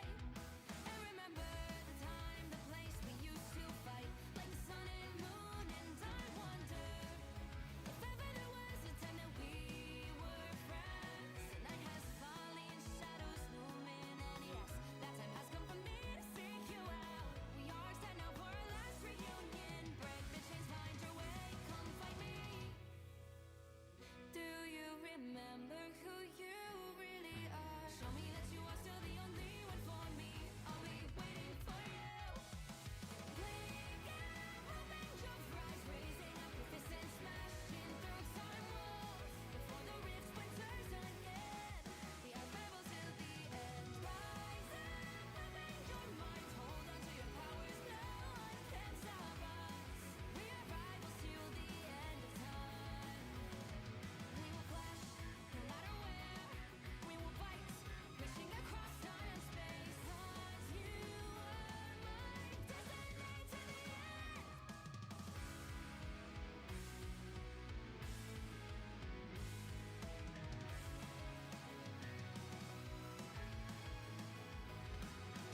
See the dawn, the flames burning brightly, shining on those memories. And yes, across all time I see you turning the tides. And do you see now our time, our turn? We can still fight like the wind and fire. And wonder no more that now is the only time your heart is mine. Light has fallen, darkness grows, and yes, we fight for our destiny and fate. New days smiling for the past and future. Break those chains, lead the way, fight with me. And when you wake up, open your eyes, raising up your fists and smashing through time walls. Before the rift. We're back. Aha, fought victory on Burning T'Challa propels Insomnia to a 1-0 lead in our best-of-5 elimination game here of a lower bracket of Marvel Rivals Ignite's EMEA playoffs. Yeah, and Lone9 now losing that first map. We've been theorizing how they can potentially answer back before we even go into the picks and bans, right? There is one thing that you can do to majorly circumvent Insomnia's power arc, and that is take us to a convergence so that Symbiotic Surface does not get to come through until we head to map number 4, which sees a full reset of all of the map rotation types coming on out. So I would wager that from Lone9's side, we're likely going to be seeing either Central Park come through or Hall of Dejaliers. There's no way that you take Insomnia to that most comfortable map. Yeah, I agree. Central Park or Hall of Dejalier, both great picks here. And, yeah, there it is. Good read, Marks. Central Park it is. I think that was one we both saw coming, as Insomnia are going to be removing the Magneto alongside Lone9, so Emma is going to be able to make it through the pick and bans. Potentially, as Lone9 have the opportunity to go for a save, and they're going to save the Loki. We did talk about it, we touched on it on the first series. Gonski is known for being the Loki lock on ladder. Yeah, and I mean, like, banning the Mag is super important as a first ban here. You're not too worried about the Luna either. Not the Luna, the Emma. Oh, we're going to go for the early protector of a Wolverine. Okay. Very alpha. Both teams protecting what they think is their hyper carry for the best player that they believe on the team. So, As Insomnia are going to be able to grab Insomnia on Demon's defense, Lone9 on Wolverine, which attack. means that Lone9 now Mag can't ban, go Mag great. ban, One Luna Vanguard ban, has been removed Loki before it save, gets to Emma see ban, Wolf save. There's a world where you could, like, ban Hulk Be as good. well now. Because you're kind of worried about going up Ban against both the Hulk team like, up, both the Fast for Force strong Special tanks and the for Gamma Squid. Gamma Insomnia. Monster was quite perilous for Lone9 to try and deal with last time.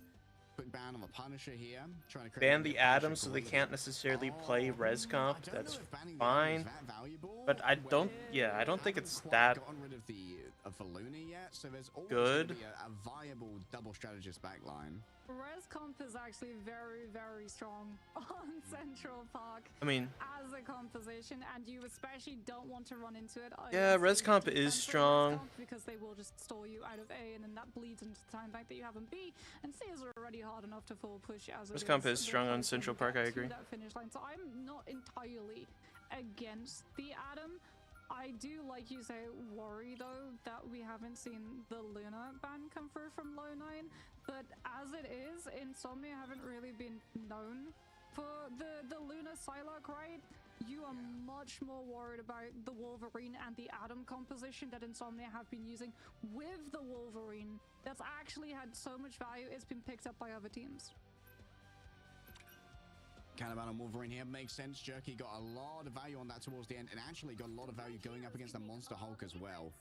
I do wonder. I'm going to be very interested here to see it. Yes, go on, Bazuo. Let's see the double team up. Oh, baby. You know what, Mark? Something's it's good to be right for once. Play-by-play caster has one brain cell. Your Vanguard mainness is showing as you're getting excited about seeing the Hulk. Storm Torch combo. Excited at seeing Pretty good. Hulk as well. It's really nice. We so rarely get to see it. It feels like in EMEA, but I feel like with Emma Frost coming into the mix, like Venom is next to impossible to find value with, as you can try and commit a soft dive coming on through, and you just get immediately yoinked by Carbon Crush. It's like, oh, you were trying to get out, you only wanted to stay here 2 seconds. No, you're gonna have to burn all of your cooldowns and still probably not leave this fight intact. I mean, it wasn't so long ago that we saw Hulk be one of the high priority bans alongside Human Torch on our old ban system, you know? Like, we may have seen a cooldown increase for the Gamma Monstro, but it's not really that bad, to be honest. Namor is still an absolute pain to deal with. And I mean, XL is still such a huge cooldown too. As if you XL a player, they're not even counted as being on the map, so they can't be healed up. Be good. More importantly, they can't contest point. In Season 0, there were a lot of teams that lost point contest because the one player holding it would be exiled. Oh, there we go. Trying to run in onto the Human Torch. Dem doesn't quite connect there, but still has a secondary. Oh, The Hella. She's seen some Hella. Not actually that common. We've seen a little bit. Triple from Nocturne and Damon previously, triple which is in duelist. a fairly strong state at the moment. Of course, got buffed in the season 2.5 patch to have a larger clip to try and work with. Jerky doing their best to avoid the leap ups here from Pasua, who just keeps going back for healing. Lurkin's able to really sustain that Hulk. So the hell is going to be able to match Witch with Noxa, but you also have Soul Drainer, which is CC. If Demon tries to go for grab, Nice. potentially Soul Drain them into the position, and that's the passive force because the Wolverine got picked by the Hell E. Yeah, great. I don't know what to do. Before we can get too much done. Jerky taking a little bit of damage. We've got Frozen out there. Blessing of Eve is going to be used by Nox. A good rollout coming through from Damon. Will be getting back rather quickly. Relaxing Sky able to come on through, and you better believe that that's going to be a fate of both worlds once again decided via dance and party tunes. Copy, Luna. On the other side, Gonski rolls forward. Ooh. This boost is brutal. Crisis and Wolver are absolutely atomized. Yeah, Low9 tried to disengage the original burst of Relaxing Sky's ultimate with Regen Domain. And then they tried to come through with the later Fate of Both Worlds copy, but the Regen Domain being out just meant that Noxa got the damage boost and managed to have all of it through the one thing that could have prevented the one shot. And now, we're fastballing yet again. Demon is in Paslo's hands, and they're looking for any angle that they can potentially get onto one of these flyers as they need to disrupt Jerky, and Wolver's ultimates can sync up, but only if both of them are up. Wolver needs to be contained. You've got to try and stun this ultimate. Manages to land it down. Time for the Fire Tornado to start its reign of terror. Oh, the overwhelming damage. It needs to be. It is on my screen. Now, the good sustain coming through from a side of Insomnia. They're weathering the storm. Relaxing Sky not so lucky. Oh, and Lurkin exactly the same. Perhaps exactly what was needed. Just a big investment for some big results. Crisis just was raining down those Nestrond crows from above to make sure that the ticks from those cyclones could finally find their men. Oh, Insomnia thought about going for a strange TP recontest, weren't able to find it, and actually Forever has to go back onto the strange now, which resets some of the ult charge that they've been able to pick up. It also means that they're not in position to hold on to B. Low9 are already fully pushed up around corner to give Crisis so much room on this Hela. Oh yeah, just absolutely free farming over here. 10 Night Sword Thorns to play with. Oh, I love how Crisis is kind of prioritizing tracking this Wolverine so that if there's a big grab, you can really prioritize hitting that Soul Drainer. Yeah. Nocta is going to have Horn of Proteus, but it's going to be silent for now as Relaxing Sky is a little bit away from that God of Mischief, and that is going to actually give enough time. The window was there. Low9 find a pick onto Passawo. Last stand comes into play from Demon, but Regen Domain is placed, and the Wolf is able to stand. Unfortunately, though, Regen Domain is now burned, and Crisis burns Demon in return, as Horn of Proteus doesn't find the value it was looking for. The coordination's just not there for Insomnia right now. Didn't manage to find what they wanted from either of those. Lost out on Damon as well. The ult was too late to save them. Forever might find themselves under the gun right here. Desperately needs some healing. Back up to full HP now. And has an Eye of Agamotto in the back pocket. But will the bag of holding be fumbled on the opening is the question. Wolver's already fallen on down. And that means now Jerky is going to be unable to use their ultimate unless they want to have an unassisted Storm in the future fights. Yeah, that's going to be the forecast, falling a little bit silent for now. Cloudy, but no storms coming through just yet, especially given the fact that Demon is off of the Wolverine. They've seen it's been countered by the Hela too adeptly. We go Psylocke so that we can keep up the pressure on the flyers instead. Here comes Wolver with the Omega Hurricane. Seems to have managed to hit Paydirt already. 12 seconds of pain away all and sundry. And oh boy, that's so much damage, even through the fate of both worlds. That's what happens when you empower an Omega level mutant.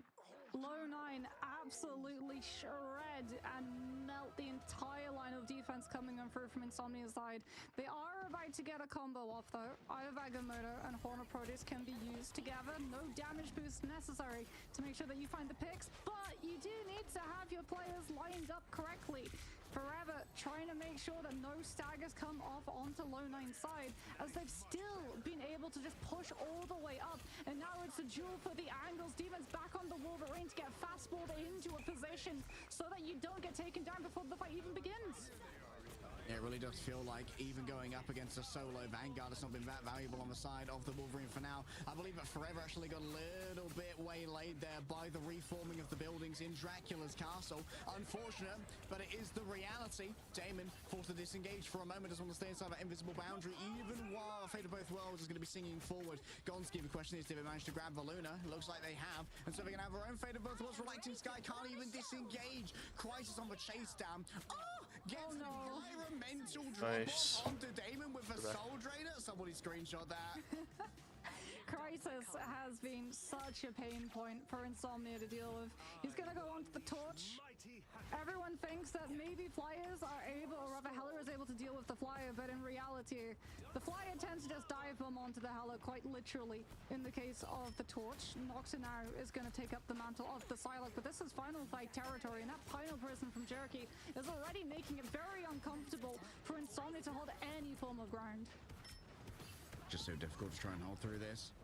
Damon trying to play a cheeky off angle here, really wants to punish this Emma Frost, but here we go once again. Jerky's still 2% away from having that Firestorm, and once again it is going to be yet another buff coming through, constantly upping the duration of the tornado, but they can barely survive the first few seconds of the weather front, let alone the bonuses that are added thereafter by Jerky.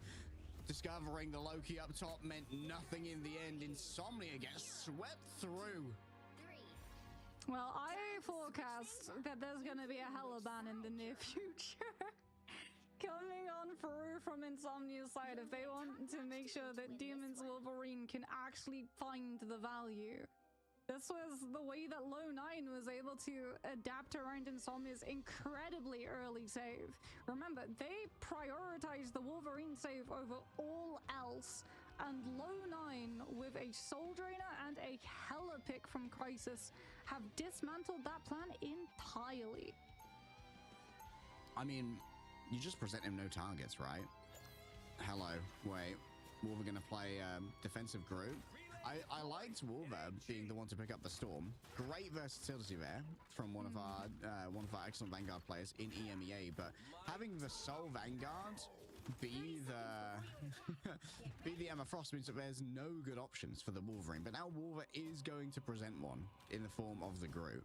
And Crisis is actually off of the Heller onto the Ultron, so that you can provide Imperative Patch, heal pocket over to Jerky, but also have that damage, that eye in the sky to be able to scout out if there is a Wolverine going to be coming on out from the side of Insomnia. Now that Wolverine is on that group, they'll be able to see the Wolverine coming, and instead of Soul Drainer putting him in his place, it will just be range damage. All right, not going to be a big portal investment straight away. Scouts early, and Nocta. We haven't seen too much of the Nocta side so far, at least in the Ignite matches for Divecast. There's the Wolf. Yeah, sees Wolver on group. It's like, my moment is now. Pastor's moment is going to be in about 10 seconds, though, unfortunately, as they get picked off early. Yeah, Noxa might well be joining him. That's actually going to be regen domain, forced from the hands of Relaxing Sky, just to try and mitigate some of these stagger picks coming on through, but it is not enough. They're still able to get Forever, and potentially now the Loki as well. No, Divas Exchange is parted, and Relaxing Sky will be able to make it through, as Demon on this Wolverine has found the pick, and is now getting the fastball, because they've seen it okay. Hella's out, Wolverine's time to play, and we're quite literally playing ball. Taking him to the sky once. Crisis. Oh, Crisis tried to dodge away. I think the Damon may have actually fumbled the right click there. It looked like a grab, but Damon likely saw it a bit better than I did. Out come the regeneration domains. Noxus already forced a massive cooldown just from poking over here, which is not to be underestimated. Forever does not want to stick around. Well, this Carbon Crush is going to be threatening them, coming up very close to the side of Agamotto. 90% already walled off from the remainder of the team, and so a little bit of a panic from Insomnia. Relaxing Sky already moves on forward with the copied Fate of Both Worlds. Inside here, oh, the unbreakable barrier. It saves them for a moment longer. Oh, that's 3 stuns straight through from Forever. Damon's able to follow up upon it. The Rage of Ultron now levied from the top, though. Lurkin's the primary target, and the Relaxing Sky is going to be the second. Crisis has evened this one up, and there's no healing remaining now for Insomnia, so they're going to have to get it done with the health they already have. Yeah, clutch pick, Lurkin going down, Luna had ult. No Fate of Both Worlds, it's put on mute, and Insomnia get muted All the way back to respawn they have to go now, all the way through the spam pressure of a Torch and an Ultron. Crisis is going to be able to build that Rage of Ultron up in absolutely no time at all. As Noxa has his ultimate, Insomnia have no choice but to utilize Beta Bowards aggressively, but Cherokee now with Supernova gets a free in. Isolation here onto Saintamoto could be punished. The last stand in here could be brutal as well, but at the moment you're just focusing in on the dance of the butterflies. Multiple players dragged into one position. They share out the damage, yeah. They democratize the death, but when it comes to sticking to the world of the living, for now, Wolver's managing to just about hang on via the 170 HP that remains. Can go back to the Loki. Seems like a recontest not going to be on the cards, though. Ratatosca is freed from the grasp of Dracula, and Insomnia moves to second. Cherokee tried to use Supernova in that fight as well, so now Lone9 don't have it for this next fight, which means that we don't have anything really good to combo off of either Strangling Prison or Psionic Seduction. It's going to be Rage of Ultron, but that does so little damage in comparison to the heat that Torch can bring. Insomnia still, though, don't have the distance. They haven't got Demon or Nocta directly on top of one of Lone9's players. That means we've got Poke and a fastball to avoid.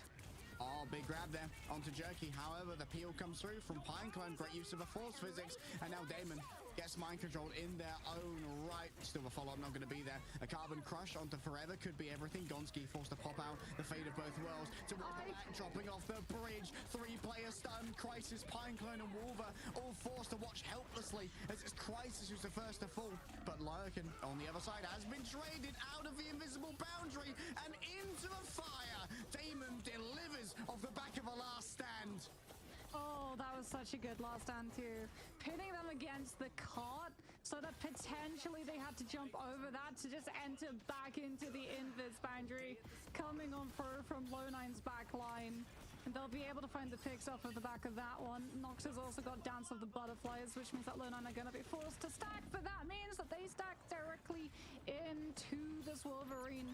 Just getting to play around the corner and get fastballing in yet again. Taking to the skies, Jerky.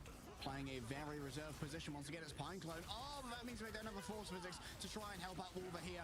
So instead, it's going to be the regeneration domain used over by Gonski to try and keep that group in play for now. Just a rear guard coming through from all of the damage of a Human Torch and Crisis. Now it's his moment to shine. The Rage of Ultron is putting out a good amount of damage, but instead it's going to be focusing on survivability. Forever tries to intercede on the behalf of their team. Relaxing Sky taken out in the back. And finally, Nocta manages to deliver on the... Oh my goodness, exactly where they spawned. Wolver saw it coming, but the unbreakable guard, the indestructible play from the Hulk was all they needed. Crisis needs to be taken off of this zone. It's so risky for Forever. That's going to be the stun. Exactly what was needed. Two strategists. Their souls are purged by the Sorcerer Supreme. And Insomnia GG have 3 minutes for third. Yeah, really good Unbreakable Bubble as well, coming out from Paso just to guarantee that Forever's able to hold that position off of that Eye of Agamotto and come on through with the Maelstrom of Mantis. All of the damage follow-up that you need. No duelists required. As Demon now actually goes over towards the Hela, they know that this Wolverine has been hard counted yet again by Lone9, this time with the force physics coming on through from Pineclone. So it's going to be up to the Hela to try and find any opening pick that Insomnia don't have to pot with an ultimate to keep the momentum on their side. Okay, already the buildings have reformed, forming the drawbridge through which they must travel. And fighting up this incline is not very easy to do. You can see already there's a critical mark in the back. I believe that was Nocta losing out to Crisis in the duel. And Password's down as well. Yeah, regen domain has been invested. Insomnia need to lose this fight and fast. They can't afford to get staggered. They've only got 2 minutes left, and that can very quickly fall apart into a matter of milliseconds. On point C, as Lone9 are going to make this fight loss painfully slow to deal with. Oh yeah, just burning that time bank. 20 seconds, I'll have the larger one. I think that it's probably physically impossible for Insomnia to get a faster cap at this point. Pineclone's going to have force physics up again. Forever's going to have to really keep a track of that cooldown to make sure that this Eye of Agamotto is going to find a barrier. That Apostle just bubbles them all in and plays havoc in the backline. Oh, the damage could be brutal here. Momentarily mind control. Damon does not want to fall to the same fate. And Pasua is down to a puny banner form once again. Crisis waiting to drop on in with exactly what's needed. Here we go. The fire tornado. The overwhelming force that is levied by Low 9 lays Insomnia low. And while they may be insomniacs, they've been put to bed good and proper. Saintamoto was able as well to Spartak it forever off of that map. Over on the left side, so no Ayavagamoto punishing Low 9's players from stacking. Ayavagamoto, though, has only been delayed. It's not been dealt with. And Pineclone, again, is going to have to come through with that force physics, given the fact that Low 9 invested both of their strategist ultimates in the fight before. As what a read! Crisis is able to find Nocti even through stealth. And the advantage of having that psionic projection as well cannot be understated. This is what happens when you manage to save the Emma Frost in your ban phase. A little bit overwhelming here for Saintamoto. Force out the regen domains in order to make sure that Emma Frost does get the care and respect that they deserve. But still in the back pocket, you're worried about this ultimate from Crisis. Great force physics. Oh, Pineclone gets it done textbook style. One less player down on the ground now, though, means that you can get even more off the back of this. Whoa! Damon with the mid-airs onto Jerky is looking nasty with it right now. One last chance for Low 9. Overwhelming Crisis lost their ultimate. Oh, that could be ruinous. And now Razatoska is just lazily rolling on through portals to try and shut down the exits. Jerky's made it in. It shouldn't be too hard to try and break through him with the dance of the butterflies. In overtime, Insomnia get it done. It's close. It is close. Insomnia, it took a while for them to figure out a strategy, given the fact that the Wolverine was fully thwarted by Low 9 coming on through with things like the Hela, and then also just resorting to a solo Vanguard, so that the Wolverine had so little options to choose from. And then even then, Pineclone with the force physics making sure that the flyers were kept nice and safe, secure up in that sky. But Insomnia are able to full push. Overtime though, so not a whole lot of time in the bank for this team, and it did take them a painful amount of time to secure A in comparison to Low 9. This is a nice Yeah, they took their time with that one. Really had to cook it up. I'll just get other changes early on here. Currently hovering a bunch of Vanguards, but 30 seconds before you attack. attacker spawn, so I don't trust it. It's not real. I do not see it. This is where you're really thankful that you banned out the Adam. I will say, like, Adam in fights like these, where you just have immediate access to Soulbond and a full just self-revive, is crazy in that brawl phase. Yeah, I think Password's just going to be on the thing originally to throw Demon in to the fight. And then swapsies over to a more viable option as well. You can't throw past the Strange Portal. That's going to be a whole 10 seconds that Wolf has been able to secure for his team. 10 seconds that Insomnia don't have access to a single bit of damage. So no ultimates built up either from taking damage or generating. All right, yep, that's a third of a time bank gone. Fun.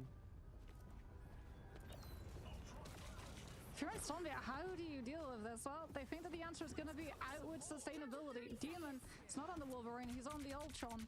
Potentially trying to take Jerky out of the sky, but the Pyro Prison's just making it really rough for Forever to take an approach. And Insomnia still have not been able to find a single bit of space. Oh, this backline passaway really is taxing them. Wolf has already been caught. It's so difficult to try and get away from that floating Doctor Strange if you don't have many mobility options here. As the Storm, regeneration domain from Loki's already been burned. Noctis sees the last crystal go on down, so they just burn through these doppelgangers. That's going to be a second tick granted. This is already a great win condition for the side of Insomnia. Do Low 9 want to come in? No, they're already going to give this one up. It's going to be all about playing for second now. You can't take a fight against a Captain America in a small hallway, but you can take a fight against a Captain America in the open when there's no team to help him. Passalo is already down, and it's going to be an early God of Mischief from Gonski. Aggressive fate of both worlds so they can take the hit onto Forever before Ayavagamoto gets built. Oh, Gonski just managed to do so much. Getting that early fate of both worlds from the God of Mischief is so strong. Damon just going to be taken down amidst all of this. What performance here from the Low 9 backline. Gonski and Pineclone just have supremacy in ult generation, because even while Low 9 were losing, they really were milking that healing. Yeah, I mean, the regen domain was doing so much work, and then you also have to remember there was a Captain America in the backline, but there was no Psylocke follow-up with the Captain America. So all Password was actually doing was generating Konski and Pineclone ultimate charge that they then get to utilize aggressively when Insomnia have players split, players who have to stay on the payload so that they don't just lose to overtime burning out. And that's exactly what Lone9 were playing for, the fact that they were running the Storm and the Torch. They either play for an alt fight and win with the Firestorm combo, or they just out-sustain with the triple strategists. All right, looks like once again, gonna see Wolver and Jerky just going for that one and done. I mean, why not? The Firestorm has been just so valuable so far. The Flaming Hurricane, yet to see a good answer for Insomnia. And I don't know if they're... Like, maybe you could try and help with Damon's ultimate. You can try and burst through the Storm herself using the Rage of Ultron, as its damage output is considerable. But it's no final judgment from a Punisher. It And is no final also, judgment. it's one-sided Storm at the moment, which means that the second that Goddess boost comes out from Lone9's side, they get a huge spike in terms of power that they can deal with. One. You have to stop them from securing the mission area. Makes sense to me. Nocta needs to keep these flyers out of the mix. Demon as well needs to be able to make sure that everyone is healed up forward, as Crisis is actually going to go over to the Hela. They've seen that Demon's on the Ultron, and they want the hit scan to put pressure on him. Yeah, they've seen enough already. Jerky falling low. Demon has to be very careful, rotating around this high ground. Does have the Luna care at the moment from that Idolora. Demon, already 50% to that first Rage of Ultron, should be able to hit the ultimates far faster than Lone9, given that Ultron released later in the year, so didn't get hit by the energy spike rate that all of the strategists went through, as Noctis is trying to build up this Dance of the Butterflies as quickly as possible. Going on to Gonski, force out the regen domain. That's a big thing to grab early. Jerky, though, shuts down Nocta, and that's a big opening now. You can see that Wolver's falling super low. Desperate for it is Forever, but just has to raise up their shield and dive back down into the regen domain that waited below. Pineclone's gonna have a fizz boundary. Damon tries to just stop the momentum, but he's going lower and lower. The self-heal aborted to Ultron is not the same as it is to his allies, and Jerky is able to take the Ultron out. All right, rolling forward now. A new Fate of Birth World's just dropped, babe. And still, it's going to be the Eye of Agamotto. They're waiting for that final call to try and move on forward.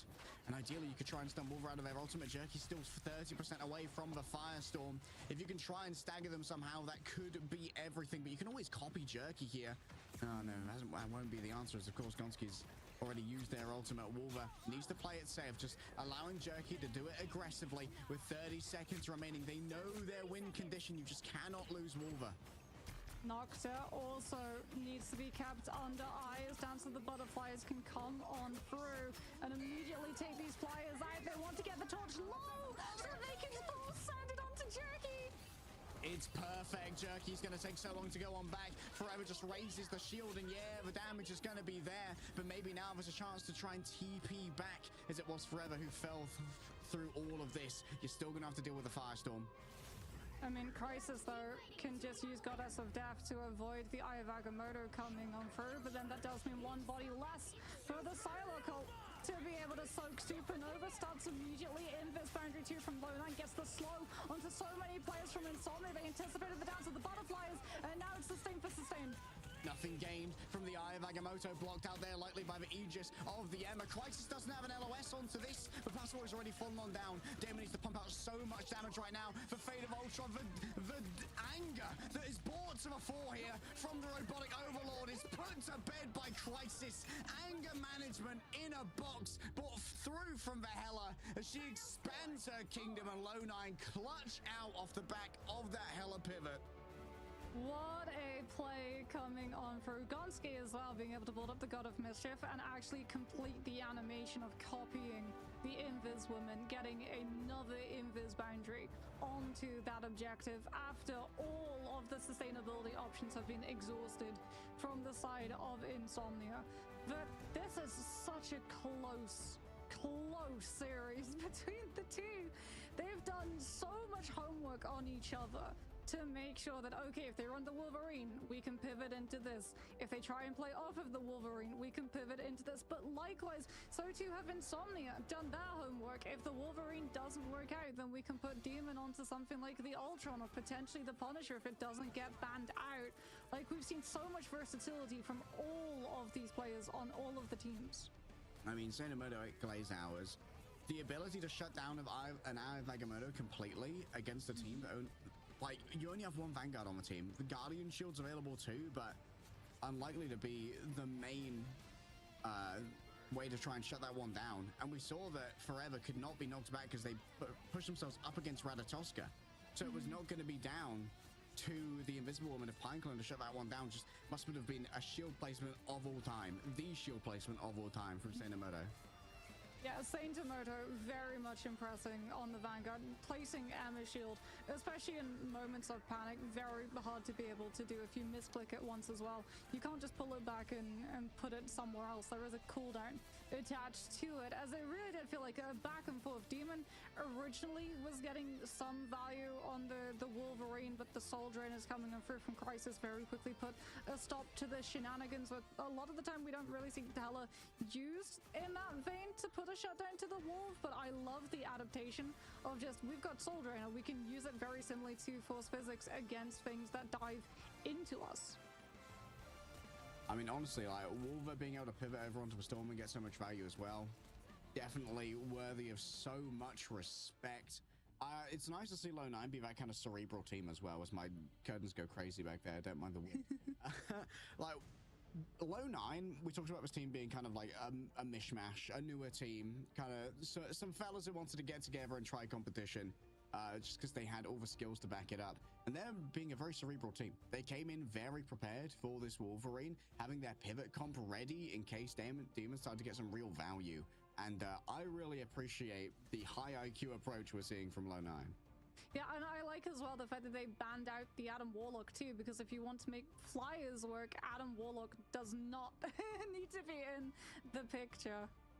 Yeah, looking for that second phase of a fight after the Karmic Rebirth, not ideal for the Storm and the Johnny, so really managing to nip that one in the bud. However, map number 3 is going to be coming up. It's going to be Insomnia's pick, and it's going to be coming your way after this break.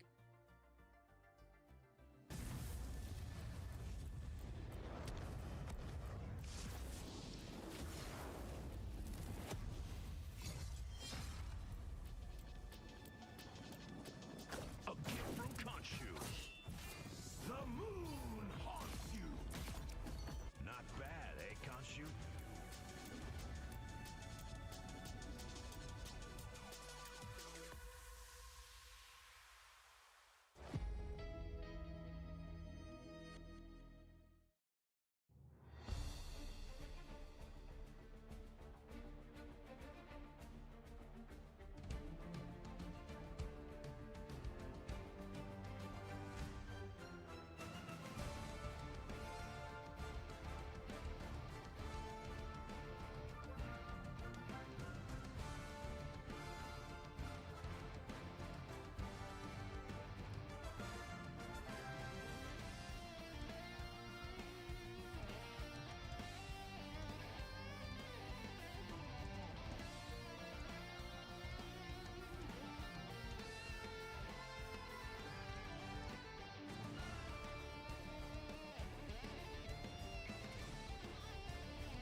best of 5 season, baby, and well, the 3-0s are not going to be occurring today. We are 1-1 locked up here in our elimination match marks here in the lower bracket of Marvel Rivals Ignite EMEA. Locked up just as much as a Wolverine locked up by a Hela Soul Drainer, it would seem. Demon's shenanigans have been scouted and put to bed by the goddess herself. And now Insomnia are going to have to go back and try and figure out, what do they do? Do they try and just brute force this Wolverine and ban out their Hela in 2025 June? Which is insane to say. Or do they pivot Demon over to something like the Punisher, which I feel would be a much better avenue of choice? Yeah, I think that Damon's been getting a lot of value out the Punisher. I'm personally wondering if they're going to pivot into a Human Torch ban here, because it feels like Jerky's been getting a lot of value off that anyway. And Crisis, I think, has more pivots when you try and ban out the Hela, although it has been a real... It has been a real pain to deal with that Soul Drainer. It's just, oh, okay, once again, we are going to be making sure that Gonski cannot get access to the Hela. The Hela, the Loki, the other Asgardian. Yeah, no god of mischief this time around. Yeah, Insomnia, I'm not surprised that they don't prioritize the Wolverine save this time around. It's going to be the Emma Frost instead, as it is going to be Araco that they decide to take. This is one of Wolves' best maps, but I think with how we've seen Low9 really be prepared for the counter Wolverine strategies, Insomnia are going to be steering very clear of having Demon roll out in the Canadian. Yeah. However, Wolver is going to be returning to the Magneto, all things considered. Okay. Insomnia are going to ban out Crisis. I mean, I'd be scared of Crisis on the Punisher myself. I guess they're going to leave that Hela open potentially. They don't want to go up against Loki Luna, I imagine. Although I think that Luna was left open last time. There's going to be a counter ban onto Wolverine just to try and constrain Damon. Yeah, I mean, I'm surprised though that they go for Demon. I mean, although we did state Araco is one of Wolves' best maps, it is hard for the Hela to find fights against the Wolf on this one too, because he can literally just grab you off of verticality a lot of the time and be around the corner, lurking menacingly for your vanguards who have no idea that he's there until it's too late. Okay, so here's where Insomnia GG can pull a pro gamer move and protect Punisher. And have an unfair Punisher gradient. Question is, what do you want to ban for? Yeah, Human Torch, get rid of that. Yeah, that makes sense. You don't want to deal with any more of those potential Firestorm shenanigans. There's a lot of one-way angles on Araco as well, where you can just fly above the door frame and deal damage without the other team being able to see you. As I do like the fact that Insomnia actually went for the save on the Atom, but this does leave, I was gonna say, this does leave the Punisher viable as a ban still on the side of Low9, so Punisher doesn't make it through for either side. Yeah, I don't. I mean, how many times do I have to see the Adam Warlock succeed before I stop being an Adam Warlock hater is the question. Many times, I suppose. I still feel like the Adam Warlock constantly requires pivoting off, but now we're going to transition into potentially a full res comp here from the side of Insomnia. Without Mag though, which is going to make it a little bit harder for the Starlord to be able to find that level of value, as you're not going to be fully safe when you go into your Blaster Barrage to instantly build up your ultimate as quickly as you can, as it is the Stellar Shift, the right click on the Starlord that is afforded iframes, not the AoE hit of his E.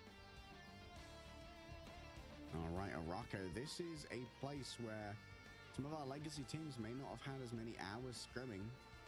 Just down to how long it's been in the game. It was introduced in Season 2.5 alongside Ultron. And, well, VP do love this map.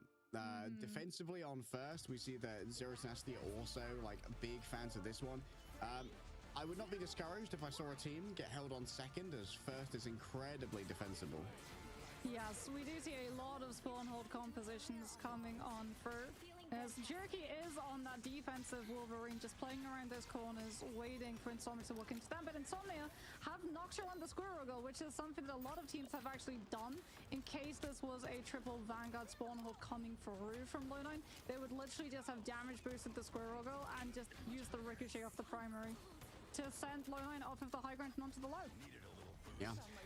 Having to give up that high ground can be a little bit ruinous. Jerky for now, he's catching poke from every angle. Already loses that regenerative healing factor and has to disengage away from this one. Crisis once again is just going to be pouring damage out, but Saintamoto does not have all of the help that was needed on that angle. The remainder of Low9 backed off, and I don't think Saintamoto got the message, couldn't get to a teleporter in time to disengage. Damon getting his constant damage boost. I was worried about the output, but you know what? Damon's got that aim. Used to be a bit of a hella player. Got the hit scan in him. Does also got that Wolverine in him from behind. Should be able to disengage though. Yeah, the iframe off of the cellar shift actually allows Damon to just fully regroup with his team. He's also got that idle aura, so every single time that Loken kills a Vanguard, 35% is attributed over to that Star-Lord.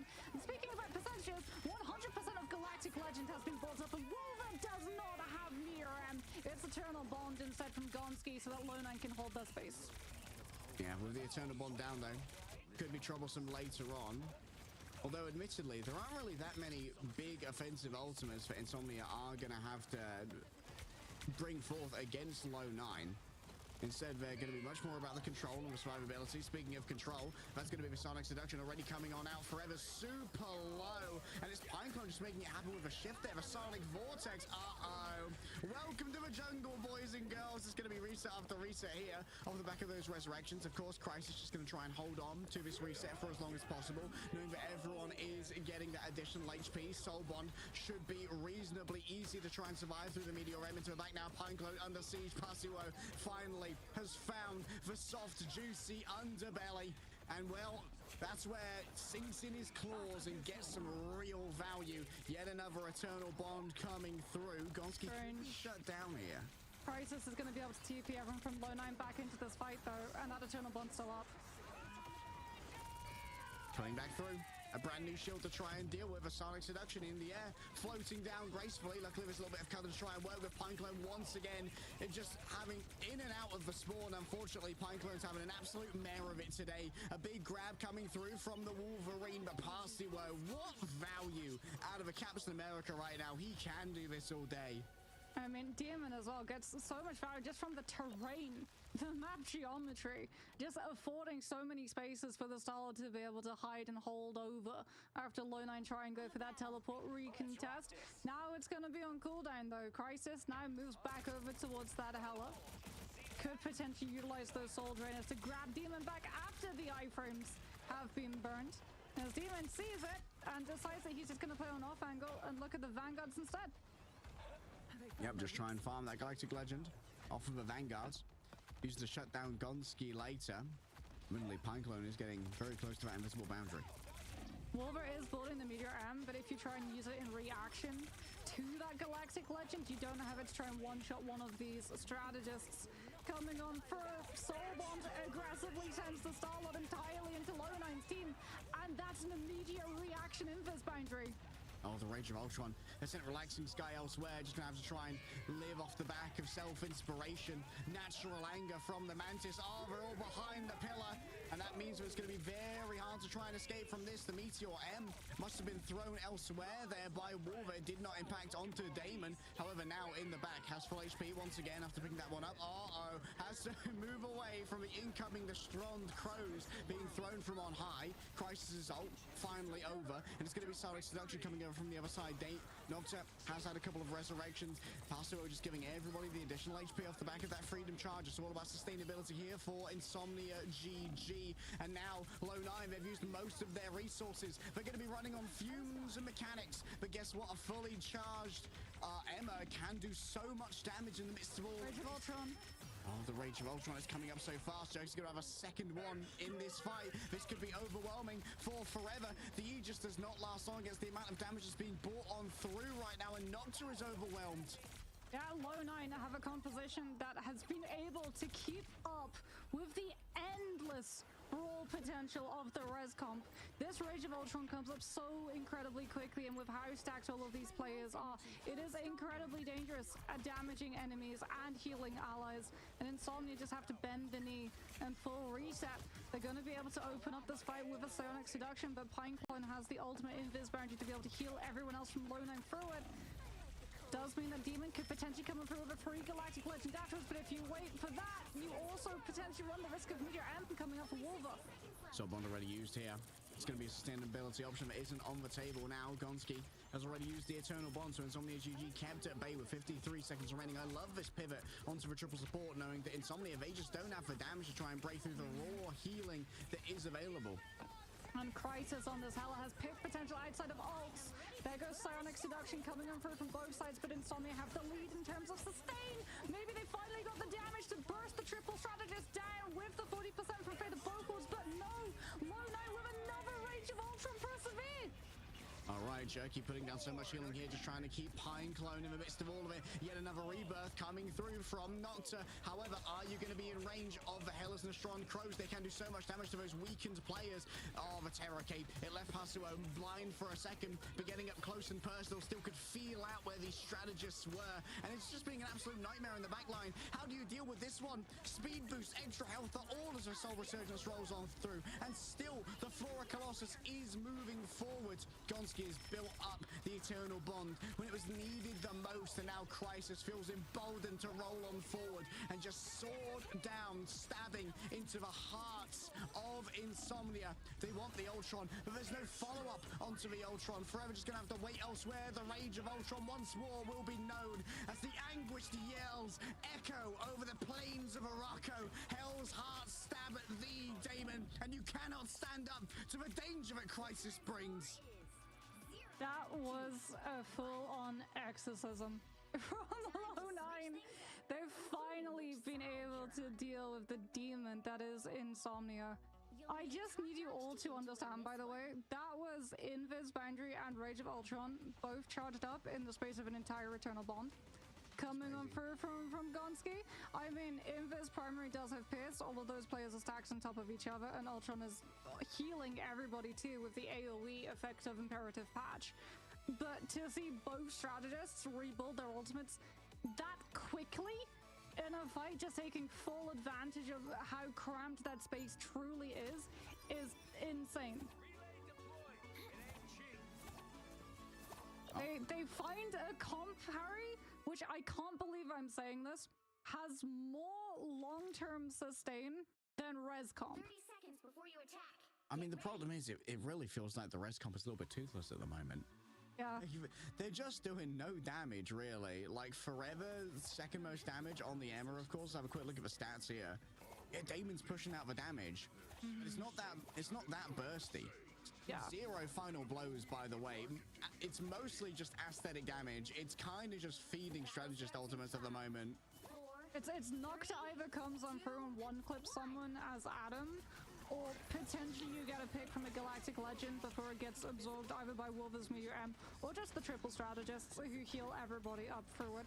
Insomnia, regardless, are going to be keeping both the Mantis and the Adam. Lurkin's going to be over on the Cloak and Dagger for the Terror Cape, and I do like the changeover. They've seen, like you, Starlord didn't have the pick potential.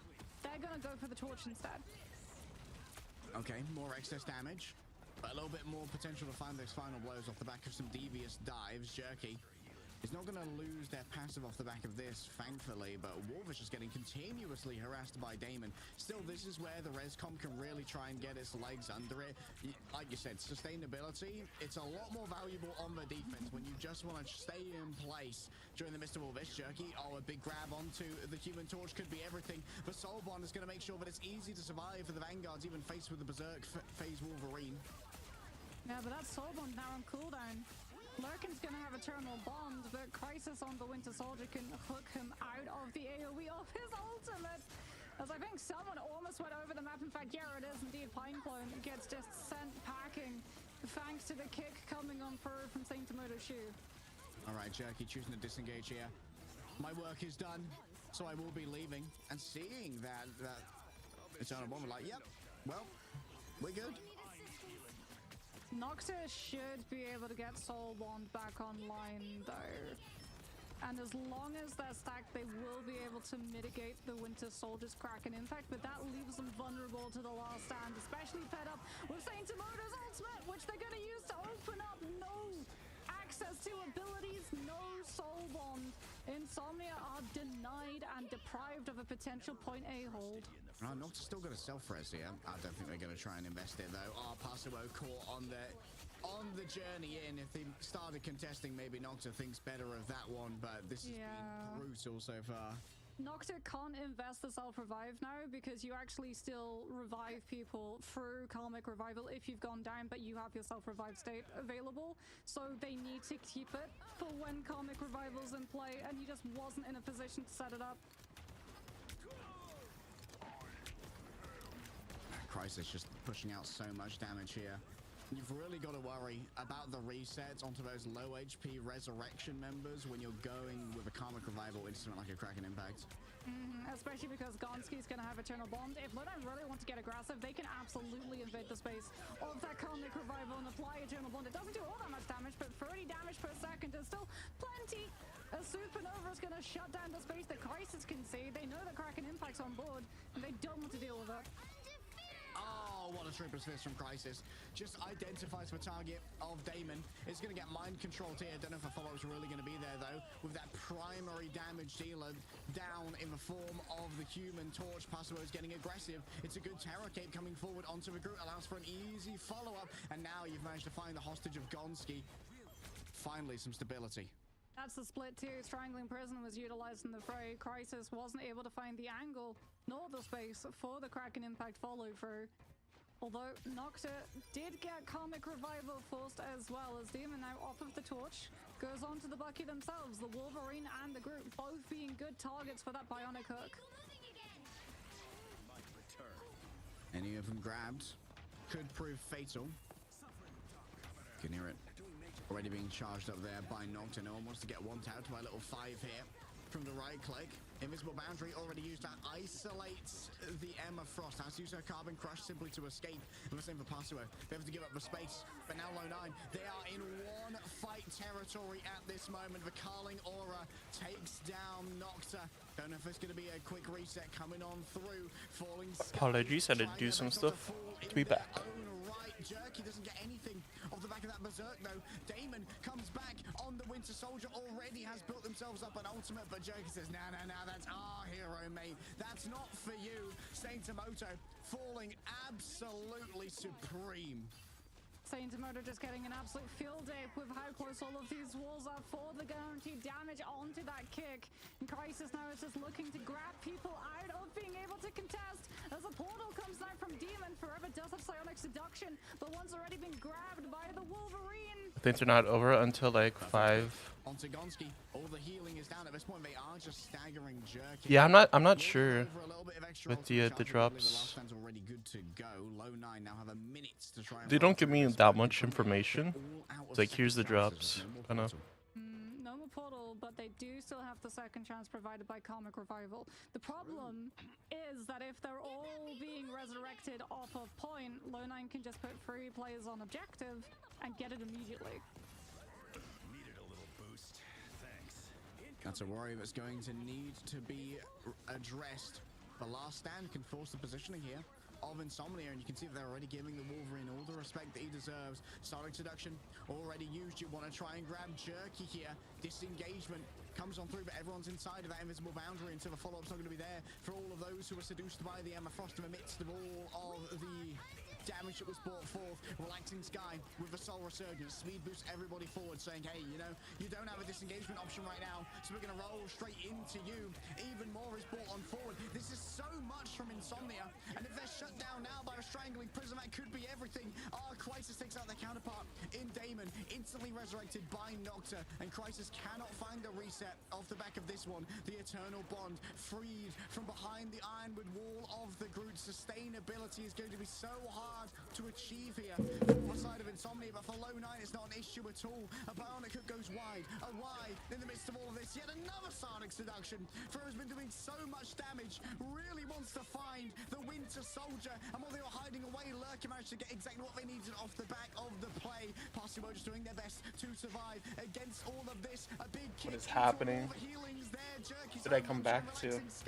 All they've got remaining, it's yet another self-resurrection. They've got so many ways of trying to sustain themselves, and the Freedom Charge is the last that's in the bowl.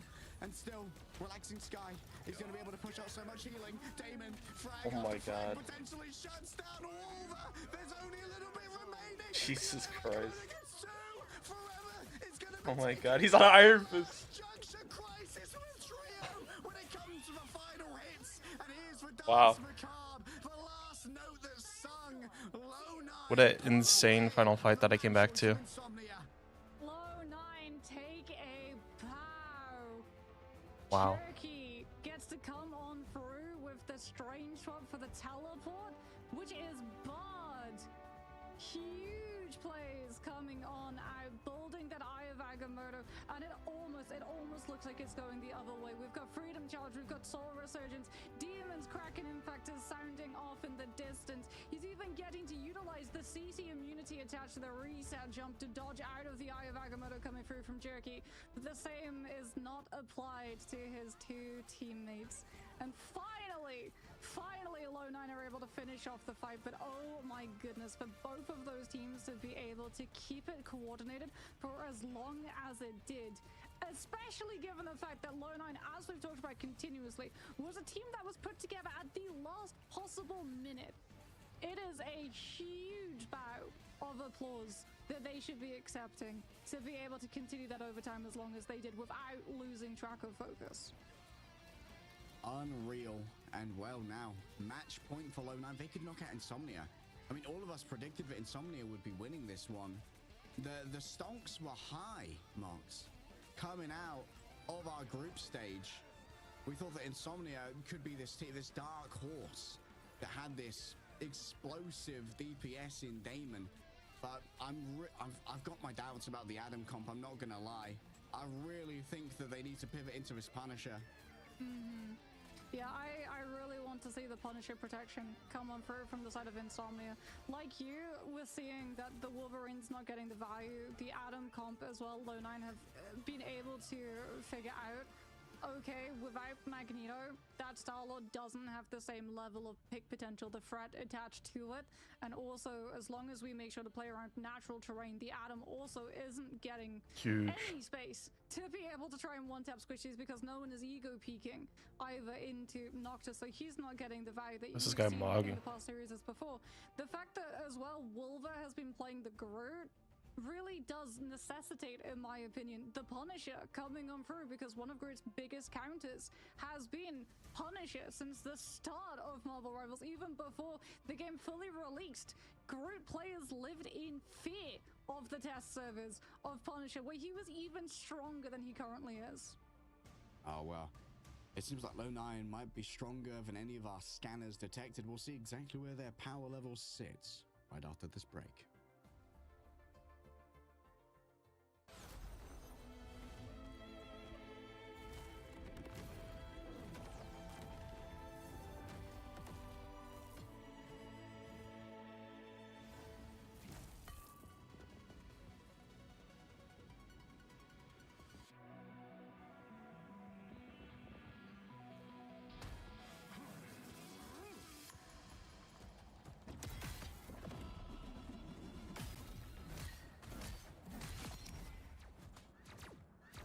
My power grows. Beholds the god of thunder!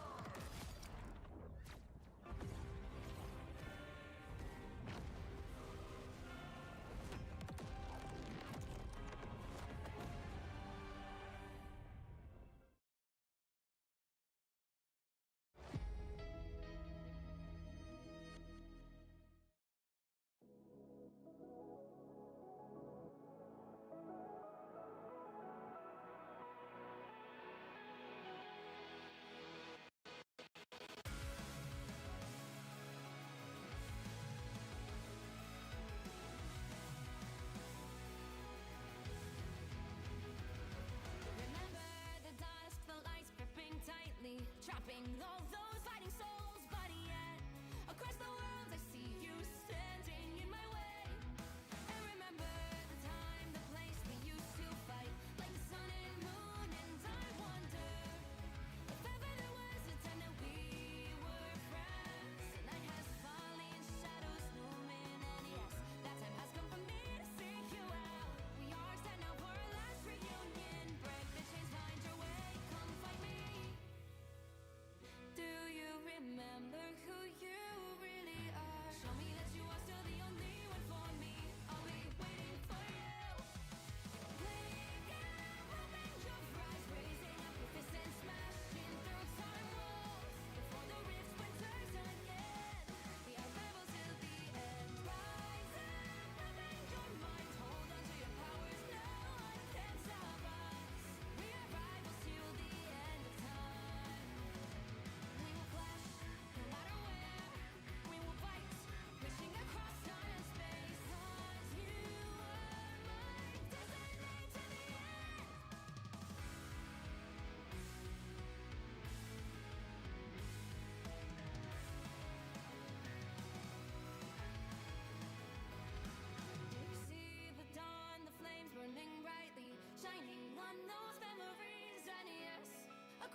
I'm not the only thing that's sick these days, because sick plays are just flowing here at Marvel Rivals EMEA. Low 9, going past all expectations here. Now at match point against Insomnia.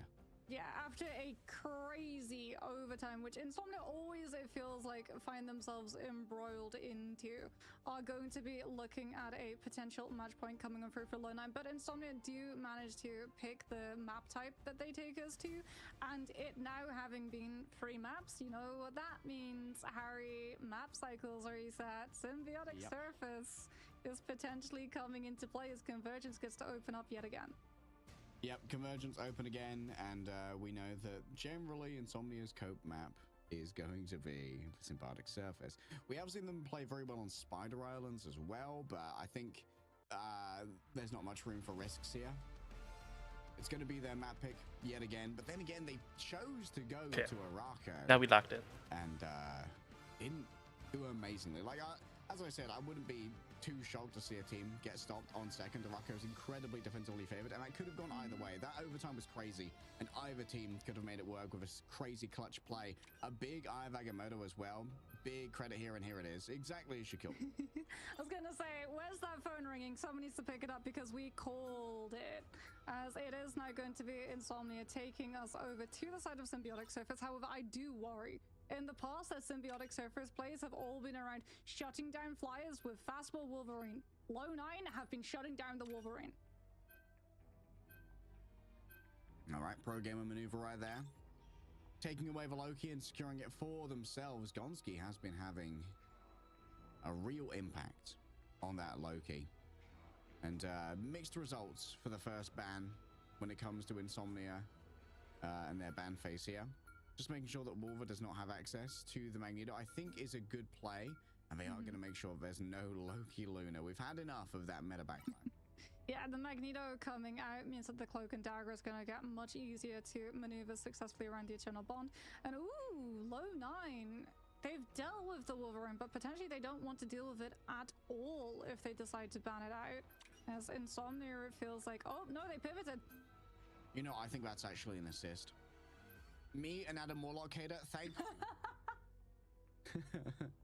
Well, Insomnia are apparently Punisher haters, as Low 9 are not going to be able to protect Punisher before that one gets banned out. They'll be able to grab up the EMEA, though, and Wolverine still being up for grabs for Insomnia does mean that EMEA having Diamond Form and being able to dodge out of it entirely is definitely going to be helpful to aid Low 9's push into Insomnia's favorite home grounds. Wouldn't mind seeing either a Torch or a Cloak and Dagger ban here on the side of Insomnia. I think the Torch does have a pretty good time on this map. The Last Protect, surely Punisher this time. Yeah, surely I think we both want to see that Punisher come in. You have to be anticipating bro, just that Wolf is going to be pivoting to the Groot. There we go. Okay. It was teased. I worried that it would swap off so else, Clintar, the Punisher protection does make it out, which means the Demon's going to be able to Clintar, and we're looking at Insomnia on attack, really L9 on defense. For bans, we have Mirror, maybe you ban the Wolverine here anyway. ban Loki for them, save Loki for themselves. I mean, pretty solid bans. Banning out the res comp, which is nice, so no res. This could be dangerous though, because now pretty solid. Wolverine answer is no longer on the table. They can't roll through. Invis. Pine Clone is very much an Invis main. True, Pine Clone's actually been playing out of their mind in this series, it's worth noting. Pine Clone's kind of been the big backbone for Low 9, and the old generation has been crazy from them. Although I do worry that without the Flame Tornado of the Storm, maybe winning fights against like the double Hulk team up could be a little bit more difficult. Yeah, I feel like that's also why we saw them go for the target ban of the Torch, not just because he's a very strong duelist in their own right, but if they do want to run Demon onto that Wolverine, they want to make sure that Pineclone's Invis Woman is not giving more aid to a duelist while also counterplaying your own. Yeah. And that's another reason why the Human Torch ban is so good here as well. Just denies a little bit of free value from the Pineclone Invisible Woman, given that they have been so successful thus far already. I don't know if Noctis is going to be staying on the Storm. We've seen quite a bit of Storm play from Noctis so far, and it has been a fairly popular composition. So this is a strategy attacking teams do, where they portal onto someone, and then you have just like a Storm and a Moonlight damage boost. Damage boost. And you literally just find one person and just take the fight through the portal with all of the damage burst against the team that has nothing at the beginning this early. Cyclone staying invisible for now. Remainder of a team just going to be pushing out a bunch of That's fire. awesome. And yeah, that's going to be forever taking the portal. Just going to start already gaining territory on this. And the Invisible Woman has joined them. Being very careful of the time. Good, everyone's going to make it through from Insomnia onto a point right now. But this one, Lone Nine are really going to start showing themselves, already having burned the regeneration domain coming through from Gonski, halfway to that God of Mischief already, by the way. Putting out a bunch of healing as we've known Gonski to do, but that's 2 ticks gained already. And with Crisis down, touching it is going to be an issue. Jerky's going to have to make it work. Still has that passive in the back, almost has their Feral Elite back, but Damon just guarding him down on the Punisher. You know what, Moxie? Sometimes we do have a grasp on this draft. And Insomnia have a grasp, a very solid grasp of how to play Symbiotic Surface. Even though Gonski was getting so much healing on that Loki, it was Wolver on the Doctor Strange having to walk onto point directly into Passo's POV, and that means Carbon Crush, damage through Strange Shield, and no more Doctor Strange. As Lone Nine also lose control of the high ground of B. Jerky's going to actually swap off of the Wolverine over onto that Ultron, so they're going to try and go for the triple strategist lineup that they had previously, which found so much value.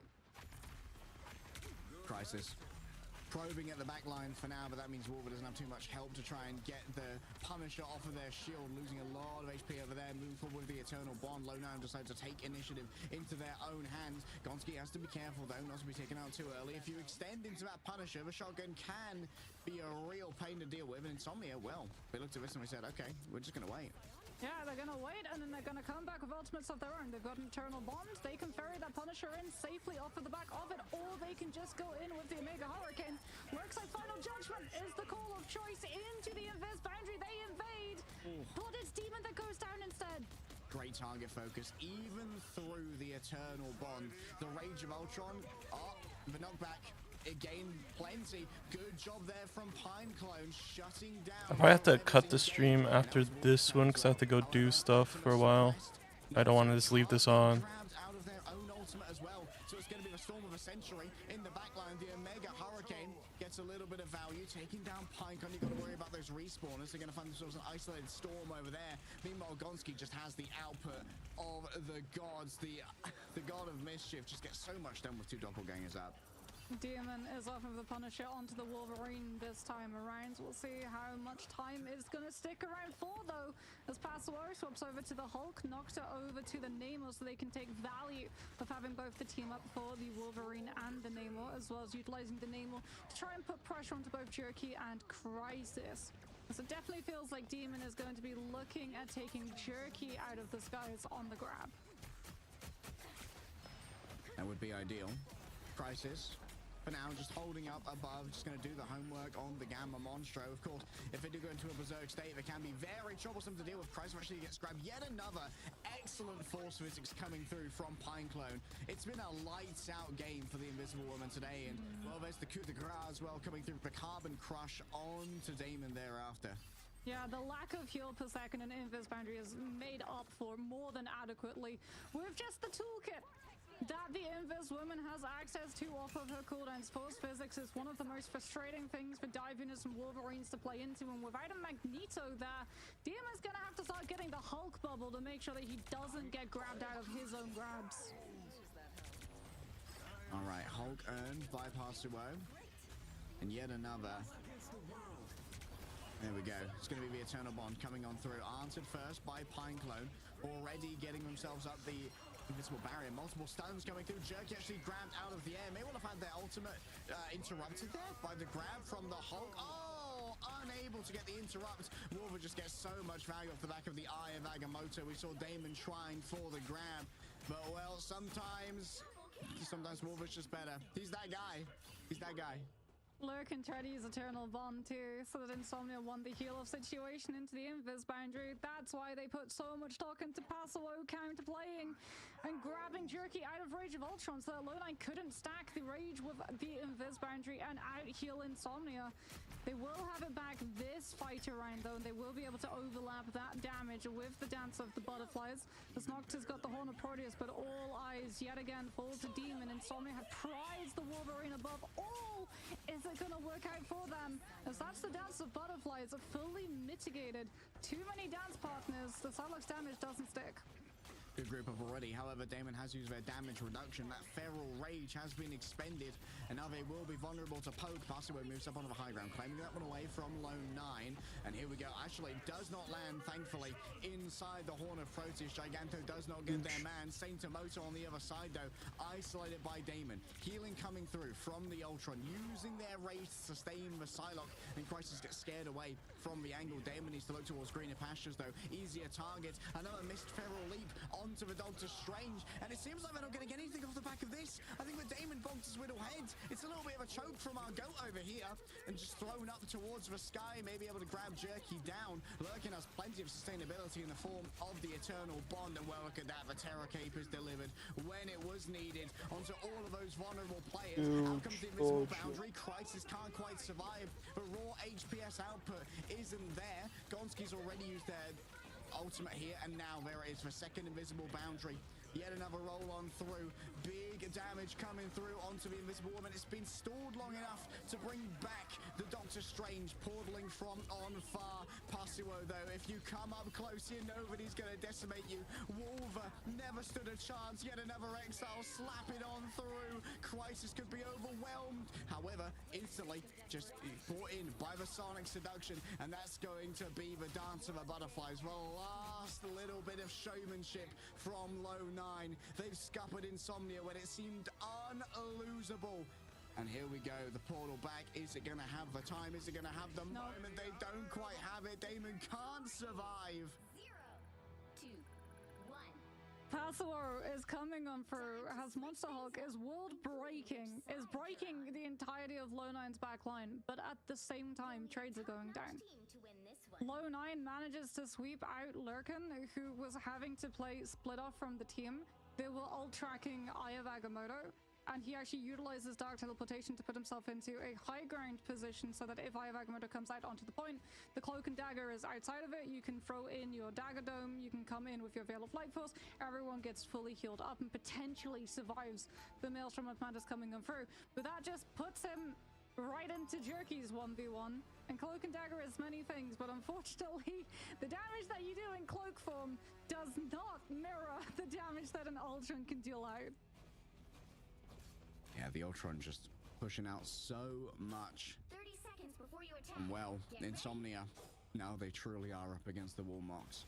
If they can't hold here, their tournament, their LAN hopes are over. Demon is coming back on the Punisher this time.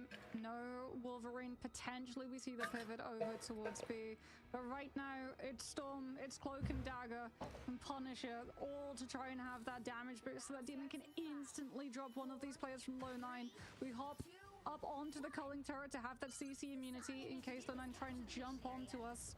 As everyone from Insomnia stacks on up to see whether or not Wolver is going to try and make an aggressive play. Out comes the Terror Cape, and it's a duel, which Nocta gets the better of. Yep, Wolver already falling down, unfortunately could not be protected while channeling that. Holding them at the front now, door. That was an ego peek. Oh, Damon. Oh, Damon, why? There was no need. You already had the advantage. They weren't going to roll on through without their Doctor Strange, but now they have the option. And Insomnia, they're falling apart at the seams, Marks. Yeah, that was the hubris bell, and it do be ringing. It might be ringing a funeral dirge too, as Insomnia's chances of being able to hold on to Symbiotic Surface just diminished significantly. Yeah, this have to go and do stuff. Fight was. Oh, that's one. Strategist ultimates, but they're not Fortunately. going to have Final Judgment bolt up, and it's going to have to be a high ground hold. And any potential pick that stops Lone 9's I would like to momentum, stay and watch more this could matches, be but I over just for have stuff to Insomnia. do today, unfortunately. 5.5 minutes. This needs to be a Helm's Deep. I appreciate everyone They've You know, called hopping Gondor in, for aid, watching. but Gondor ain't It means a answering. lot. Rohan will have to stand alone. Insomnia will have to stand alone. They're standing against Crisis though. The damage is being done. The Damon's damage is slightly better. Maybe an isolated Doctor Strange having just take the jump pad could have been potentially punished by Jerky, but the punishment's coming at the moment from Frank Castle himself in the culling turret. I mean, Low 9 are just putting pressure on the objective to try and force Insomnia to have to drop and contest. Jerky's just using his passive to make sure that 3 bodies are on the payload and it's picking up maximum speed.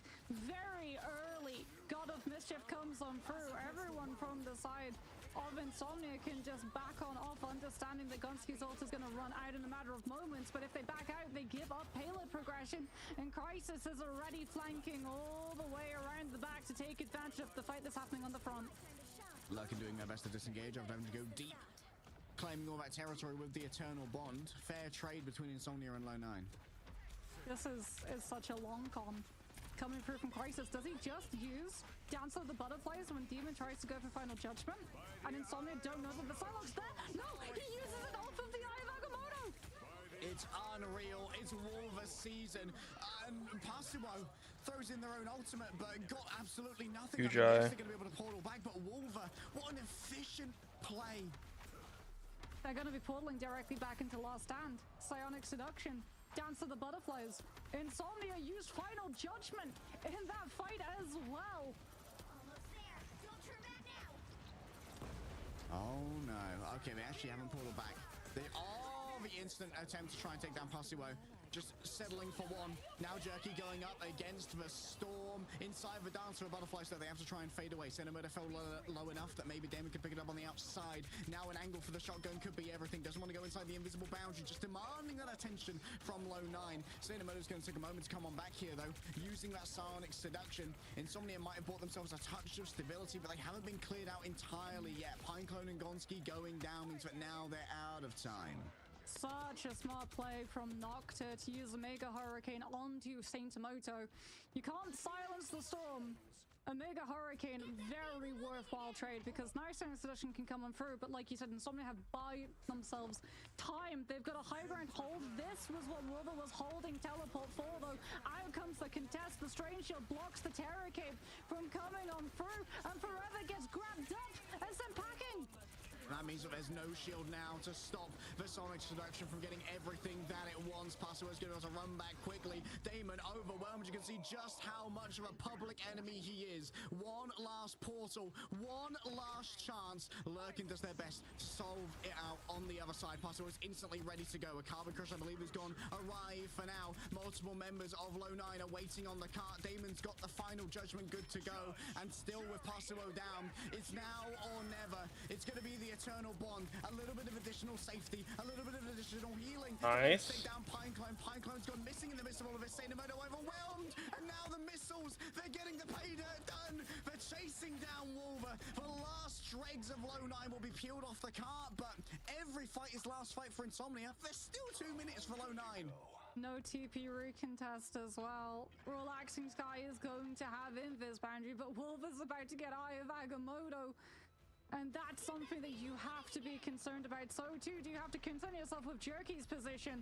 Last Stand is going to be in play, which means Invis boundary is not the safe sanctuary that Insomnia want to be able to treat it as. Jerky's going all the way to the high ground. Might potentially be able to scoop the Punisher up as he comes out of his turret form. Slowly approaches. Relaxing Sky needs to be quick on the trigger when it comes to that force physics. There's the Goddess Aura. Laying down damage, and the damage boost in turn. Price is going to get a little bit of early pressure in towards the bag. It's an unbelievable wombo combo onto Nocta. Everyone else going to be good to try and survive. Another 4-man from Wolver. He always delivers. When you demand results, the Wolfpack, he's got that wolf in him, and he's screaming out, "Woo!" The wrath of the Goddess will arrive from Nocta, but unfortunately this dark and stormy night has already been going the way of the pack, and Wolver's been leading it with a howl and an absolute roar. Insomnia find themselves scuppered. Low 9 have stolen away the series. Low 9 put Insomnia finally to sleep. They really came into this series, Harry. You can really tell. That was counter-stratting going on. They knew all of the win conditions that Insomnia like to play with. The Insomnia is knocked out of the tourney. Symbiotic surface GG. to a pixel. Well, that's gonna do it for me. Stuff to do today. But anyways, appreciate everybody stopping by watching.